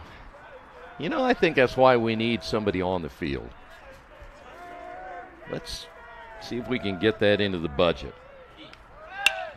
That one hit up the middle. Great play there by Rasmussen to make the play and perhaps save a run. But Mount St. Joseph gets on the board. They lead it 1-0. No errors and 2 runners left on base. 2 up for Rose-Hulman is Neville, Summers, and Takahashi. Rose allowed me to have a good foundation as an engineer. You enjoy solving those problems. There are 500 different directions that we could go, and only one is likely the right one that's going to work. Figuring out why it works or why it could work, what could break, really thinking 5 steps ahead. That's what Rose teaches you to do. It's not a factory of just trying to get people out the door and getting them their degrees. They genuinely care about each individual student. They want you to walk away feeling like you got out of it what you wanted. That's what sets Rose-Hulman apart. Together, we are Rose-Hulman. In the second inning of game 1, they were unable to get anything going the rest of the way, had 1 additional run. But a lot of that had to do with those early walks given up by the Fighting Engineers. Here is Neville stepping to the plate. 206 on the season, no home runs and 4 runs driven in.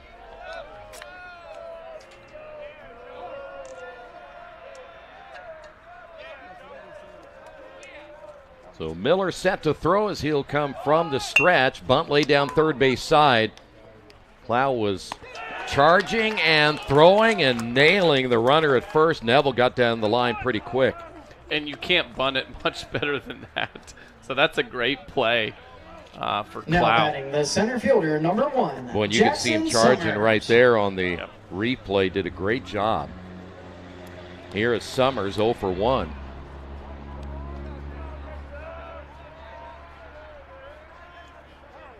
Time called as Summers getting something in his eye before the pitch.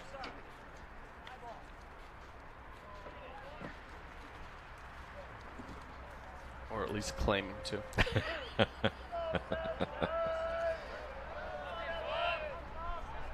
The pitch by Miller in the dirt.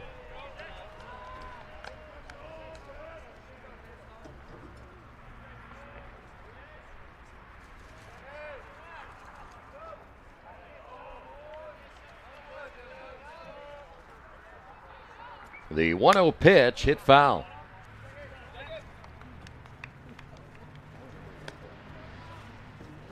So far, Miller through 2 1/3 innings has 4 strikeouts. He's given up just 2 hits.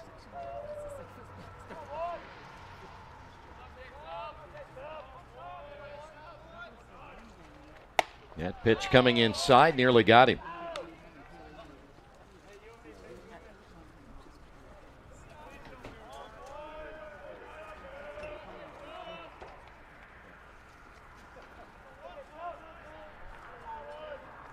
Two balls and 1 strike. Hit foul. Pitch again came inside.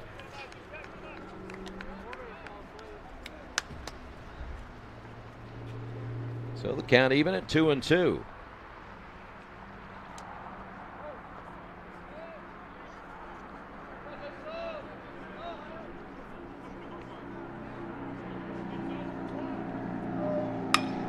Hit high in the air to left field. Going back on it is Harley.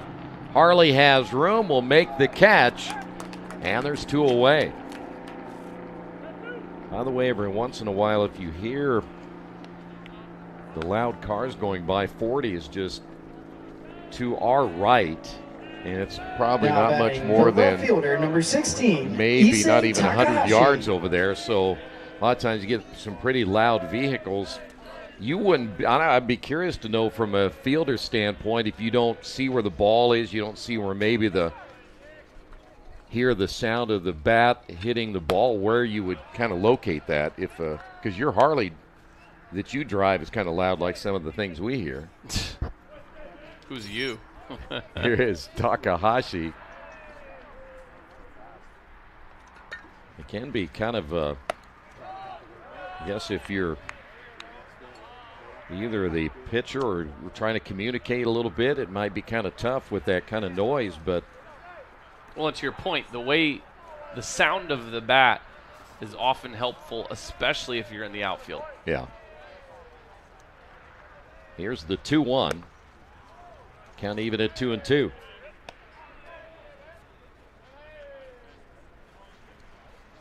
I know earlier when we got here to the ballpark, Chris had dropped me off at the press box area, which was very kind of you, by the way. And then we didn't see him for the next 45 minutes or so. So we're not sure where he went. I had a date in Terre Haute. Met for coffee. Yeah, don't blame you. Swung back over. 3 balls and a strike. Now to remember that we go back to a track meet. We were here a couple of weeks ago, and you can't throw me under the bus this way, Troy. I wasn't going to say anything. I'm looking around. I thought Chris must be down there getting interviews and stuff. I'm not sure where he went, but we'll keep that between us. 3 balls and 2 strikes. Takahashi, after that big base hit, got the... Trusted you in confidence. You know what I like about it, though, is that you're able to pull it off, and nobody knew anything about it. Now, I'm assuming that the higher-ups in this company are not listening right now, so they won't ask later. They wouldn't care. No. Pal pitch on the way, and that'll be ball 4. So a runner on base here in the bottom of the 3rd. That'll bring up Pipkins, who singled in the 1st inning.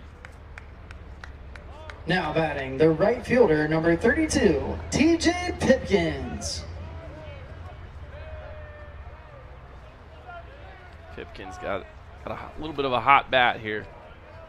The promotion to the 3-hole, the big hit in the first game. Starts the second game with a hit. And his numbers coming into today were already pretty darn good for your 6th hitter, which is what he was in the first game. Yeah, it's nice to have a 400 hitter. In that number 3 spot, only a handful of players are hitting over 400 in the conference. And he is one of them. And he can hit it out of the ballpark. One thing you've noticed about this Rose-Hulman team, and we saw it against DePauw, they have a really good balance of right-handed and left-handed hitters. And that one's fouled away. Which is tough to deal with for opposing teams because you don't know how to work your pitching matchups.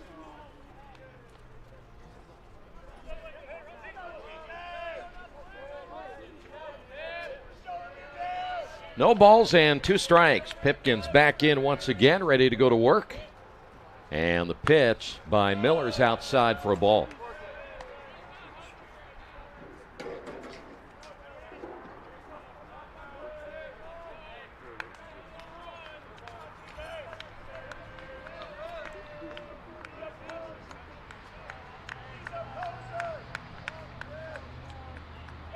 Oh, and they may get him picked off here. Great move by Miller. And they will get Takahashi in a rundown, and they'll get the tag down at first base. Good sportsmanship between Takahashi and the pitcher Miller. That'll do it for the Fighting Engineers. They come up empty in the third. They trail it 1-0. At the end of the bottom of the third, no runs, no hits, no errors.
Good look at the left-hander as Druger set to go to work here in the 4th inning. Mason, Clements, and Snodgrass all due up.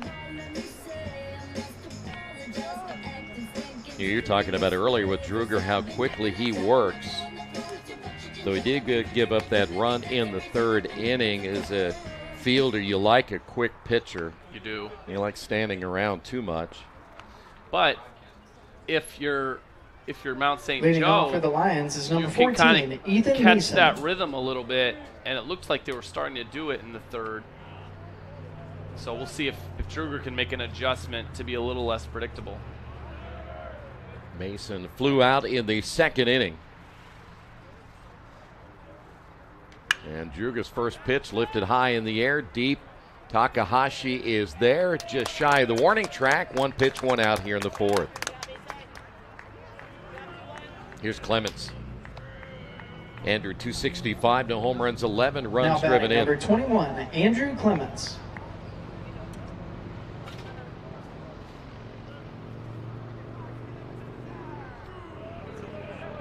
Good look at Druger, the left-hander, as he's set to go to work.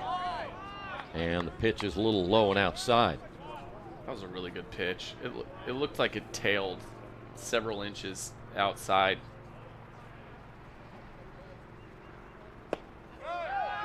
Almost the same location to count even at 1-1.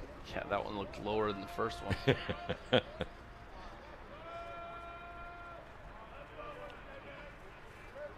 1-1 pitch. Hopper to the second baseman, Nevels, who will throw on to first. And 2 away. And that'll bring up Snodgrass. You know, one thing, too, about a quick half inning, and you have a pitcher who works pretty quick as a hitter. You want to get back in there and hit again, especially if you're looking at the second time around against the opposing pitcher. You kind of know what to expect. That one's lined into left field. Snodgrass, first pitch hitting on that one. Wasted no time. Clow will step to the plate. He is 0 for 1. He flew out in the third, but I don't know about you. When now batting number 5. you go back Zach to when Clough. you played, I'd rather come up and hit than play in the field, So, especially if I knew I was coming up next, you'd love to have a quick half inning and then get back to work on offense. I'm not surprised by that, Troy. Yeah, I was very selfish. Pitch is low and outside. That was probably before they had DHs. Oh, yeah. Well, I think about, I think DH came in at about, in the majors, about 76, I think. Ron Blomberg was the first DH. Pitch in there for a strike. But, yeah, DHs Did were. you just make that up? And, No. Like I wouldn't. Would I do that to you? We're going to fact check you. Go ahead. That's impressive that's in your brain somewhere. The 1-1 pitch. Fly ball, right center field. This could be interesting as that's going to go over the fence for a home run. It just kept going. Boy, no kidding. Clow with a 2-run shot with 2 outs here in the 4th inning, and it's now a 3-0 game.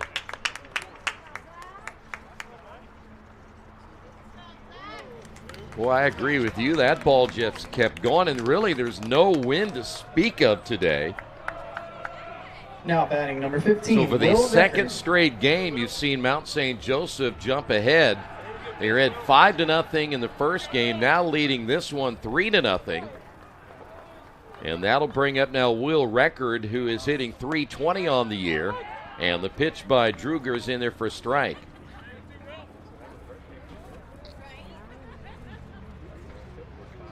What was also impressive, that one off the leg of Druger. He recovers in time and gets the out. Looks like he's okay. But Clow with a 2-run shot. We head to the bottom of the 4th. Lions lead at 3-0.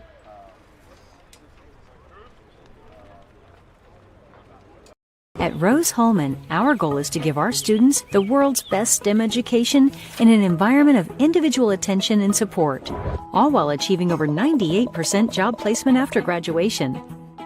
Your first year at Rose is all about building community. During your time at Rose, you'll be collaborating with other students in a diverse array of clubs, intramurals, and out in the community. You might be in the 40% of students that play a sport, or the third that are involved in fraternities and sororities. Over 90% of all Rose-Hulman students have at least one internship, co-op or research opportunity, or study abroad by the start of their senior year. Your degree in STEM means you won't be stuck on one path, though. STEM is all about creative problem solving, and Rose-Hulman is a place where creative minds thrive. The skills you learn here will help you reach your career goals and will grow with you as a person for the rest of your life. Well, Zach Clow hitting his second home run of the season has been the difference in this one as we move now to the bottom of the 4th. Pipkins back at the plate. He was at the plate when Takahashi got trapped in a rundown at between first and second. So Pipkins back in. It'll be Pipkins, O'Connell, and Mason Rasmussen. So right there, the right-hander Miller has a little bit of extra time here to get ready, and he also has a 3-run lead.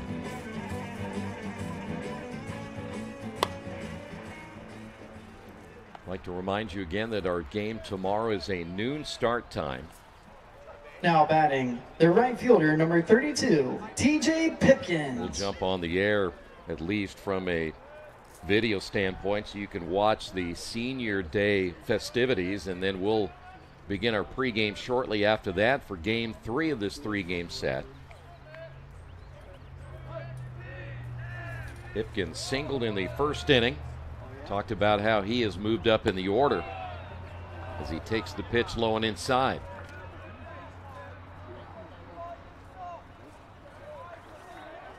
Now, after tomorrow, I don't think we were talking about it off the air. I don't think we're back here for the remainder of the regular season. Of course, a lot of the games they'll play will be on the road. But we may not see Rose-Hulman again until they go to Kokomo. Well, there can be a lot that's going to happen between tomorrow and the end of this seaon. And I'll be curious to see how that whole thing transpires at the top, because it looks like right now you have two clear favorites in Transylvania and Earlham. And then after that, you kind of got things bunched up a little bit in the middle, but that fight for number 3 right now is probably the realistic goal, knowing that those two teams that are playing as well as they are in Transylvania and Earlham. Think about through 12 games, Earlham 11-1, and if Transylvania can pull off a win today, they'll only be a half a game back. Pitch low and inside, leadoff walk for Pipkins.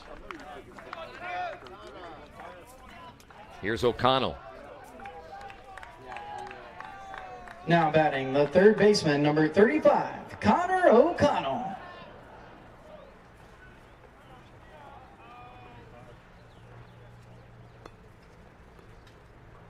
O'Connell singled in the first inning, and now we have a meeting as Jeff Newman in his 13th season at Mount St. Joseph will go out and talk with his starting pitcher and see if he's okay here in the fourth.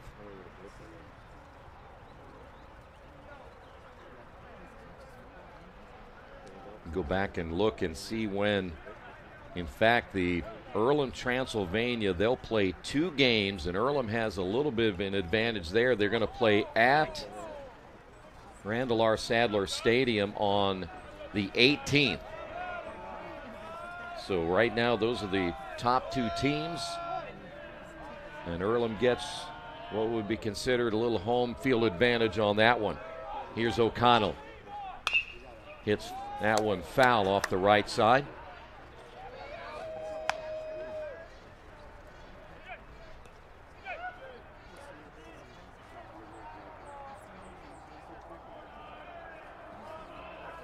And every time you see the home plate umpire kind of twirl his finger, he's having the field umpire start the pitch clock, as that's a ground ball to shortstop Mason, and he will let that one get through his legs.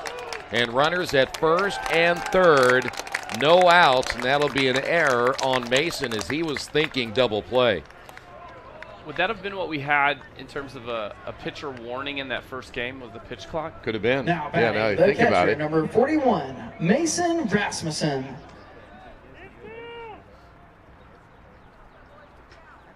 So here is Rasmussen. This is by far Rose-Hulman's best opportunity in this game offensively so far. Miller's been pretty good.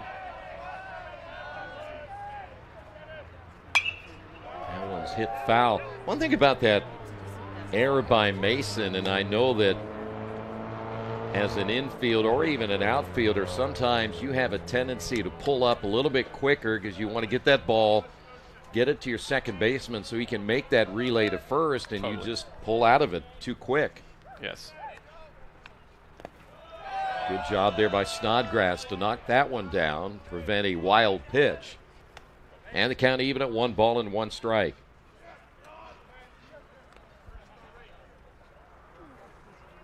Mason, a .245 hitter.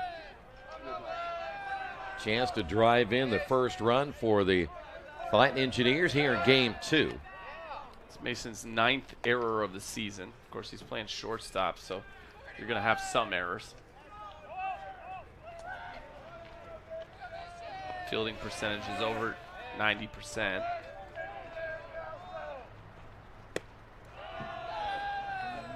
Mount St. Joseph, from a fielding standpoint, I want to check this because a lot of times we don't talk enough about good defense, and for Mount St. Joseph, they're 3rd in the conference, actually 4th in the conference in fielding.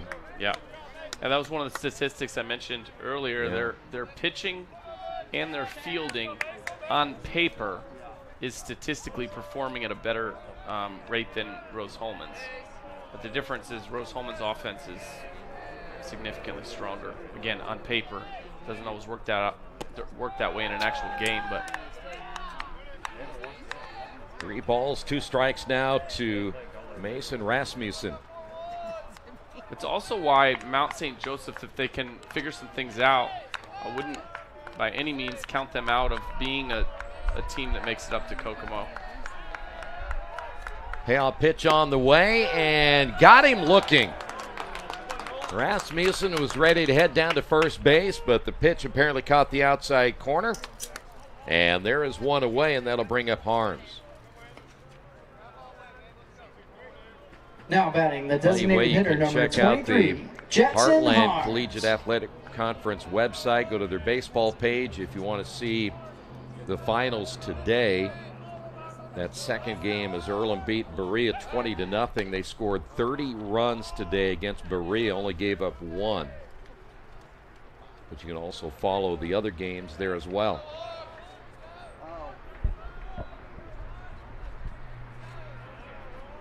Stretch by Miller. Pitch a little high. Right now, if you're Miller, you'll take that ground ball double play, get out of this half inning, still with a 3-0 lead. One of the interesting things about these computerized strike zones where they're getting tested is, I'll finish my point in a moment. There's Miller. Not a great throw. Down to second. The throw to first is in time, but it was close.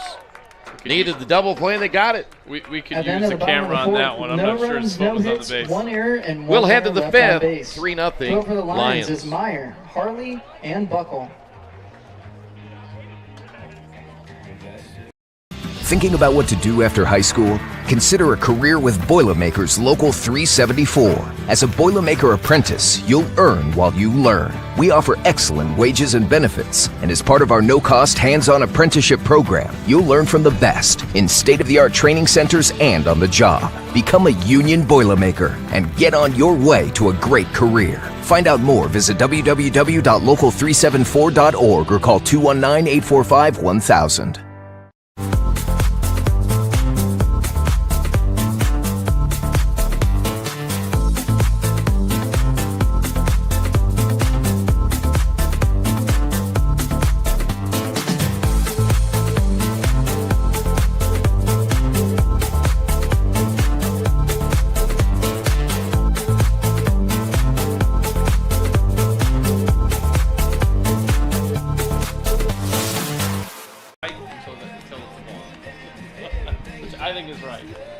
Back once again here at Rose-Hulman as we will head to the top of the fifth inning.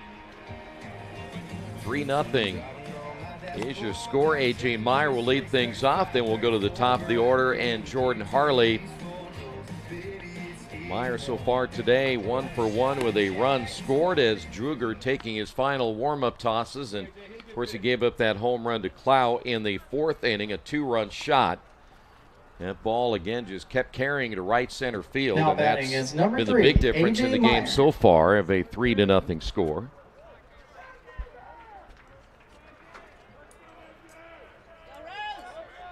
So Meyer steps in and Druger set to throw. Here's the pitch. Bunts it and bunts it foul.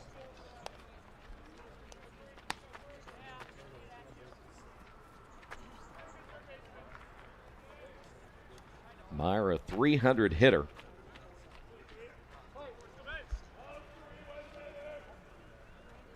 Another one of their Cincinnati products playing in his hometown as that's in there for a strike.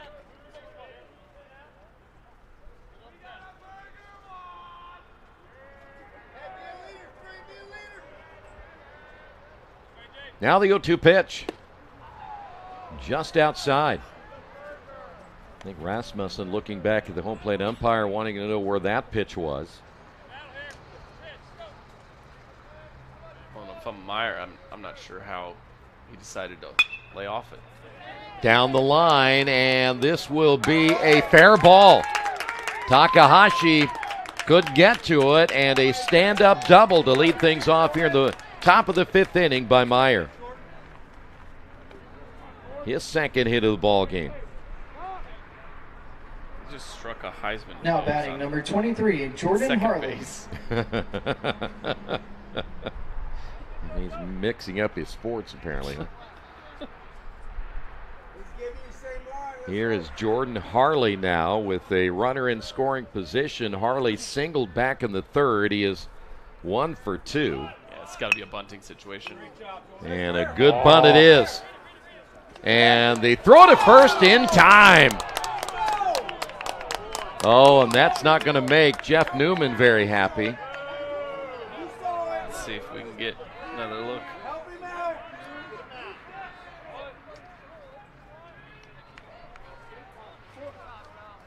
That's going to bring up now Austin Buckle. So Harley, by the way, does his job. And it's hard to tell from there. Pretty safe. Buckle steps to the plate, hitting at .293, no home runs and 18 runs Now driven batting is in, and number takes 4, a home Austin run Buckle. cut and misses.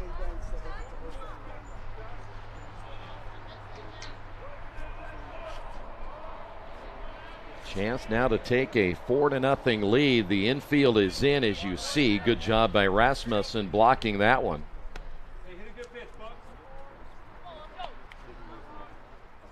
Well, I think for Mount St. Joseph, they know right now that no lead is safe. They had that 5-run lead in the first game and ended up losing 7-6 in the bottom of the 9th inning. Bunted first base side. Druger's only play is at first. Great job by Buckle to get the run in. Keith got his squeeze after all. Yes, he did. And here is Batting Brennan number 22, Martin. Brennan Martin. Though I think he said he wanted Rose-Hulman to do the squeezing.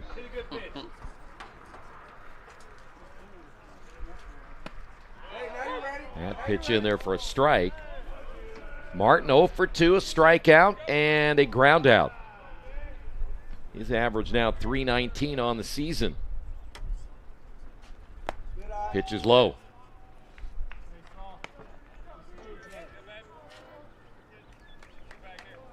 Well, for the second straight game now, the Fighting Engineers will have to come from behind. Came from behind, as we said earlier, 5 runs. Now they got to pick up 4.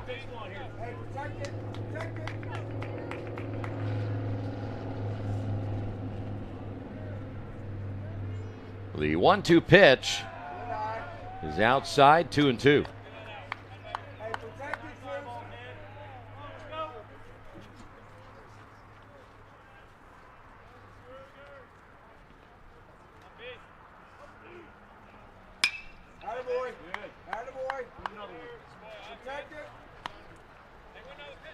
We look at his numbers this year, Druger, we mentioned this season the most innings he has gone has been the game against St. Mary's. That was 7 innings.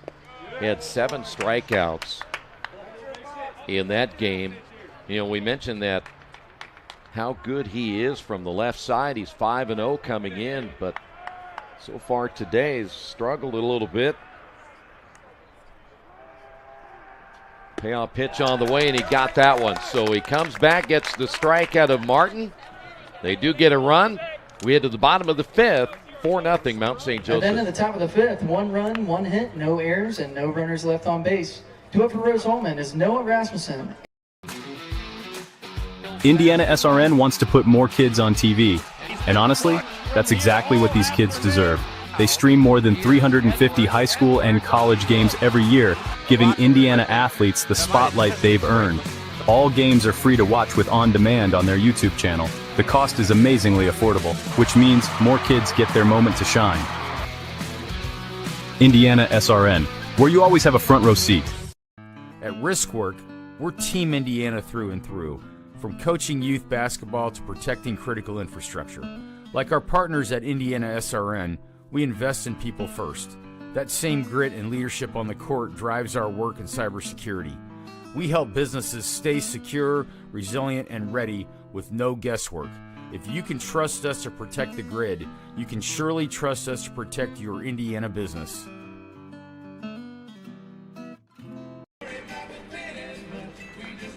Back once again here at Rose-Hulman as we will head now to the bottom half of the 5th inning. Rasmussen, Erickson, along with Neville all due up. I think if you're a Rose-Hulman fan, you kind of hoping maybe they get some runs early and not have to worry too much late in the game, huh?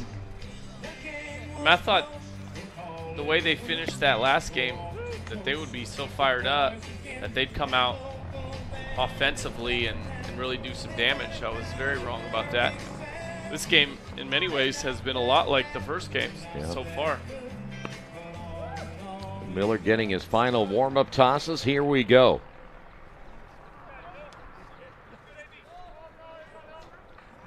Get an opportunity. We're going to try to maybe give you an update on how the softball team, the shortstop, number 34, Rose-Hulman, is doing today. I know that they've been struggling a little bit in the conference this year. And we do have an update for their doubleheader today. They were at Earlham as well. Give you those scores in a minute. Timeout called by Rasmussen as he also gets something in his eye. Must be a lot of bugs down there.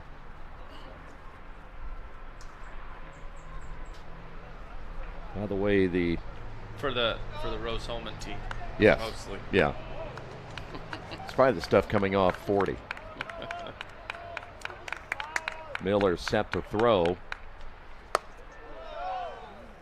The Rose-Hulman softball team lost the first game of their doubleheader at Earlham 9-5. They lost the second game 13-6. So the Fighting Engineers now 8-12 overall. They are 1-5 in the HCAC. But they're still hoping to get a trip to Kokomo as well.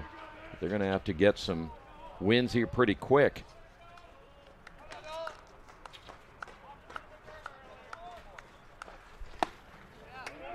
Pitch in there for a strike. It'll go to 2-1.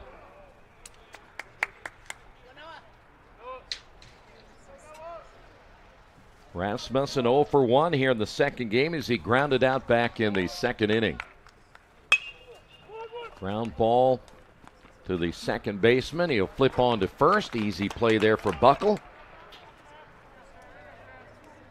And that'll bring up Erickson with 1 out. Now batting the first baseman, number 8, Sam Erickson. Erickson 0 for 1. He struck out back in the second inning.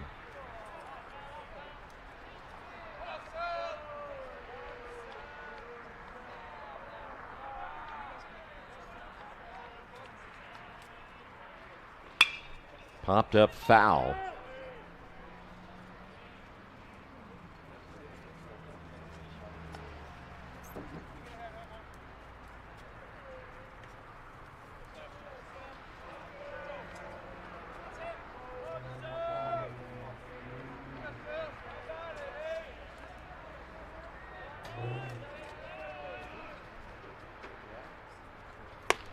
And that pitch a little bit high. We'll go to 1 ball, 1 strike.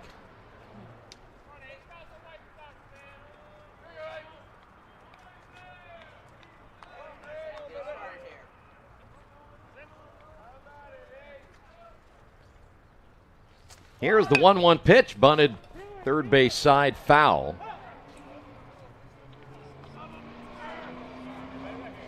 Would have been dangerous if it was fair. Clow was playing back, and that's probably what Erickson saw.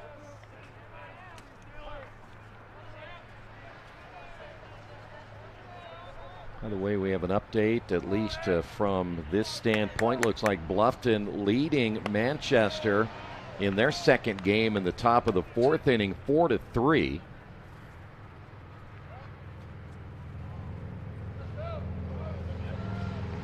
See him get something on the Anderson game as well. 2 balls and 2 strikes.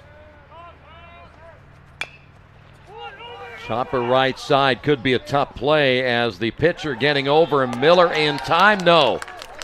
Infield base hit for Erickson. I think Miller missed the base the first time, and I think that's why Erickson was safe.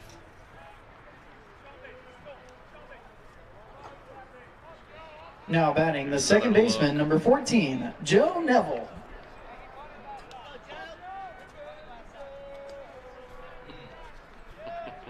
Hard to tell. Here is Neville 0 for 1.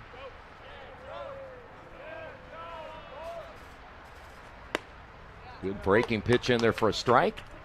Neville, of course, got a pinch hitting opportunity in that first game. Wanted a score update. Bottom of the 7th. Hanover now leading Transylvania 5-4.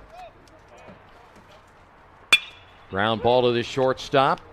Mason, the turn and double play.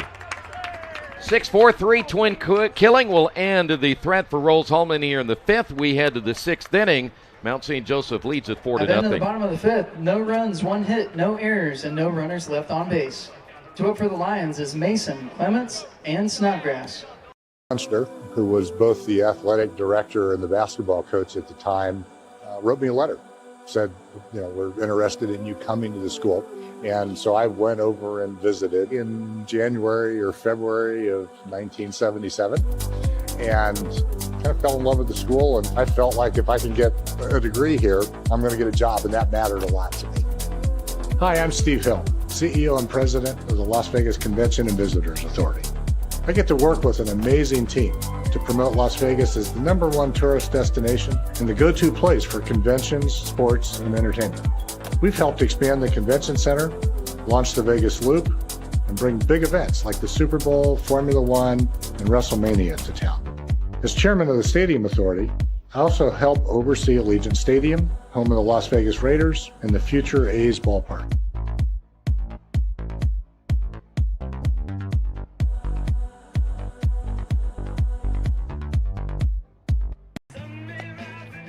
Back once again here at Rose-Hulman as Mason, Clements, and Snodgrass do up for Mount St. Joseph.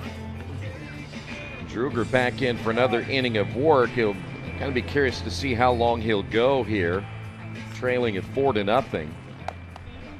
Again, we've got a game tomorrow, so you're hoping that you don't have to go to your bullpen any sooner than need be as Mason steps to the plate at 0-2 on the day, at least in game 2.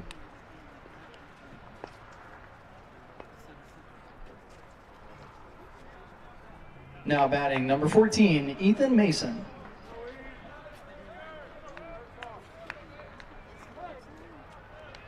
Mason currently hitting at .319 as Druger's first pitch. He is a called strike.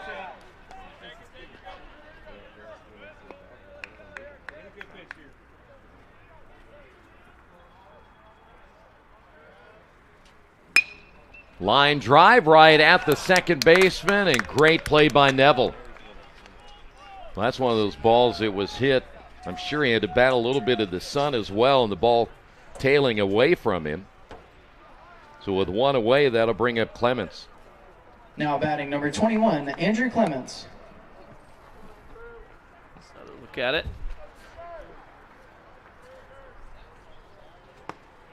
That pitch in there for a strike. Well, one thing we always count on with Daniel Thacker is his ability to focus. That's hit foul.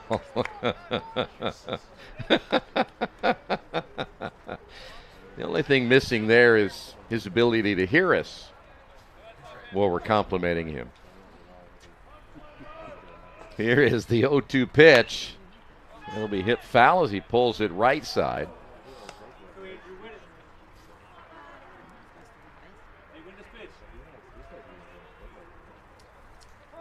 One away here in the 6th inning. Pitch up high.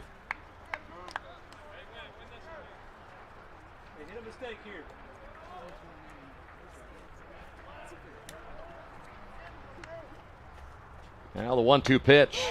Got him looking. Great pitch there by Druger. So 2 away, and that'll bring up Snodgrass. Now batting number 25, Caden Snodgrass. Snodgrass, part of that 2-run 4th inning. He was ahead of Clow on the 2-run shot. to right field and giving the Lions now a 4-0 lead.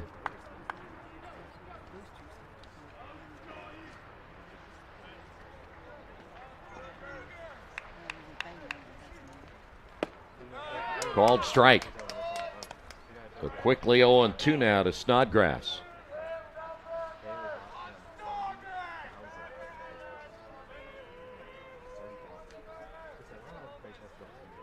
The 0-2 pitch hit into right field, driving the right fielder Pipkins back. He won't get to it. Heading to second will be Snodgrass with a stand-up double with 2 away. Those balls are carrying it to right field, aren't they? Man. That one you could kind of tell off the bat. It was hit really well. Now batting number 5, Zach Clough. Zach Clough will step up, a 2-run shot in the 4th. Speaking of balls that carry to right field.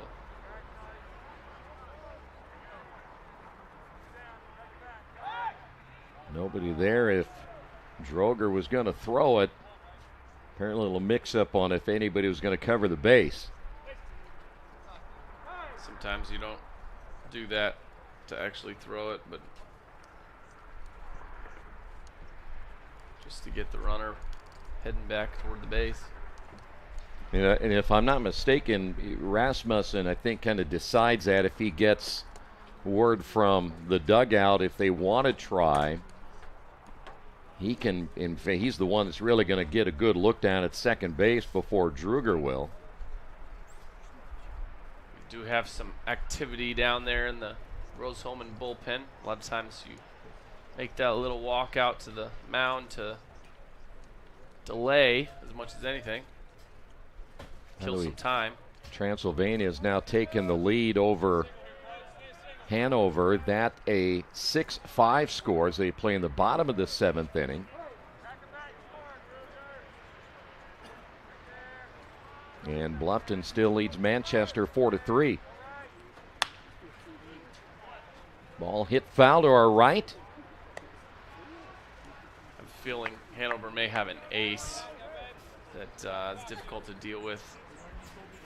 Rose-Hulman, 3-game series against them. Beat them 39-2 in second and third game, but they lost the first game. Trancy's a really good team. They're fighting with them. Interesting team to be following their progress. Yeah.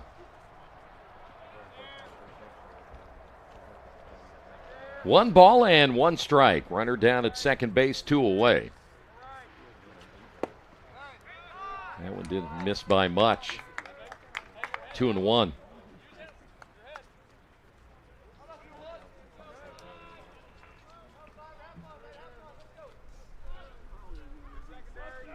By the way, that second game between Franklin and Anderson, at least from what I can tell, has not even started yet, as that pitch is a called strike. I don't know if they ended up having a rain delay there or what, but looks like to me they're just about ready to get going. Had not heard in any rain anywhere here today. In fact, we've had an absolutely beautiful day. Fly ball into center field. Summers is there and makes the catch for the final out in the 6th inning. We head to the bottom half of inning number 6. Mount St. Joseph leads at 4-0. Your kid's Friday night touchdown. Just Wit HD on Roku. IndianaSRN is bringing Central Indiana high school sports right to your living room in crystal clear quality. With over 350 live contests streaming each year, from football under the lights to basketball buzzer beaters, we're putting local athletes in the spotlight. Search IndianaSRN on your Roku device today and never miss a moment of hometown glory. Countdown 3, 2, 1.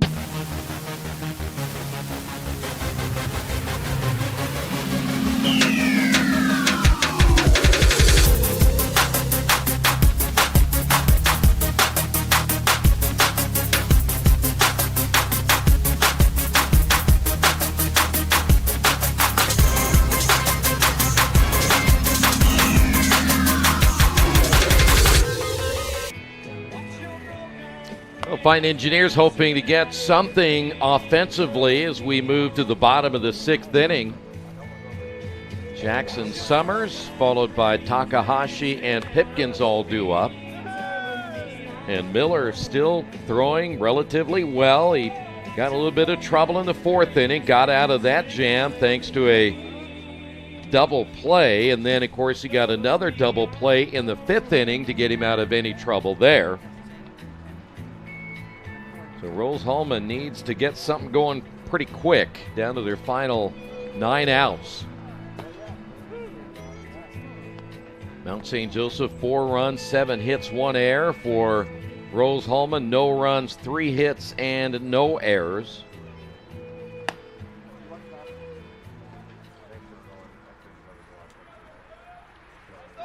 So here is Summers 0 for 2 in game number 2 with a strikeout. That happened back in the 1st inning. 6 is the center fielder, number 1, Jackson Summers.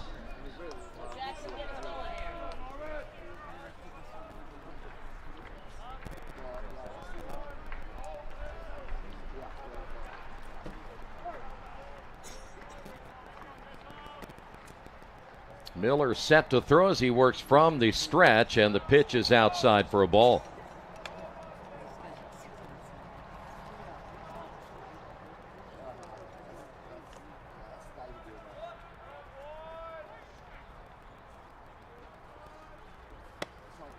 Just outside once again. 2 balls, no strikes.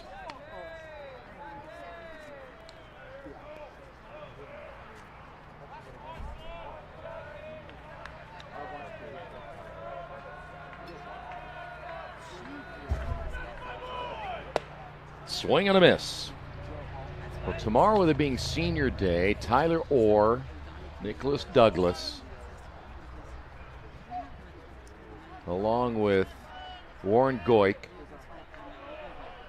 and Connor O'Connell and Mason Rasmussen. Those are the seniors that will be honored tomorrow. 3 balls and 1 strike now to Summers.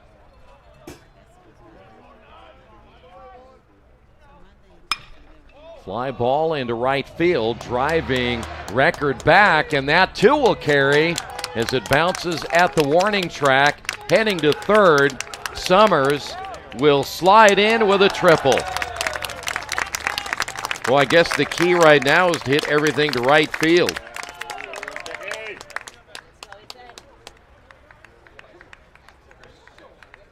And this may be the now start batting of the left fielder, number Rose-Hulman's 16, late game Issei Takahashi. heroics right here. Yeah, Takahashi will step to the plate now as you get another look at the triple by Summers.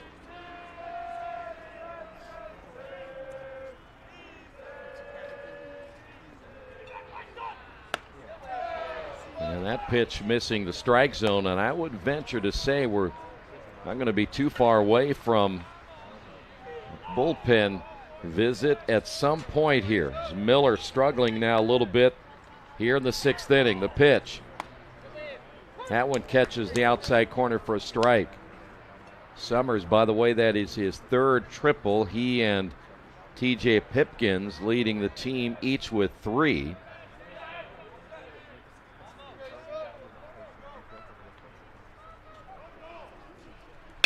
That one's going to be hit into right field for a base hit, and finally Rose-Hulman on the board here in game 2 as Takahashi drives in another run, and it's now 4-1.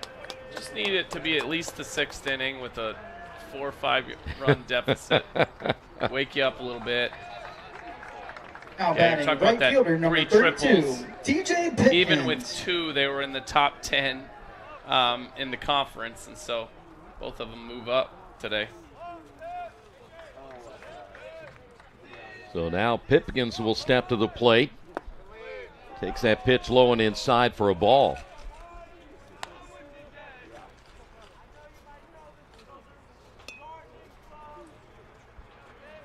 Pipkins singled to center field in the 1st inning and then walked and was stranded in the 4th inning at third base.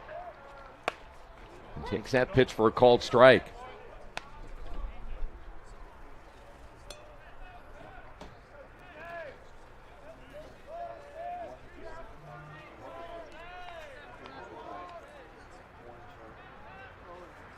Count is even at 1 ball, 1 strike. Takahashi with the lead at first.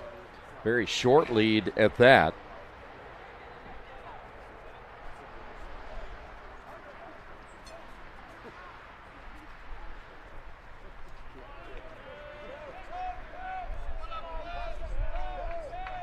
Manchester Bluffton now tied at 4 apiece as this one is hit foul.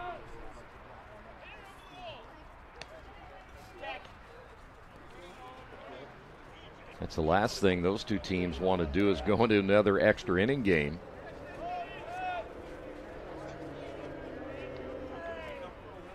One ball and 2 strikes now to Pipkins.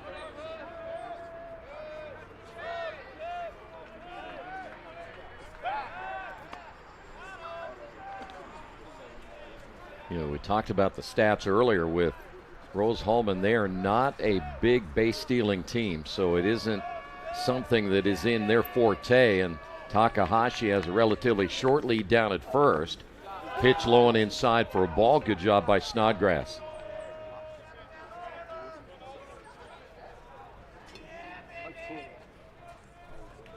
Two balls and 2 strikes. Still no outs here in the bottom of the 6th inning. The pitch by Miller. That's swung on and missed. And that's going to do it for Pipkins. And here's O'Connell. Now batting the third baseman, number 35, Connor O'Connell. Pipkins looked a little confused by that pitch that he swung at.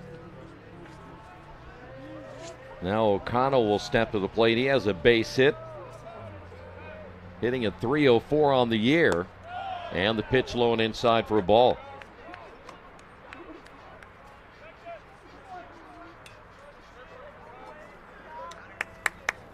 O'Connell had a couple of base hits in game 1.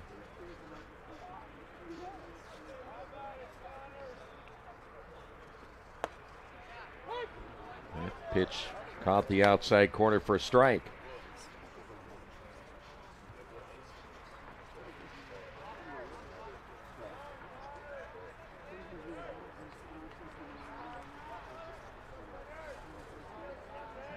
Now the 1-1 pitch.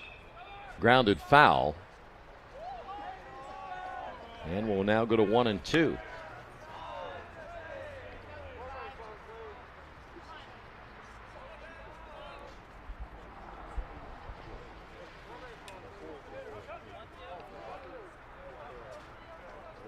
Scoreboard is backwards here, so Miller asked for the correct count from the home plate umpire. It is 1-2. The pitch on the way, and that'll be fouled off as well.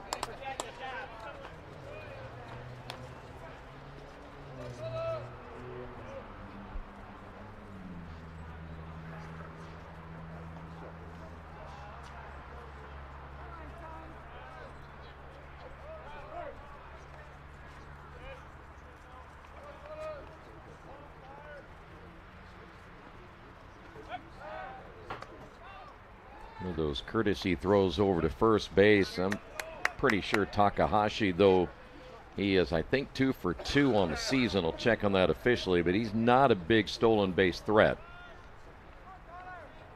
And especially when you're down 4-1, ground ball right to the first baseman. He'll throw down to second to get the double play.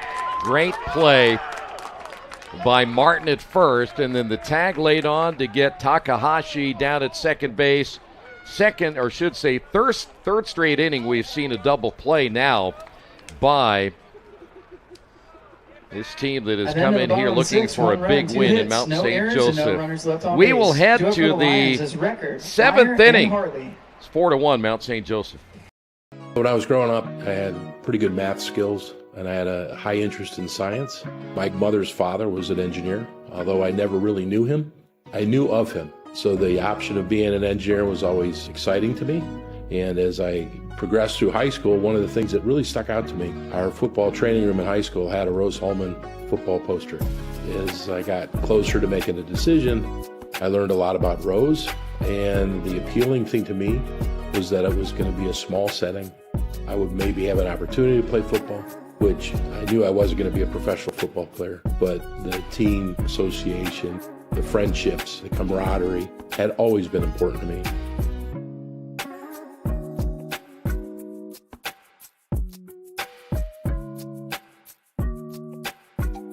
Now for the Lions here in the 7th.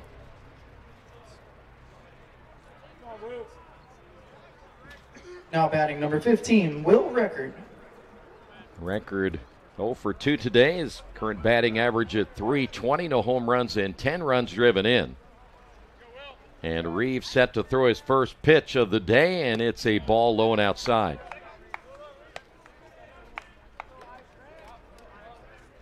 Record grounded out in the 3rd inning and also grounded out in the 4th. Pitch caught the outside corner for a strike. Reeves brings a little more heat than did Druger. Nice change of pace by Rose-Hulman. Now 1-2.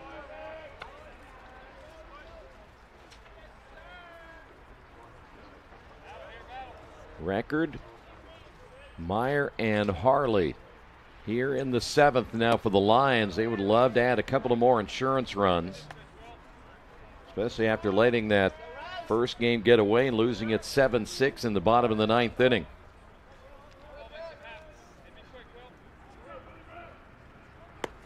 And this is low and outside. So full count now, 3-2. Reeves does have a couple saves on the season, 6'4" freshman, so interesting choice to insert him here. Ground ball toward the shortstop. Rasmussen bobbles it, and Record will be safe at first.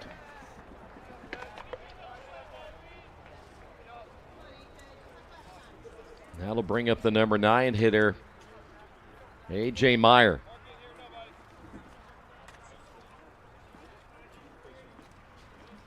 Now batting number 3, A.J. Meyer. Meyer's had a good day. He singled back in the 3rd inning, doubled in the 5th inning out of the number 9 spot.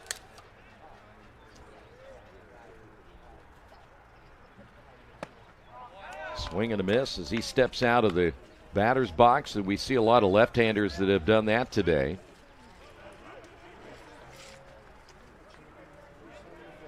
By the way, they are underway in Anderson in that 2nd game as they play in the top of inning number 1. Hit well up the middle, diving and unable to get to it is Nevels. As now runners at 1st and 2nd.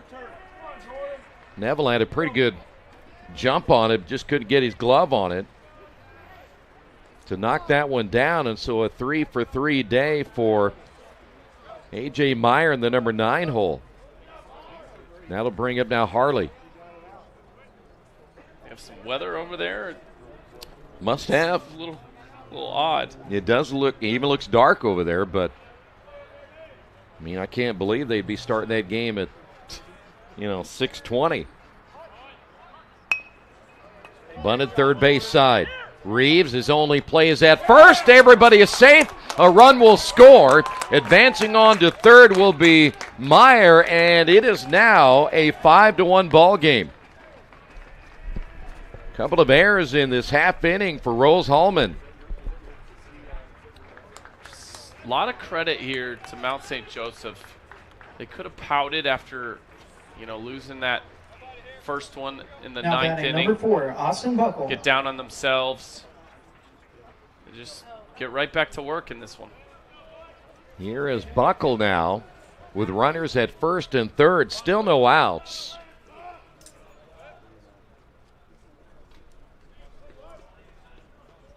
Buckle has a base hit to his credit back in the 3rd inning. Swings at the first pitch. High fly ball. Could be enough to get the runner in as Summers will make the catch. And the sacrifice is successful. And another run across here in the 7th inning. So Big 2 straight runs. games now where they've scored 6 Now runs. batting number 22, Brennan and Martin. big runs because Rose-Hulman's already shown once that they're capable of a late inning comeback. So you want to pour on as many as you can. put the game out of reach. Here is Brennan Martin. He's 0 for 3. Big left-handed hitter steps in as Reeves has just one out to his credit so far here in the 7th. 2 errors now on the board for the Fighting Engineers here in this half inning. That pitch will miss the strike zone.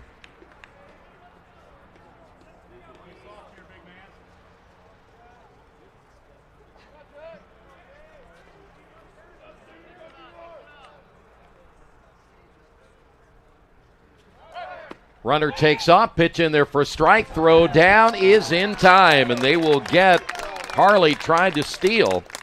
Good throw by Rasmussen, the catcher, and now 2 away. Was a good throw because Harley got a decent jump there. Just a perfect throw. Martin has struck out twice here in game 2. Caught looking back in the first inning, and now we have a stoppage of play. It looks like Coach Rosen will talk with the field umpire.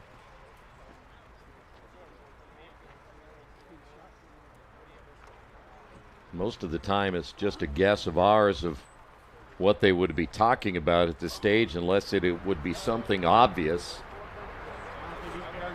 He doesn't look pleased, I'll say that. And it was a very good play for his team.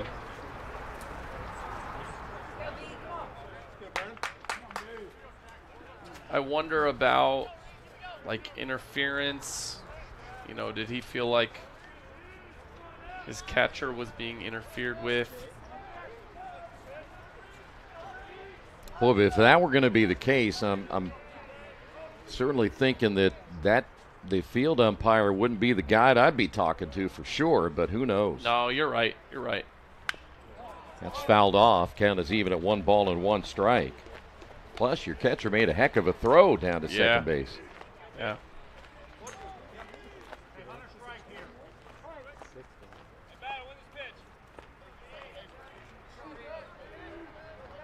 Stretch by Reeves, and the pitch to Hopper to the second baseman. Neville will throw to first and get the out, but a couple of runs across, we head to the bottom of the 7th, 6-1 Lions. At the end of the time, the thought process and the training on how to think about things, I think, has been more valuable than the degree in my career. But I really feel like Rose taught me just the structure of how to think well. That structure and that discipline has been something you can apply even when it's not to what is kind of a stereotypical engineering problem. That's been, I feel, a real benefit.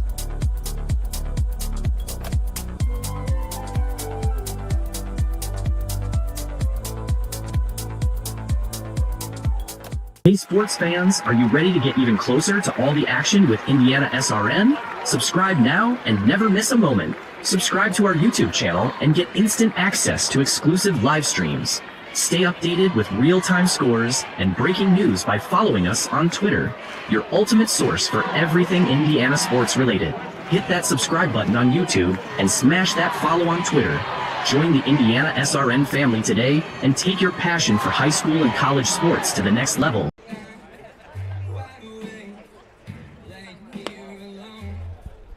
Back once again here at Rose-Hulman. We head to the bottom half of the 7th inning. Mason Rasmussen Harms and Noah Rasmussen. Maybe kind of like what you said earlier, maybe the Fighting Engineers think, let's just wait till the last couple of innings. Everybody will hang on, we'll win at the end, and they'll be excited. They like a little bit of drama. Yeah. You can't blame them for that. I don't. But Miller right now has a 5-run lead. Second straight game that Mount St. Joseph has managed to score 6 runs. Leading I'll tell you what, and I is the catcher, have a kind of a Mason Rasmussen. Kind of maybe a feeling here that they're going to do everything they can to make sure they don't let this one get away, including letting Miller go as long as they need him to go. Yeah. So here is Rasmussen. Well, then you get a chance. If you win this one, you get a chance to win the series. If you don't, then tomorrow, again, you'd still love to get a win, but I would rather go in tomorrow with a 1-1 split today for sure. You know you get into the game tomorrow, and I don't know who is scheduled to pitch either way, but you've pretty much used your best pitchers so far in starting roles. Yeah. 2 balls and no strikes. Popped him up. Snodgrass giving it a look and makes the catch right at the wall. Great play by Snodgrass. Do you have a pitch count for Miller by chance?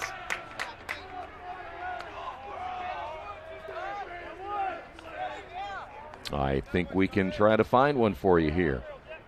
Let's see now here. batting the designated hitter, number 23, Jackson Harms.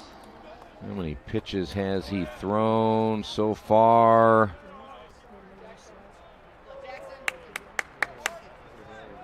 He has thrown 86 pitches through 6 1/3. There's a called strike to Harms. Harms 0 for 2. A few fans had made their way here from Cincinnati to watch this doubleheader. Popped up as well. Snodgrass, almost the same place, but this time he goes out of play. He's laughing as he's going back there, too. Wow, 2 in a row. You know, one thing that has also changed a lot in the communication side of things, with especially when you think about the pitcher and his communication with the dugout, whether it be the head coach or the pitching coaches, they will relay to him what they want him to throw. He's got that little earpiece in. You don't have all the signs maybe used to have a long time ago. Oh, it's nuts. What happened to the good old days? You know, it's like Major League Baseball now. We got the little screen up there, and they can challenge. And, you know, you take the human element out of the game. Get off my lawn, that's right. 1 ball and 2 strikes now to Harms. You know, while I'm on my little soapbox here we go. I am amazed, and I'll just pick on basketball. That rule book is getting, and between the rule book, the case book, and whatever book we got in high school, that thing's going to be a 10-volume encyclopedia of rules here pretty soon. Too many rules. Swing and a miss. Strikeout of Harms. And I tell you, and it's my theory, and you don't have to believe it or not, but I think that we have taken so much of the human element out of the game in a lot of ways that especially at that level, I don't think the umpires feel they have to be on their game all the time, because even if they make a mistake, they'll just go ahead and review it. Do you agree? You know, as one who, like you, has officiated, I was always amazed that we would we'd throw out a scenario from the rule book or the case book, and then we'd kind of debate it in the room. Even the language of the rule didn't necessarily clear it up sometimes. Yeah, exactly. And you know what? Baseball is the worst, actually, because there's all these weird scenarios. And the thing about any of these sports, baseball, basketball, I worked soccer. Mostly you're calling the same thing over and over and over. It's these really extreme scenarios that you have to be sort of armed with this weird rule. Yeah. But they come up so rarely that it's like, even if you read that in July, that doesn't mean you remember that in, March. Yeah.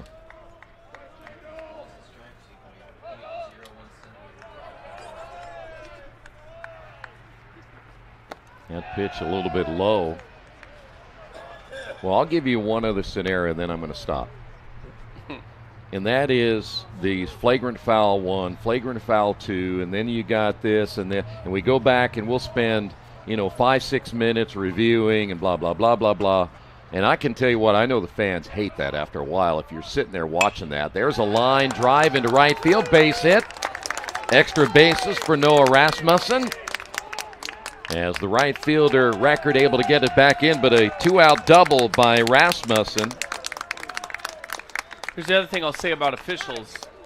There's a huge variety of approach to officiating, and Now some of batting that's the about first baseman, number 8, Sam supply. Erickson. Not enough people are doing it, and so for the most part, I am really impressed with the professionalism of officials, how much time they spend studying, time they go to the meetings, and for a part-time job, time they spend studying the rule book. But there are also people that, again, are just kind of looking for a quick paycheck. Yeah. And you've got so many games to fill that you do sometimes, what you get on a given night, there can be a huge variety in terms of quality. Right. Erickson. And the only answer that I'm aware of is more people who think they know what officials should be doing and how they should be doing it. Those people should be signing up and taking the test and buying the uniform and working games. Exactly. Otherwise, you just need to put a cork in it, right? Mm-hmm. I agree. 1 ball and 1 strike now to Erickson. I think I've said this to you before, but my theory of community service or whatever is everyone should have to officiate sports, everyone should have to work in education, and everyone should have to work in a restaurant. I agree. After the At end of strikeout, bottom of the 6-1 seventh, Lions. No runs, 1 hit, no errors, and 1 runner left on base. To it for Mount St. Joe is Mason, Clements, and Snodgrass. The thought process and the training on how to think about things, I think, has been more valuable than the degree in my career. But I really feel like Rose taught me just the structure of how to think well.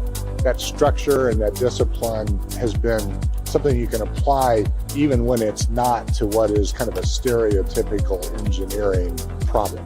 That's been, I feel, a real benefit.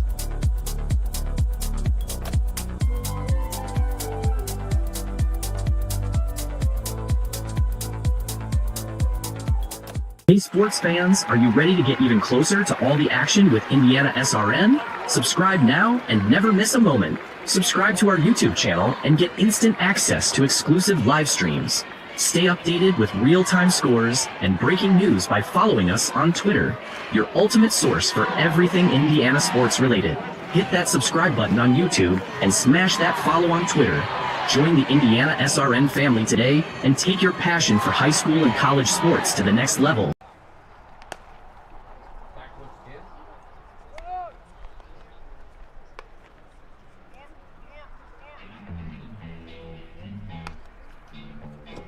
Beginning to believe that maybe our producer doesn't want to hear us the rest of the game. No, he's just testing us, and you passed the test because you actually pressed the button.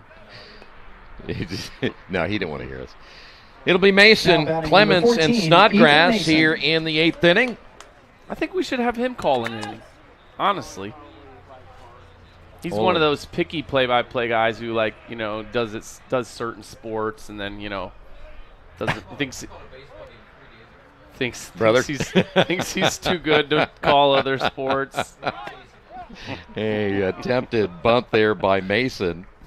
He's defending himself off air. Was that a Ron Colley game?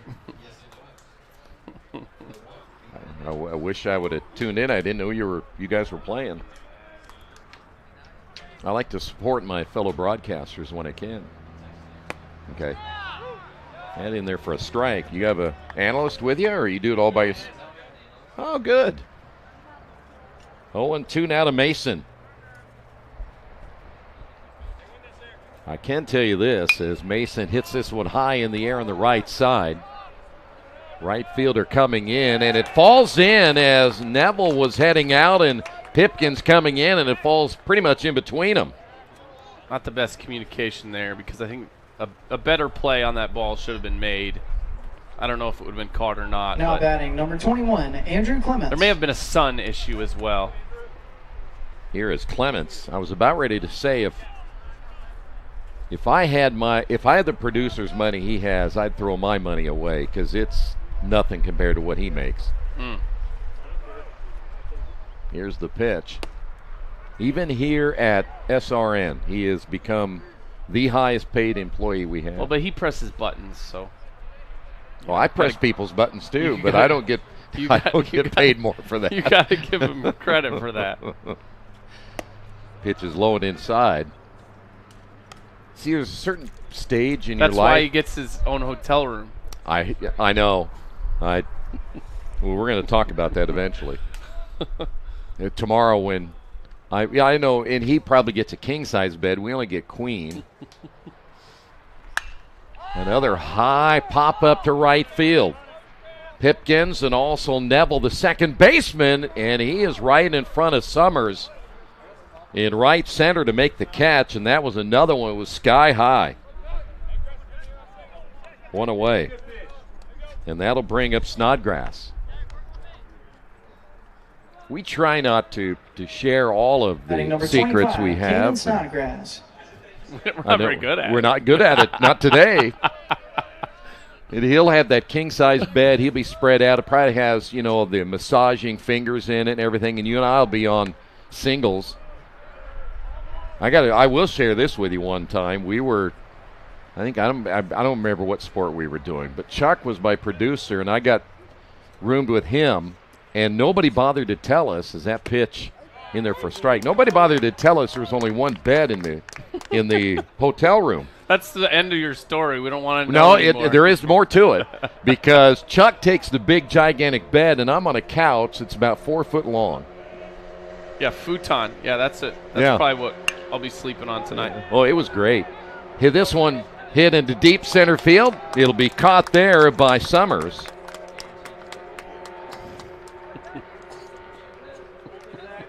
Yeah, we will have our own bed, but I'm telling you what, that was a really small couch. Clow hit a home run back in the 4th inning. Now, I'm not a particularly tall guy, but my feet were hanging over the edge, and I will never let Keith let that one get by either. This pitch is way outside. So these people think out there, boy, these broadcasters have got it easy, right? I mean, they think we're a bunch of prima donnas, and we are. That's right. We'll keep complaining just like a prima donna should. Here's the 1-0 pitch. Here's the strike. Do you think Keith watches into the 8th inning on these broadcasts? Yeah, he's asleep, but he may tune in later. We'll say something about him, and we'll see if he is. He'll text us. I mean, we know Jerry was listening earlier because he commented. Yeah. I think it had something to do with the dessert that was taken with me, or whatever it was, or how many I'm taking home.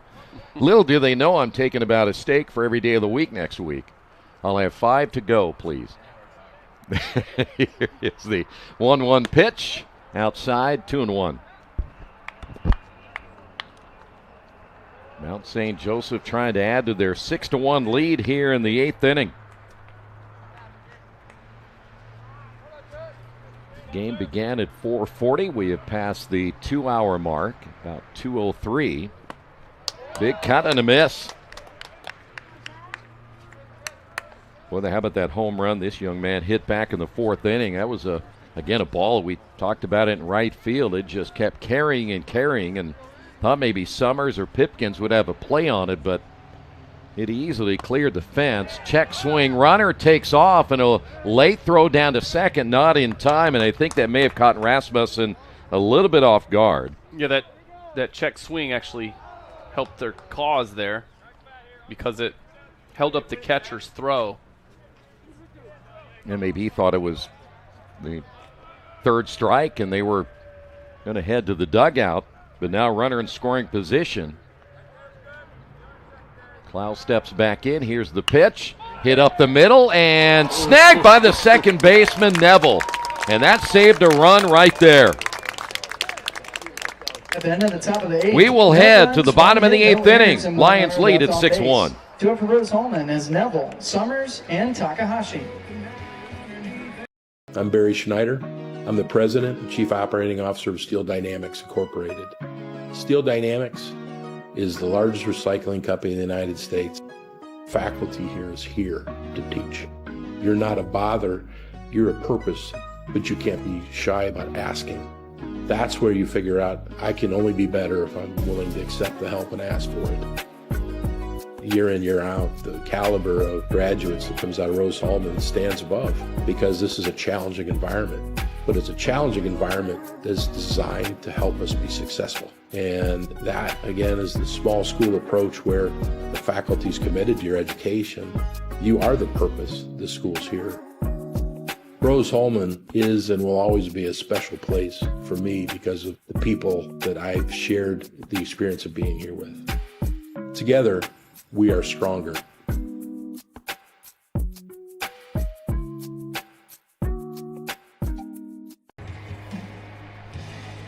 Well, we head to the bottom of the 8th inning. It'll be Neville, Summers, and Takahashi all due up. 9-1 and 2 for the Fighting Engineers. And see if they have any magic left in them after game 1. Get you another update as we continue late in the day.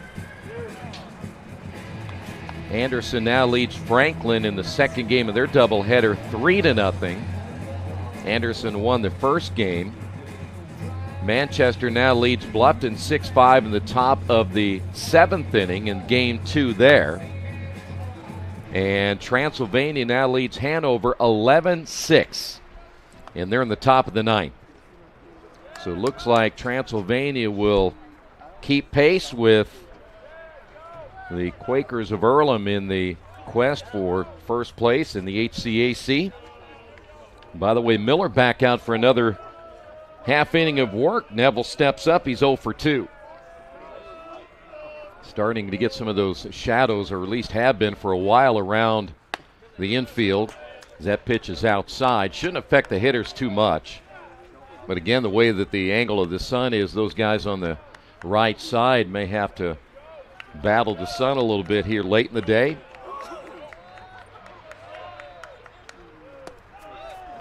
Did I say Neville's?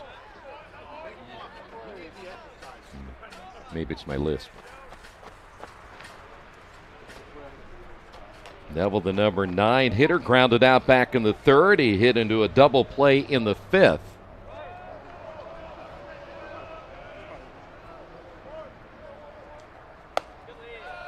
Pitch high and inside. 3 balls and no strikes. He's the number 9 hitter, so the top of the order. Chance to go to work here, perhaps get something going offensively, as that pitch is outside for ball 4. So Neville on his way down to first. And here's Summers. Summers tripled in the 6th inning. He's 1 for 3 in game 2. Now batting center fielder number 1, Jackson Summers. Well, this is basically, in a lot of ways, at least from a textbook standpoint, where you want to get this offense going top to the middle of the order. And the pitch is low now for Miller. And then the question, too, is how long do you leave Miller in there? Though he still has a nice lead here in the 8th inning.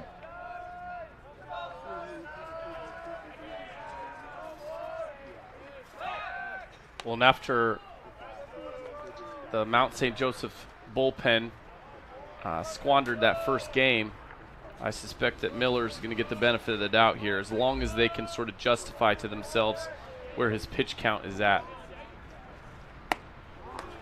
That pitch in there for a strike.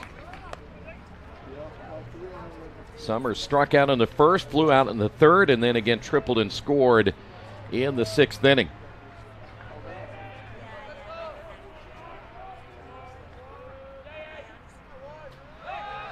Again, a throw to first, and I'm not, again, every once in a while I talk about you're down 6-1. I think it's safe to say that Neville's not going to run at first base. You need base runners at this stage. especially with the top middle order coming up, and that one's ripped into left field for a base hit. And to your point about the top of the lineup, you get your leadoff hitter up there with a guy on first and no outs, and then your leadoff hitter does his job, and suddenly it's first and second with nobody out, and the meteor order coming. And Miller's done. New pitcher coming up here for the Lions. We'll tell you about that new pitcher in a moment right here on RHIT.TV.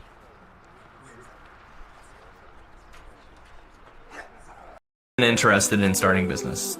From the early lemonade stand as a kid to like starting my own software development website business in high school, kind of turned me on to like computers and ultimately engineering.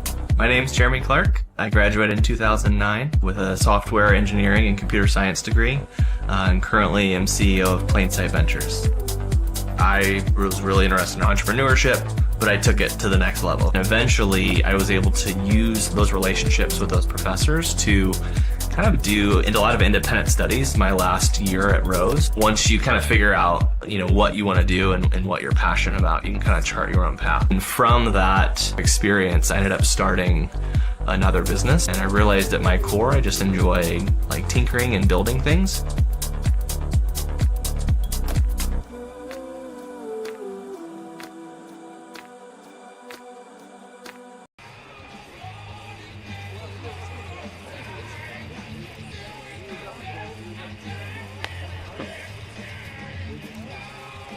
That's beautiful.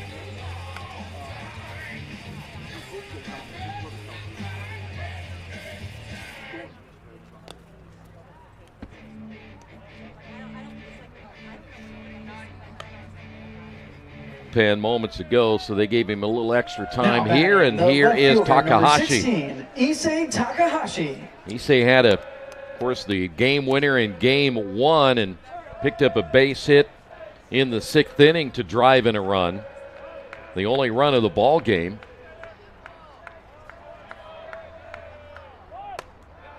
And he'll take the first pitch for a ball. Certainly a guy who's had a great couple games here. Another guy you want to have up at the plate in this situation as you're trying to claw your way back into the game for the second straight time. This one hit into left field, falls in for a base hit. And bases are loaded, and then Harley ends up bobbling that ball, trying to pick it up off the grass, and a run will score. So it'll be a base hit and an error. And runners advance now to second and third. And now if you're Mount St. Joseph, do you start to think a little bit too much? That last game still fresh in their minds. Now batting the right fielder. Well, if they're 32, not, they probably TJ should. Pipkins. Because now it's 6-2. Here's Pipkins. Pipkins singled in the first inning, walked in the fourth, and struck out in the sixth inning. Of course, he's the one who had the big triple at the end of the first game. Pitch in there for a strike. Burnt the center fielder on that one. He's got power. He can hit the ball out of the ballpark.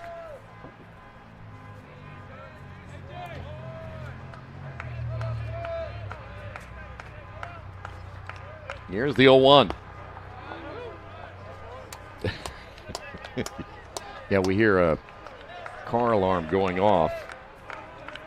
If you're Pipkins, I'm not sure why he took that one.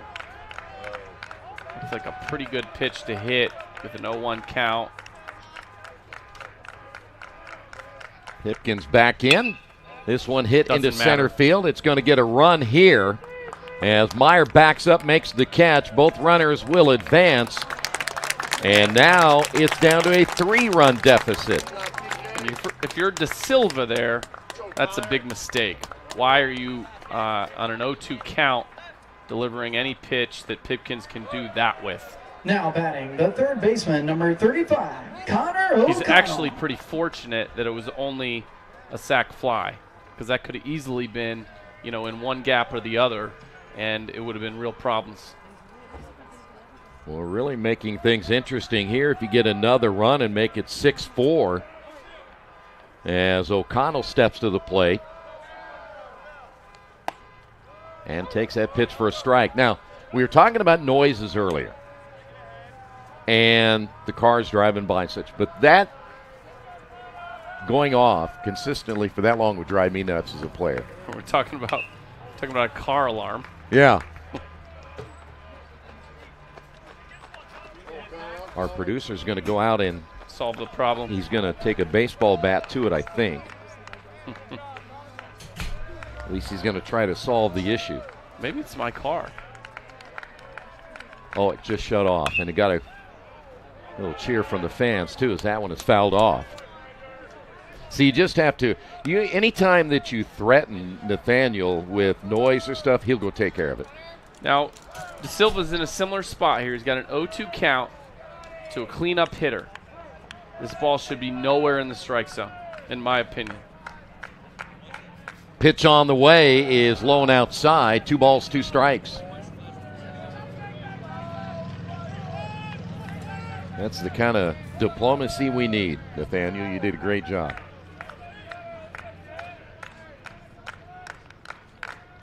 The stretch by De Silva and the pitch. This one is hit down the line and curving foul.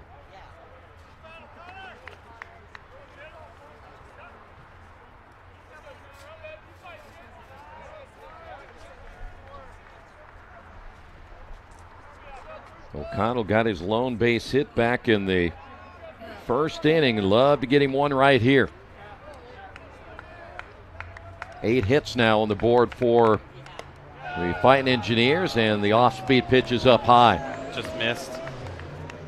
O'Connell had a big hit in the last game, too. If you remember, it was just a little dink down the third base line off the end of his bat. Baseball can be a lucky game or a cruel game, depending on how you see it. Boy, he held off just in time, too. 3 balls, 2 strikes now to O'Connell. He's fought his way back here. He's probably going to get a pitch to hit.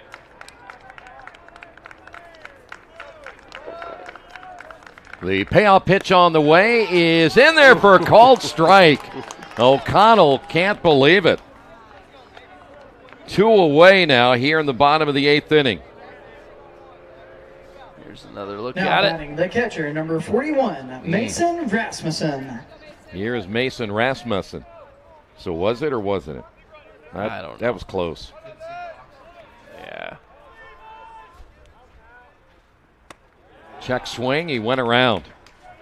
I thought live he had a gripe, is what I'll say. And that for one who likes umpires to call strikes. Yes. Grounded to the shortstop. Mason, throw to first. They'll get 2. We will head to the 9th inning. Lions leaded by 3. At the end of the bottom of the 8th, 2 runs, 2 hits, 1 error, and 1 runner left on base.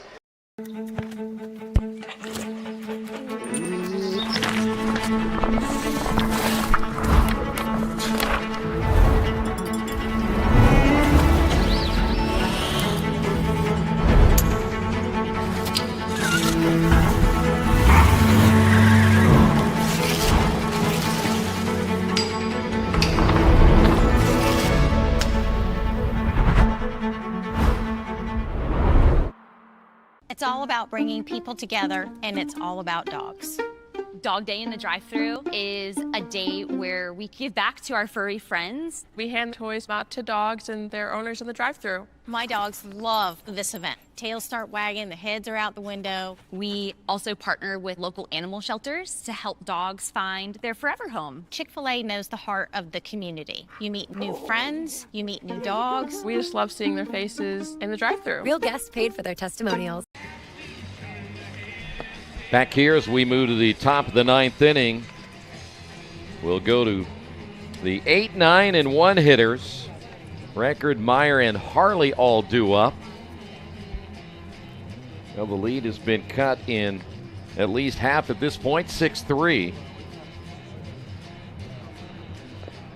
Reeves will be back out once again, the freshman out of Lexington, Kentucky, trying to hold the Lions scoreless here in the 9th, and then if we're Looking ahead, and we will, you're looking at the bottom of the order now for Rose-Hulman. It'll be Harms, Rasmussen, and Erickson as we go 6, 7, and 8.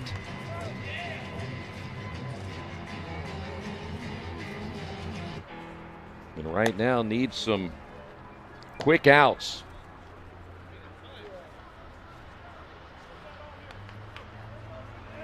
Talked about it earlier, the Mount St. Joe at this stage, if they have to in that 9th inning, I would imagine if they got to go to the bullpen, they're going to use all they can to get the win here in Game 2. Record has scored a run in this second game of the doubleheader, and this one hit straight back foul. Will hitting a .320, no home runs, 10 runs driven in.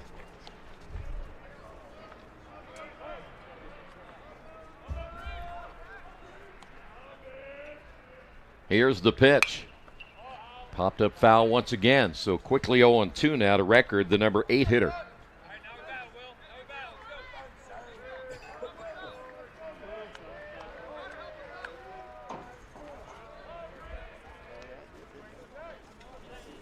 The 0-2 pitch, and another one hit foul. He's just under those pitches and not too far off.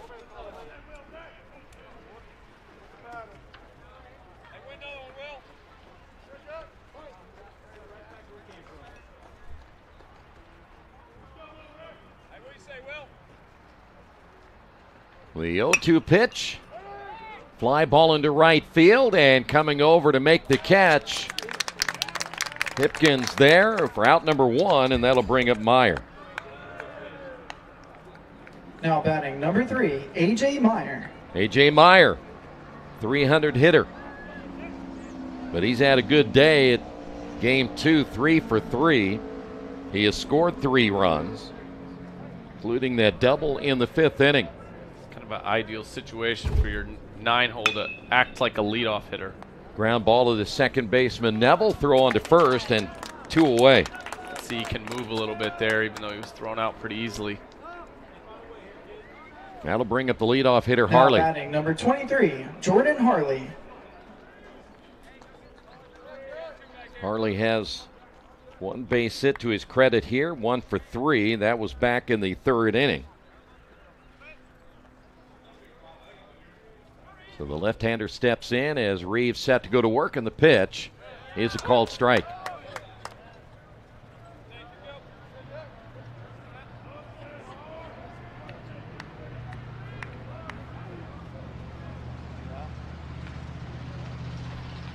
Here's the 0-1. Foul tipped. Held on by Rasmussen, and quickly no balls, 2 strikes. We noticed this from Harley earlier, but he's pulling away from his swing again.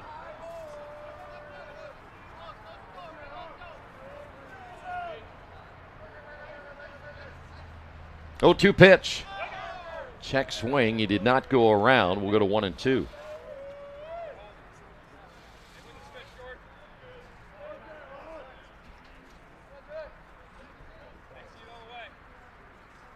One, 2 is way outside.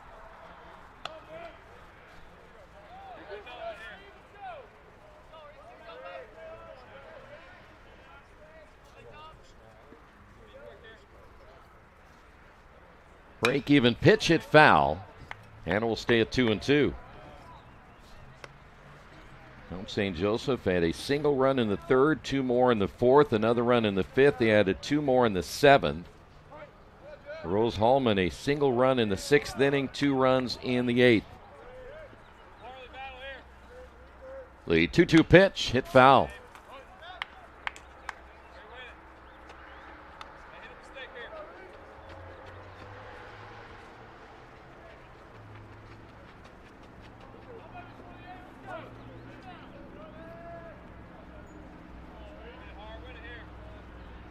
The 2-2 pitch once again, and it's a little bit outside. We'll go full count.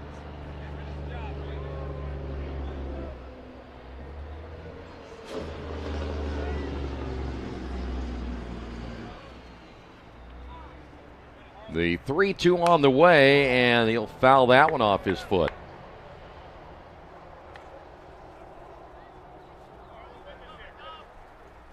Home plate umpire says, I'm not going to get that. You come all the way from the dugout and get that ball.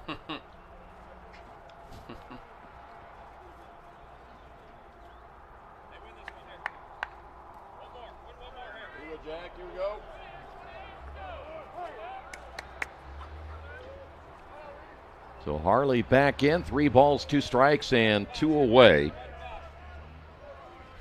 See if Reeves can get out of this half inning. Ground ball once again. Neville scoops and throws. A wide throw, but the first baseman, Erickson, keeping his foot on the base, and we'll head to the bottom of the 9th.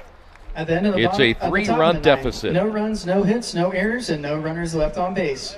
Due up for Rose-Hulman is Harms, Noah Rasmussen, and Erickson. Fans.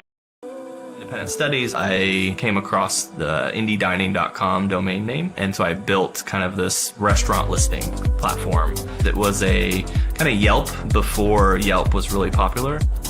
So after graduation, I continued work on Indy Dining. I ended up meeting a CEO of a company called FormStack, and from that experience, I ended up starting another business.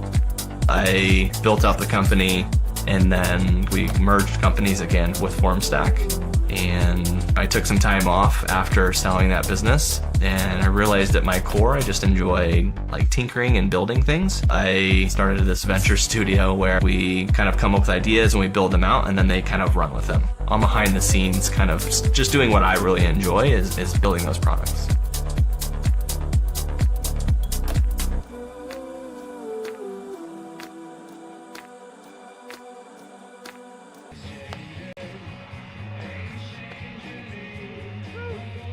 We head to the bottom of the 9th inning. It'll be Harms, Rasmussen, and Erickson, barring any pinch hitters here for the Fighting Engineers. Lions trying to get the split today, and then perhaps we go to game 3 tomorrow, and then it's all up in the air. In the bottom of the 9th is the Silva designated back hitter, in number once 23, again. Jackson Harms. Harms 0 for 3 here in the second game of our doubleheader as De Silva set to throw, and the breaking pitch in there for a strike.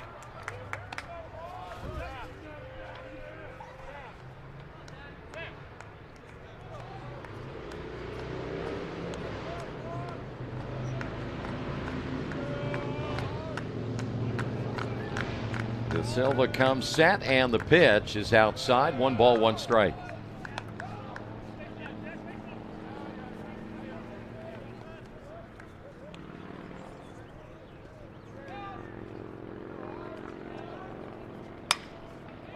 Fly ball center field. Meyer, a few steps to his right, 1 away.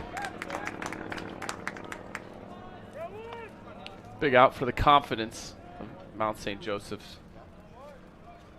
So here is Noah Rasmussen. Doubled his last time up. He's 1 for 3. Now batting the shortstop, number 34, Noah Rasmussen.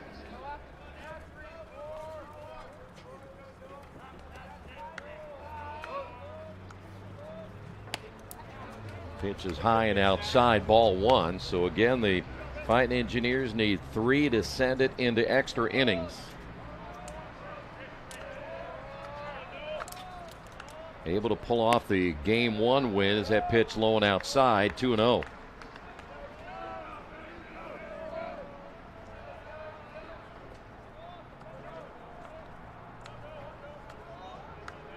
The 2-0 pitch, called strike.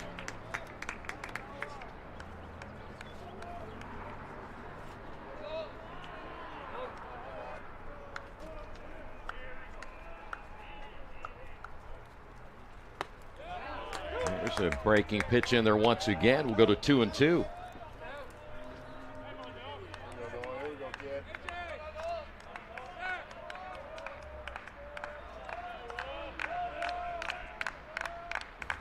And struck him out. Big pitch by De Silva, 2 away, and Rose-Hulman now down to their final out. Erickson will step to the plate. He has struck out twice, did single back in the 5th inning. Erickson currently hitting at .277. Now they're down to their last opportunity right here.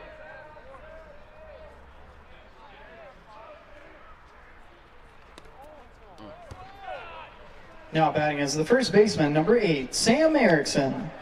Do I need to even say anything about that pitch?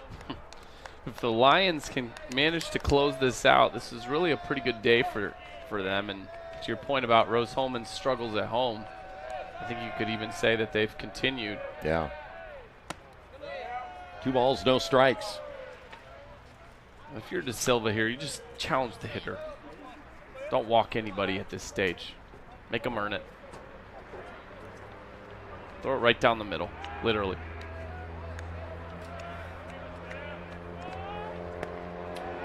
There's a called strike. Interesting. He went to the curveball there to throw it across the middle. Probably an indication of the confidence that he has in his curveball. Hard hit. The first baseman, Martin, will backhand, gets it to De Silva, and that's going to do it in game number 2. Nice play there to finish this one off. And for the Fighting Engineers, they fall to 6-5 now in the conference. And for Mount St. Joseph, they are now 5-7. Well, reminder, game 3 of the series tomorrow. That will be at noon. It is a senior day. We'll be at least on the air video-wise for the festivities beginning at around 11:35 in that area. And again, big win in game 1 for Rose-Hulman, and now go to game 3 tomorrow and see who wins the series. Yeah, I'm really impressed with this response by Mount St. Joseph, because it would have been really easy to just kind of feel sorry for themselves and kind of throw their hands up in the air for the second game and let Rose-Hulman's momentum carry them through. But Mount St. Joseph really fought, and they earned that second win. All right, that'll do it for us. A split today. We'll be back tomorrow again, 11:35. All the action right here on RHIT.TV.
Again, if you are missing your car keys, please report to the press box.